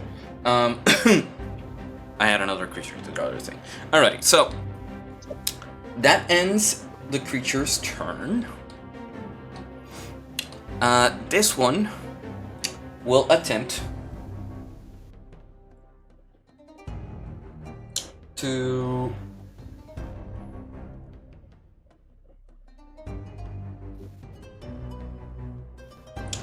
attempts to fly up. Fly up. Yeah, whilst being held, so it's like flying up with him. What the fuck can is use my going reaction on? to attack? Yeah, go ahead. Can we? Yes, it's leaving your engagement range. Well, if no one says it, Angel's gonna be like, "Well, you didn't say it." So go ahead. You have to trigger it. 17. 17 to hit. 17 to You hit. got a nat 20. 17 hits. Yeah. No. All right, both roll for crit. damage. It's a crit, right? Yeah, it's a crit, but eso. That's a crit for him. Yeah. Let me calm down, espérate. Dude, Jumpy's heart must be like. You have no fucking idea. Hey. Esto nunca pasa. 9 plus 6. I got a 15 on damage. Okay, 15. fuck. 1d8. 1d8. Okay. 3. Fuck. Okay. Damage. 3 plus 5. 8 plus the shield, so 8 plus 2. 10. 10 damage. Alrighty. Yeah. So Isn't it 20. double because crit? It's crit, yeah. So 20 damage. 20. Then. In total, you both get together 35 Así de nunca hago critical, dude. That's why I never do. So as the creature's flying up and attempting to escape, you both take the opportunity to slash away at the creature's ethereal body. You see limbs fly off. You see, like, you cut away one of his hands and Flint cuts away one of its legs. And it starts to, like, try to float away. With Malron still on its back. My God. It can't really move its body. And the creature being angry with you, practically just looks down at you. You will pay for that! And looks at this pile of bones, and summons another Specter as an action. Damn. Face us yourself, you coward! As it's trying to take Malron off, and Malron's like, No, stand still! Stand still, I'm putting you to bed! Unbelievable. This session is bonkers fucking crazy. Holy shit. These specters will attack you with life drain. Flint grita antes del ataque to Gothak or everybody. Like, we'll take him all! Damn straight! Okay, Gothak, the attack to you misses. Flint, it is a 15 plus whatever the specter's attack plus is. For 19. 19 hits you, so you take the Specter's attack. Roll me a Constitution save, please. Consafro. I could do con. I could do con. Yeah, you can do con. Okay. What'd you roll? I think it's a 2. Estoy buscando. Plus 6. 8. 8? Salió You bajito, rolled it. yeah. You're fine. Oh, okay. You failed. Your maximum is reduced by the damage you receive, which is 6. Temporarily. So, what do you mean by maximum? Your maximum HP is reduced. To 6? No, it's reduced by 6. Ah, okay. Okay, I can do that. So, this is here for 2. Does it change? No.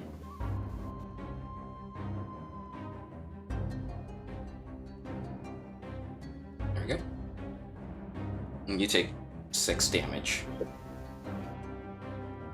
Correct. Alright. So, the other Spectre moves to you, which you are the closest, so it attacks you again. Hitting you. Roll another con save. Oh my god, Alright. another hit on Jumpy? 19. Another hit on Jumpy, yeah. 19. You succeed, but you still take what is 10 damage from that attack. I still take 10 damage. You take 10, but your Fucking maximum is balance, reduced. right? Fucking universe. Jesus. Alrighty, so this creature walks through the fire like a dumbass. Tries to attack Jeffrey, but Jeffrey, it's dumb. Salió del alma, Angel. Salió. Jeffrey attacks it before it has a chance and kills it because it doesn't matter how much damage, he overcomes it. It just swats it away with the little HP it had. So now ends the enemy turn. Now it's the player's turn. Alright.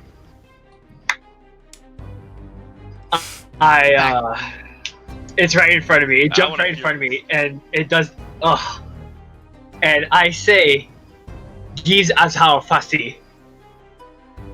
Okay. Ooh. What does that mean? Ching chong ding dong. What does it mean? It means get out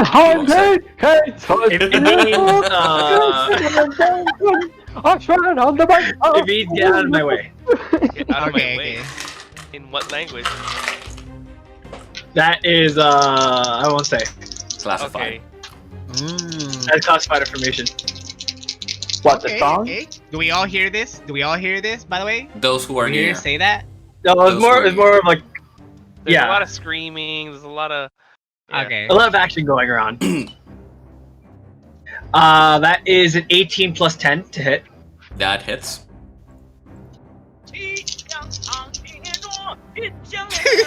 Hey, man.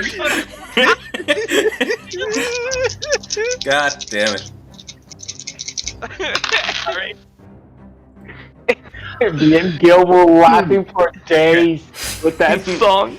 To the point that I told him.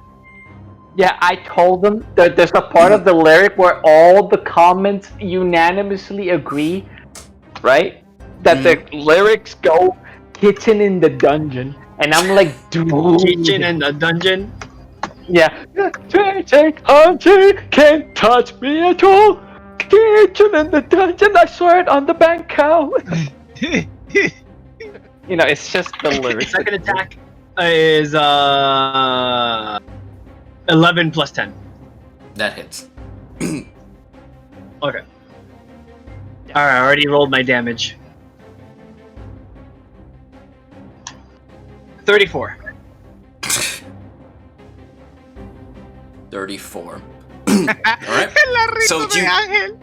So you take your halberd and practically split open the Wendigo's torso, and little blood, like black spurts of blood, start to spill out. You could almost see its heart beating almost unnaturally as his body starts to secrete this dark ooze out of its body.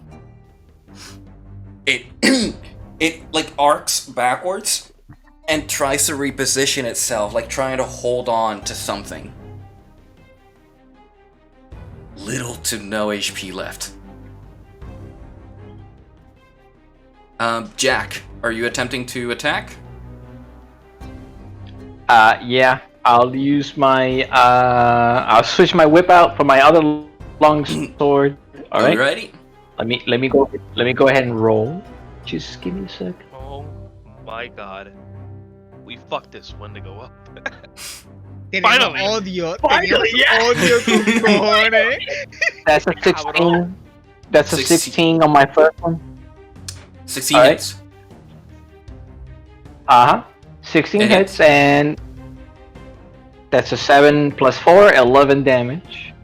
Alrighty. And your second attack? And I rolled the other one. Here we go. That's a 1 plus 8. That's a 9. Yeah, that misses. Yeah, so the second one misses. Fuck. So yep. I hit with the first one, 11 damage. Yeah. So so you run up as the Wendigo's like trying to hold on to itself. You run up and practically do a vertical slice up to its arm, practically dislodging its right arm as it flies into the water behind you.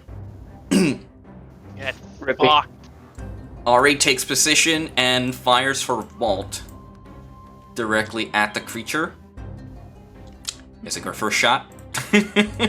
As the arrow flies right between the ribs and hits nothing, but by her second shot, she aims at the protruding heart. Fires the bolt, lands directly into the heart. The creature starts to bleed out, and the heart practically becomes unmade, and it falls to the ground with an arrow sticking to it. The Wendigo, looking for its own heart, falls to his knees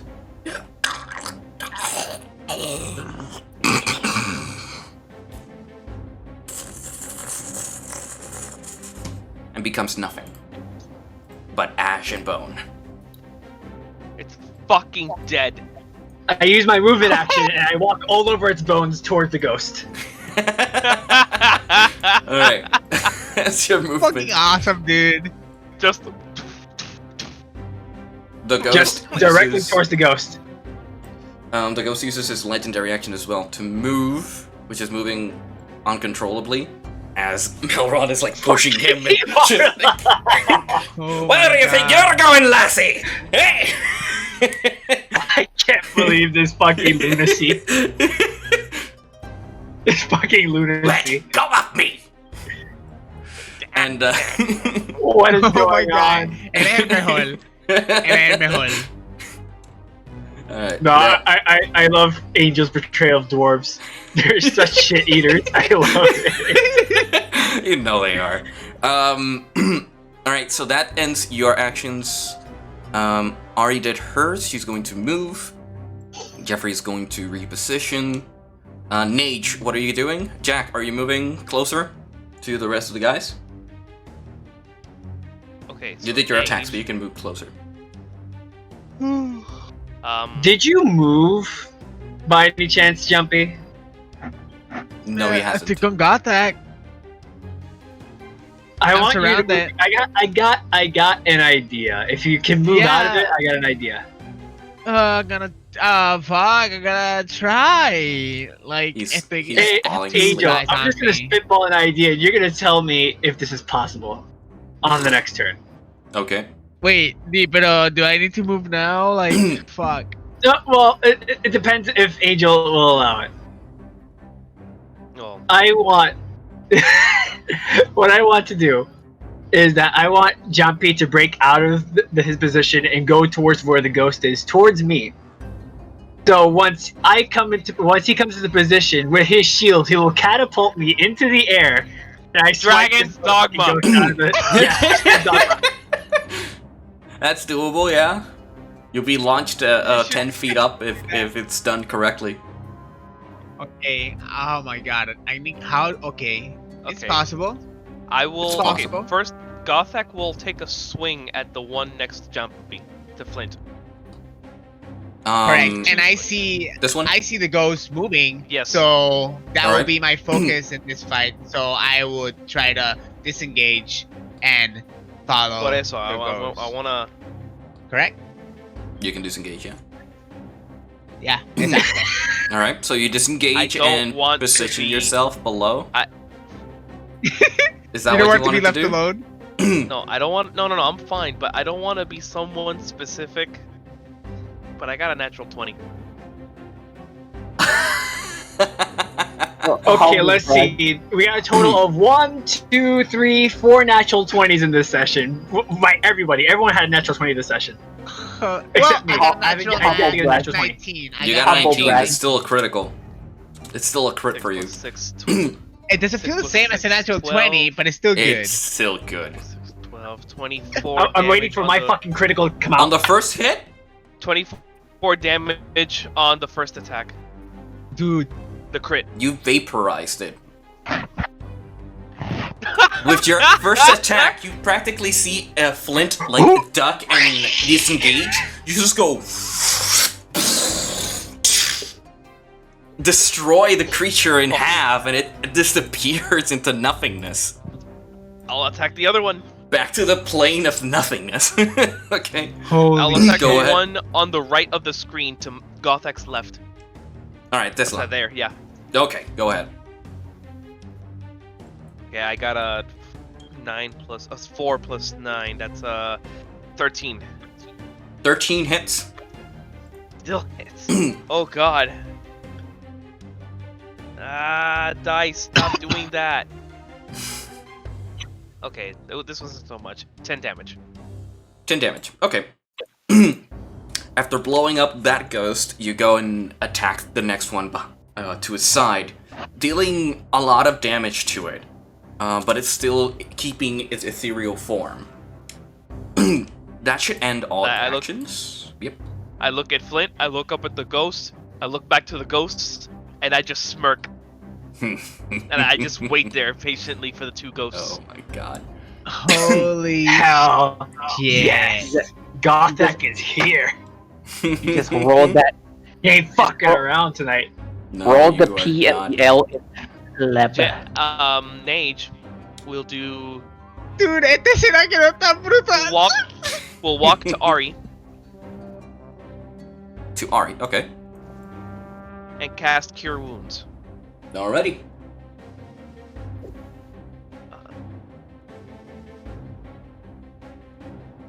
I capped out the 8. That is 16 healing points of healing. Because it's 1d8 plus 8. Yeah, she's at 32 hit points now.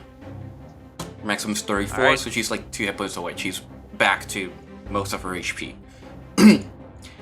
Thank you, sweetie. Alright. She says, and then.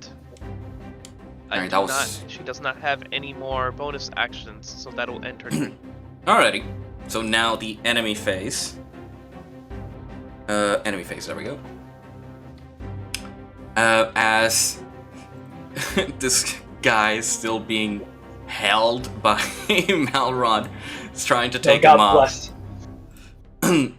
He will attempt to take him off, but he'll have disadvantage because it's Malron. Nope. Nope.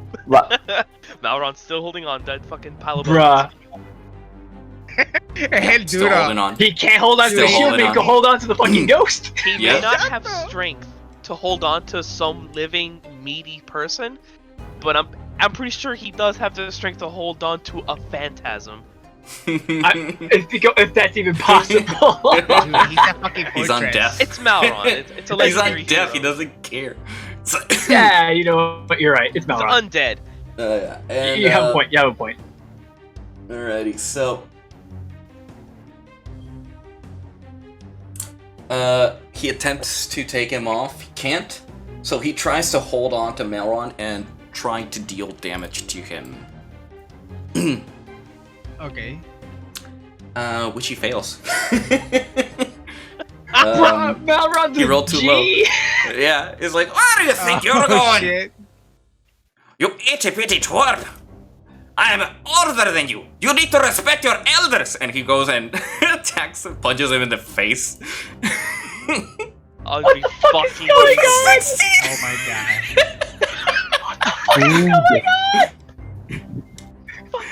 Dude, what the fuck is that punch? It deals 6 damage. Like, you better respect your elders. Did he just punch you one? Punches Holy you one, shit. 18 damage. I think Malron just made this one of the best sessions ever. He just made this one of the best sessions ever made. Dude, Malron's the best. And he keeps them there. He doesn't allow him to move. He's like, no, you're not going anywhere. You're staying where you are right now, you naughty little spirit. Alright, so I have no words. these two spirits will attack Gothak as they see him as an imminent threat. So I will Flame on me. 20s. Well, I won't crit you. Well, that's a crit. Yeah! Bring it on! That's a crit. That's gonna hurt. I don't have stone endurance. I can't defend. That's you. But Everyone has critted in this I fucking don't game think except stone endurance would have saved you from necrotic You get yours, damage. Drag. True, Maybe. Fair point. So Maybe you not. take I swear to God if I don't. 26 necrotic damage. As you dodge the Ouch. first spirit from trying to grab you, the one behind you grabs you almost to your lungs and starts to steal your life force. I need you to roll me a Constitution save. You got that, buddy. You got that. You got this, Gothak. Should be +5. It's +8 actually. Yeah, I'm proficient. Natural 1. Hell yeah. Gothak, Oh, what? your HP No. maximum has been reduced to 26. By 26.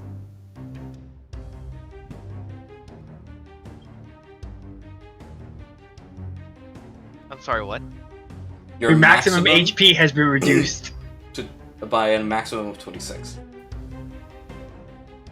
Temporarily or permanently? No, no, you lost. Temporarily. Temporarily. It's temporary. Temporarily. Okay. Ian, kasi yung pata to, Angel. You should be careful. Oh, okay. Le estaba gritando internamente ya. ¿Cuándo se acaba el mío? ¿Cuándo se acaba el mío? Yeah, you're down to 43 HP. O sea, as my maximum. As your maximum until you're able to recover that HP. Yeah. Oh my As God. the spirit grabs you. Ian, and you takes your okay? energy. I felt the life force drained out of me.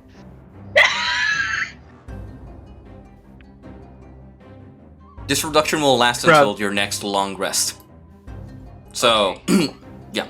But for this fight, until this fight is over, your maximum is reduced by a lot. So, that ends the enemy's phase. So now it's the player phase.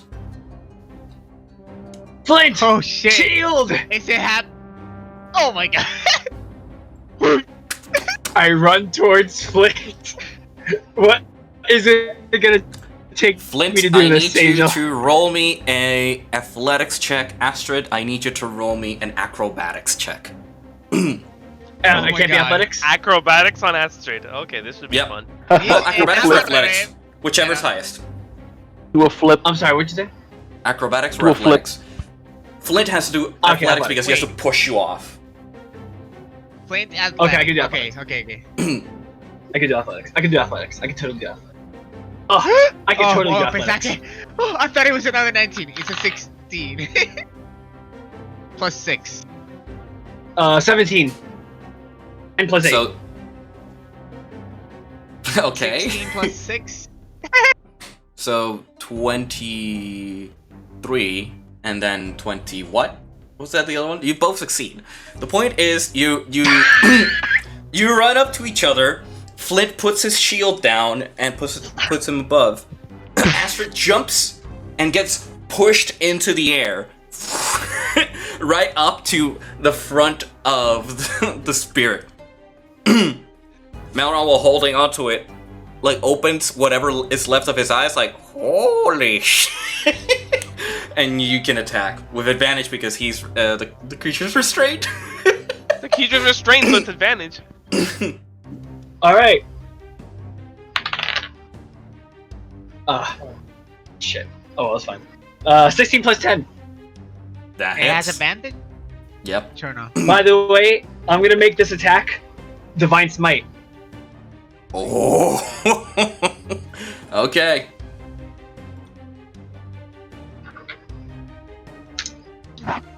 So that is. Oh, I don't have dice for this. Don't you have a dice bag? Okay, That's a lot of there dice. we go. just so we're clear, Mm-hmm. this is Alright, the amount yeah. of dice I'm rolling right now. Okay. Yeah, that's a lot of dice. I see 2d8s, and I don't fucking know. I see how much of a mess there. Yeah, it's 3d8s because it's undead. Yeah. Actually, no, I have to say I'll be fair. I'll take out a d10. No, keep it. Be fair? Dude! No. The reason why is because I'm attacking once. The d10 is meant because I attacked twice. Oh, okay. I was doing it wrong. My bad. That was my bad. Then you could have done 2 attacks, but that's fine. Well, of course, but in mid air. You twirl that Hey, that halberd you know like what? it's your house. You know what? He I'm allowed doing it. it. I'm doing He allowed it. it. He allowed 15 it. plus 10. That hits. I'm rolling the other 10. Yeah, additional, yeah. Yeah, You know you can divine smite back to back, right? No. No way. Huh? Alright, I have to do this math. Give me a second. Oh. Neat game. Sorry, I just 10 plus 15. I just ended up putting that towards Greg. Oh my god, Greg's dripping right now. Play that drip song on Greg, just on the mid-air.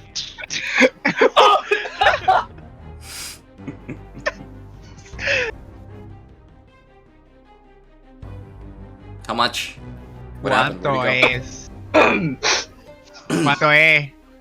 Go ahead, Greg. It's 50 damage. 50?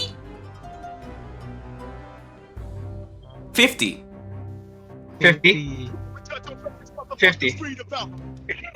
Sorry. 50 that Divine. to read. You want me to do the math? Want me to do my reasoning calculations for you? Or do you just want to just take it as face value? I'll take it as face value.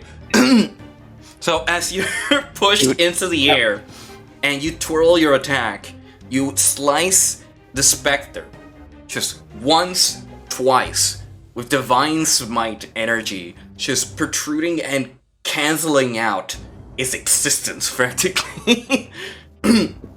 The spirit Okay, wait. is no So, longer able to hold itself. Hello? okay, so It's tanking. so you're telling me that Greg divine smited a creature out of existence, right? Yes. Yes. So, Oh. Astrid practically nuked the enemy with a little HP it had left. As you slice through the air, this radiant energy just follows the trail of your halberd, leaving traces of your attacks. And when you finish your attack, all radiant's energy just kind of implode onto the enemy. And the spirit kind of like starts to unphase itself, start to convulse with the radiant energy blowing up from the inside. No, this cannot be. Well, believe it, you filthy fuck. Oh my god. The Spectres literally fell after Teen Gohan blasted with the Kamehameha.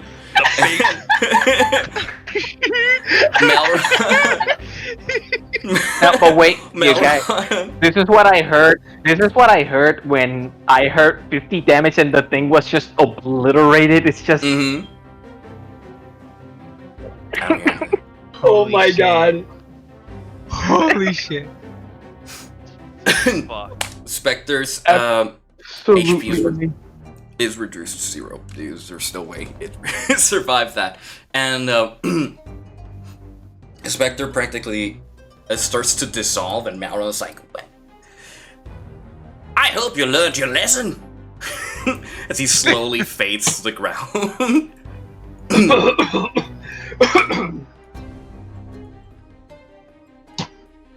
I pressed the run button. Wow. Specter falls to the ground and starts to practically turn into nothing. Slowly vaporize. It's unable to attack, it's unable to do anything. It's there. And Malron practically sits on top of what's remaining of the body. Well, I have just one question for you. Oh my god. What did we learn? Her butt. What did we learn? Grabs her. Just being a total jerk. What? What did he say? What did we learn?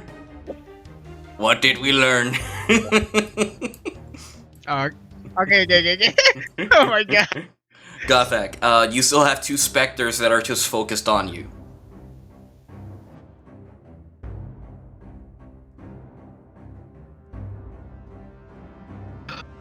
Can't each. But I am really pissed. So, reckless attack. Alrighty. Come on, give me something higher. Literally hold this number. 13 hit. How much? 13 to hit. That was 13 hits. That was pretty close. Yeah, 13 hits. Hits, okay, good. 7 damage. That's the first one. I rolled a 1 on the damage. Okay, my rolls are starting to suffer. I mean, your lungs were taken, so. Okay. 21. Yeah. My lungs were 21 to hit. That one hits? Oh, by the way, the first one was the 9 damage was on the. Alright. Ooh, okay. 15 damage on the second hit. 15. Alright. So, you're attacking the same specter, right? Right. The one that's injured, that's hurt. Alright. So, you attack the specter that's in front of you. You attack it twice. Depleting its HP, and the specter becomes into nothingness. And you're left to the enemy that's behind you.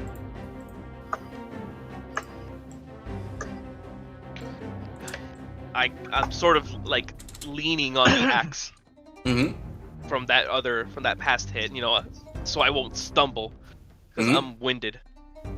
As I just stared straight into the eyes of the Wraith, then I finished my turn. All right. Ari runs up and fires an arrow or 2. Fires 2 arrows at the spirit. Both attacks hit. How much is her actual sneak attack? Oh.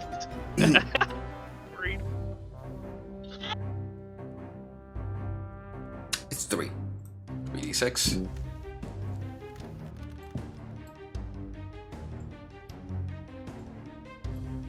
Game. There we go. Yeah, where did she? Yeah, how did she land? On her feet, or on Jumpy. 2-5. All right.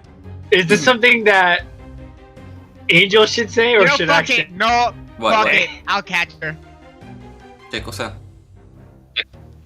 I'm catching her. I'm Oh, catching her. They're wondering how That's Astrid right. landed. Did she land at her feet, her butt? I'm catching her in my hands. I'm catching her in my hand. All right, roll me an athletics check for that. I'm catching her. Ari fires her bolt, damaging the spirit, hitting it over an area near its core as 2 arrows land on top of the creature. It seems wounded as its spectral form starts to become undone. Internet, don't do this now. Please, no. No, please. This is getting exciting. Everyone sing the Liberty theme. Yes! I'll send my GLaDOS signals to him. It'll probably fuck it up more, but Liberty. But hey. Liberty is another word for freedom. So tatakai, tatakai, Oh tatakai, my tatakai, fucking tatakai, God. tatakai, tatakai, tatakai. There we go. Tatakai. Alright. Come on, Liberty, fight! Fight! Fight! Um, Fight! There we go. fight, Oh my Mage God. are going to do an action. Te dije mi total, 22. Yes, you catch her pretty easily. As she starts falling down, you put the shield to the side and catch her. Even with all her heavy armor, you're able to catch her. Hold your position. Catch her. As you catch her at like spectral dust falls. Oh, like yes! Make it romantic and hammy as fuck. Do it. Keep doing it. As the residual radiant energy falls like embers around, you see a glimpse of the ember over your lover's eyes. As you give yourselves a moment to appreciate each other's existence. Oh, yes, of course. You know what I do? I grab his head and I make out with him. Oh, full on! Fucking full on! Just passionate kiss right there. Bonk! There we go. D20 drop. Bonk, bonk, Bonk, no horny. bonk, no horny. And Enil from the top part fires her arrows, landing on top of the enemy, killing the remaining enemy as it disappears into Jesus fucking nothingness. Christ. Combat ends. Wow. I give you an applause for that one. God fucking damn. That was fucking phenomenal. Amazing. That was a good encounter. That was a great encounter. I love that. I will now love sit that on shit. my ass and take a rest. Alright. So everybody is having their moment. That is if it's clear. It's clear. Malron's just sitting on the dark spirit as its ash is what remains of his spectral form starts to turn to ash, and the spirit's like trying to get off but doesn't have the strength. Don't fight it, lassie. You'll only make it worse. I You can I speak. limp towards Astrid. Mm-hmm. I give him the axe so he can just execute. She can execute. I give her the axe. I accept the axe. Mm-hmm. And I walk towards this motherfucking ghost. But before I do that, I got something to take out of him. Uh-oh. His big throbbing cup. I'm just kidding, you guys. I'm just kidding. Whoa! Slow down there, buckaroo. Slow down there, buckaroo. Slow down there, buckaroo. It doesn't say anything about it. So I cast Zone of Truth on it. Ooh, Zone of Truth. You son of a bitch! I have Zone Alright. of Truth. You cast Zone of Truth onto the creature, with little to no resistance since it does not have much to live for. Your spell takes effect. Who are you, and why did you haunt me? I am what remains of a lost, tortured soul. One that attempted to take down beast you just killed, but became trapped to my own spell.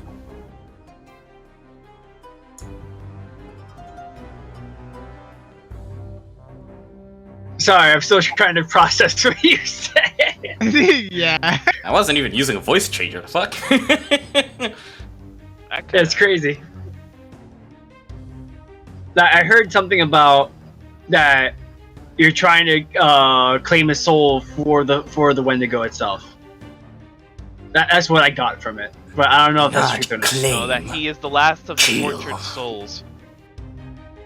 is one of the souls 300 years who attempted to apprehend and kill this beast. But my spell backfired, and I became one of his servants, tied to its force, tied to its being. So why target me? Because your soul had darkness. Darkness is power. And I wanted to see if you were willing. Strong enough. You want to see my strength? I just bring down the axe. A coup de grace as your axe lands, severing the head of the dark spirit. The body separates and turns into ash, into nothing. As Malron, well, that's about it. Dusts himself off and looks at the rest of you. You're a party of would-be adventurers. You're all great. Great and strong. And you, who's keep the the dwarf? shield. Suits you. I wanted Dwarf, to go in front of him and like shake his hand, his dead, soulless hand. Okay, like just like a manly like. Yeah. You son of a bitch! Yeah, like, he replicates and shakes your hand. Say it. No, I'll say it. I'll steal it. I'm sorry, Graham. I'm gonna steal that. Yeah. He shakes your hand like man. His arm kind of like unhinges, but he pulls it back. I give the axe back to Gothak. Mm-hmm. And I give him the. A family shake as well. Well, this has been fun. It's been fun to check these bones after a while. But who's this dwarf? This dwarf is the one who Lucky Charms practically saved our life out of me. Like right now, I mean. No, I saw that. But who is this dwarf? My bad. This is Dwarf, Malron, the shield hero. the legendary shield hero. You love me, no? Yeah, just present him. Shield hero. When you say that, he like gets his leg on a rock. Okay, and, like, okay. Yeah. And Yes, like, that is me. I want to be positioned like underneath and like try to like show off the shield, going like.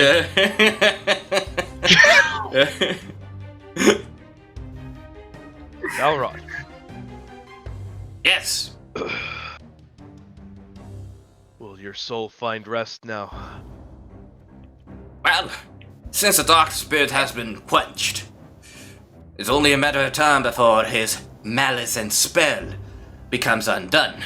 Thanks to your paladin's radiant attack, that spirit will not be returning. So after the energies release, I should be able to go back to rest. And he lifts his hand, and his hand kind of like flops down. As you can see, it's already fading. If you'll excuse me, I must go to bed.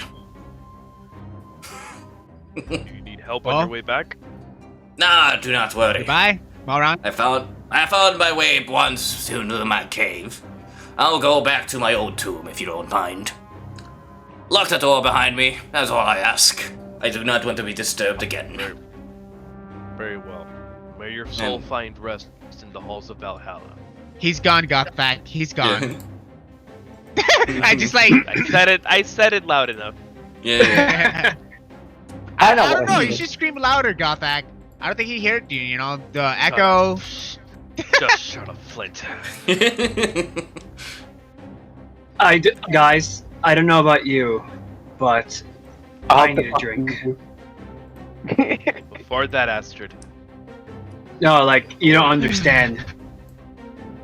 I start shaking. I need a drink. Oh. Get her some water. I mean, getting her some alcohol. I don't know.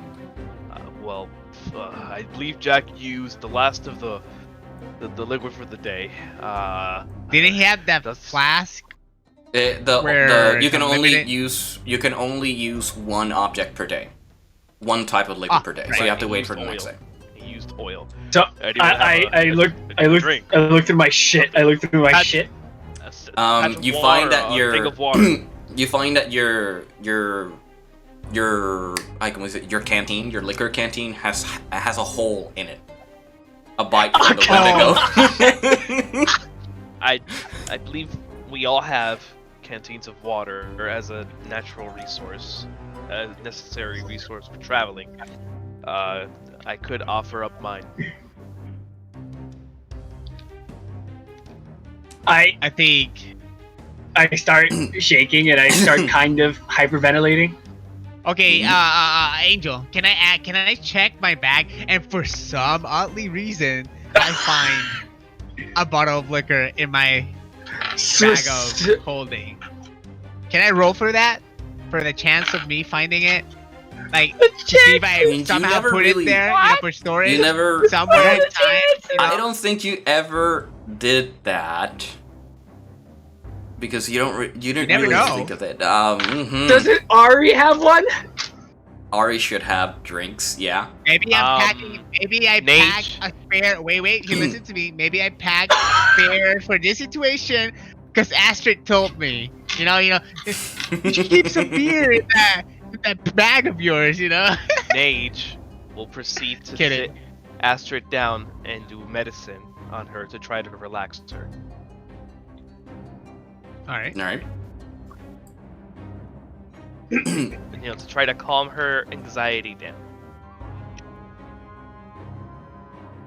This is D&D therapy, guys. Yes, D&D therapy. By the way, while I'm like in Nage's arms, like I start holding onto her very tightly, and I almost start fucking crying, dude. Hey, I wanna take that short rest to get rid of the exhaustion if I can. Yeah. The exhaustion is taken at a long rest. Oh my god, Jelly! Yeah, don't worry. We'll get a long rest once we get What's her medicine? She has a +8 on medicine. Oh my god, no wonder. Extremely proficient in it. Yeah, she's a medic. She's a combat medic. Okay. I rolled a No, sorry. I rolled... 11 plus 8. That's 19. On the medicine check. So, while that is happening, I just grab onto Nage and I start fucking bawling, like crying. Ugly crying. There. Your doctor is here. I'm here for you. Flint, give her some space for Christ's sake. Wait, you're playing for her? Yeah. She's Nokia? Yeah, she traveled fell asleep a long ways. Okay. Okay, that's cool. That travel. Flint is just like, okay, fine, shit, I okay. wasn't even that close at the moment.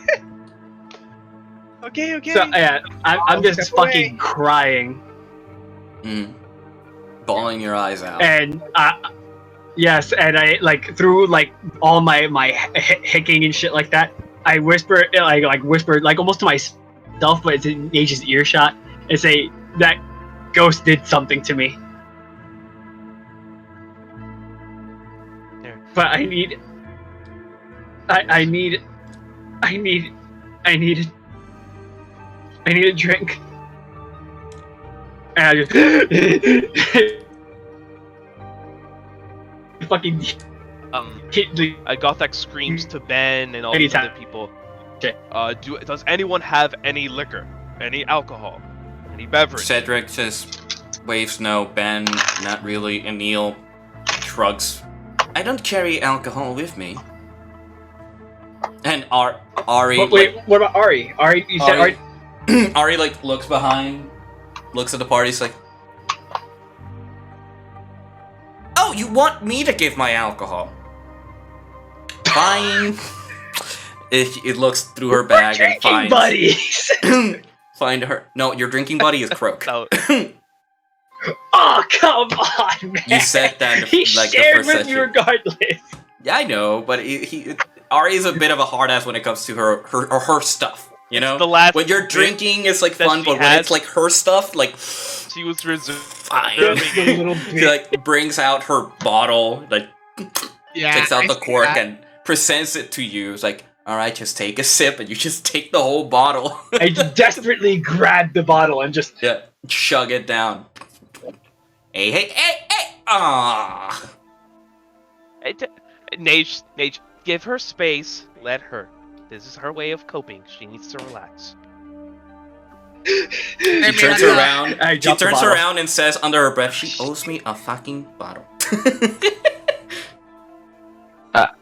Fellas, this is what I'm gonna call it. I pushed it as far as I could. Yep, it's 1:30. All right. Thank you so much. You didn't miss anything. Like with us, man. Yeah, I'll see you guys later, man. Good night. See, have a good night, man. Thank you so much. Okay. So after that, we're here. I start calming down, but I'm still crying. Yeah. It's okay. You can take your time. How about we take a rest here? My spells also need charging. And I say, I agree that phantasm.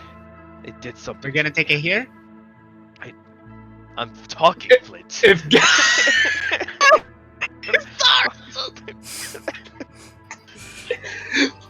know what? Yes.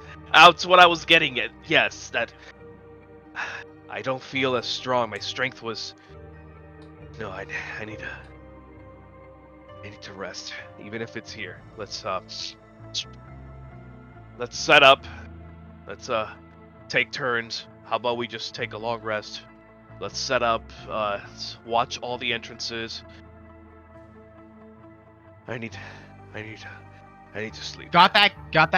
It's okay, dude. Just calm down. Just lay down. Yeah. All right, guys, you heard the man. Let's get moving. And just prepping the camp. Nage will stay with Astrid for the rest of the night. As everybody is preparing. This is a character bonding I never thought I'll ever do. As everybody's preparing for camp and deciding on your turns, we will be closing this session off. As everybody sets up camp, we can do like the continuing day next session, like what you do during that long rest, to have a moment to have characters speak to each other before we continue on to the next bit. But we can reset our stats now. Yeah, you can, because you already cleared the curse, so there's no real danger now. Okay, so I could just edit this and put I did a long rest. Yeah, do the long rest thing. Okay. All right. Does your master approve of the long rest? Yes. Do your long rest, people. There we go. I print long rest. There we go. Oh my god. I forgot what you did there. God, I need a fucking shower after this. This shit was fucking wild. I do too. This is what Nando said that when Astrid crit and killed the boss in the air. Please don't play an ad. Dude, that was fucking. Bless you, Flint. Bless you. Oh, dude, you were the one with the idea. Yeah, but you're without your athletics, I wouldn't be able to fucking do this. That session played out. Played out to your advantages. Yeah. Well, that was fun. Dude, scared me, hope though. we could do that again. I got scared. I saw your face. You were like, your face was like. I'm going to stop the recording now. I was like, oh no. If you like what you saw here, please consider subscribing and follow along this adventure, because this is going to subscribe.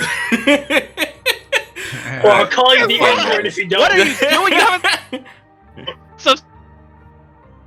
Congratulations! 95% of you haven't subscribed yet. You should consider subscribing to this man, or I'll call you the N-word. Wow. He will. I'll call you the N-word if you don't subscribe. Oh my god. Anyway, good night, guys, and I hope you have a good one.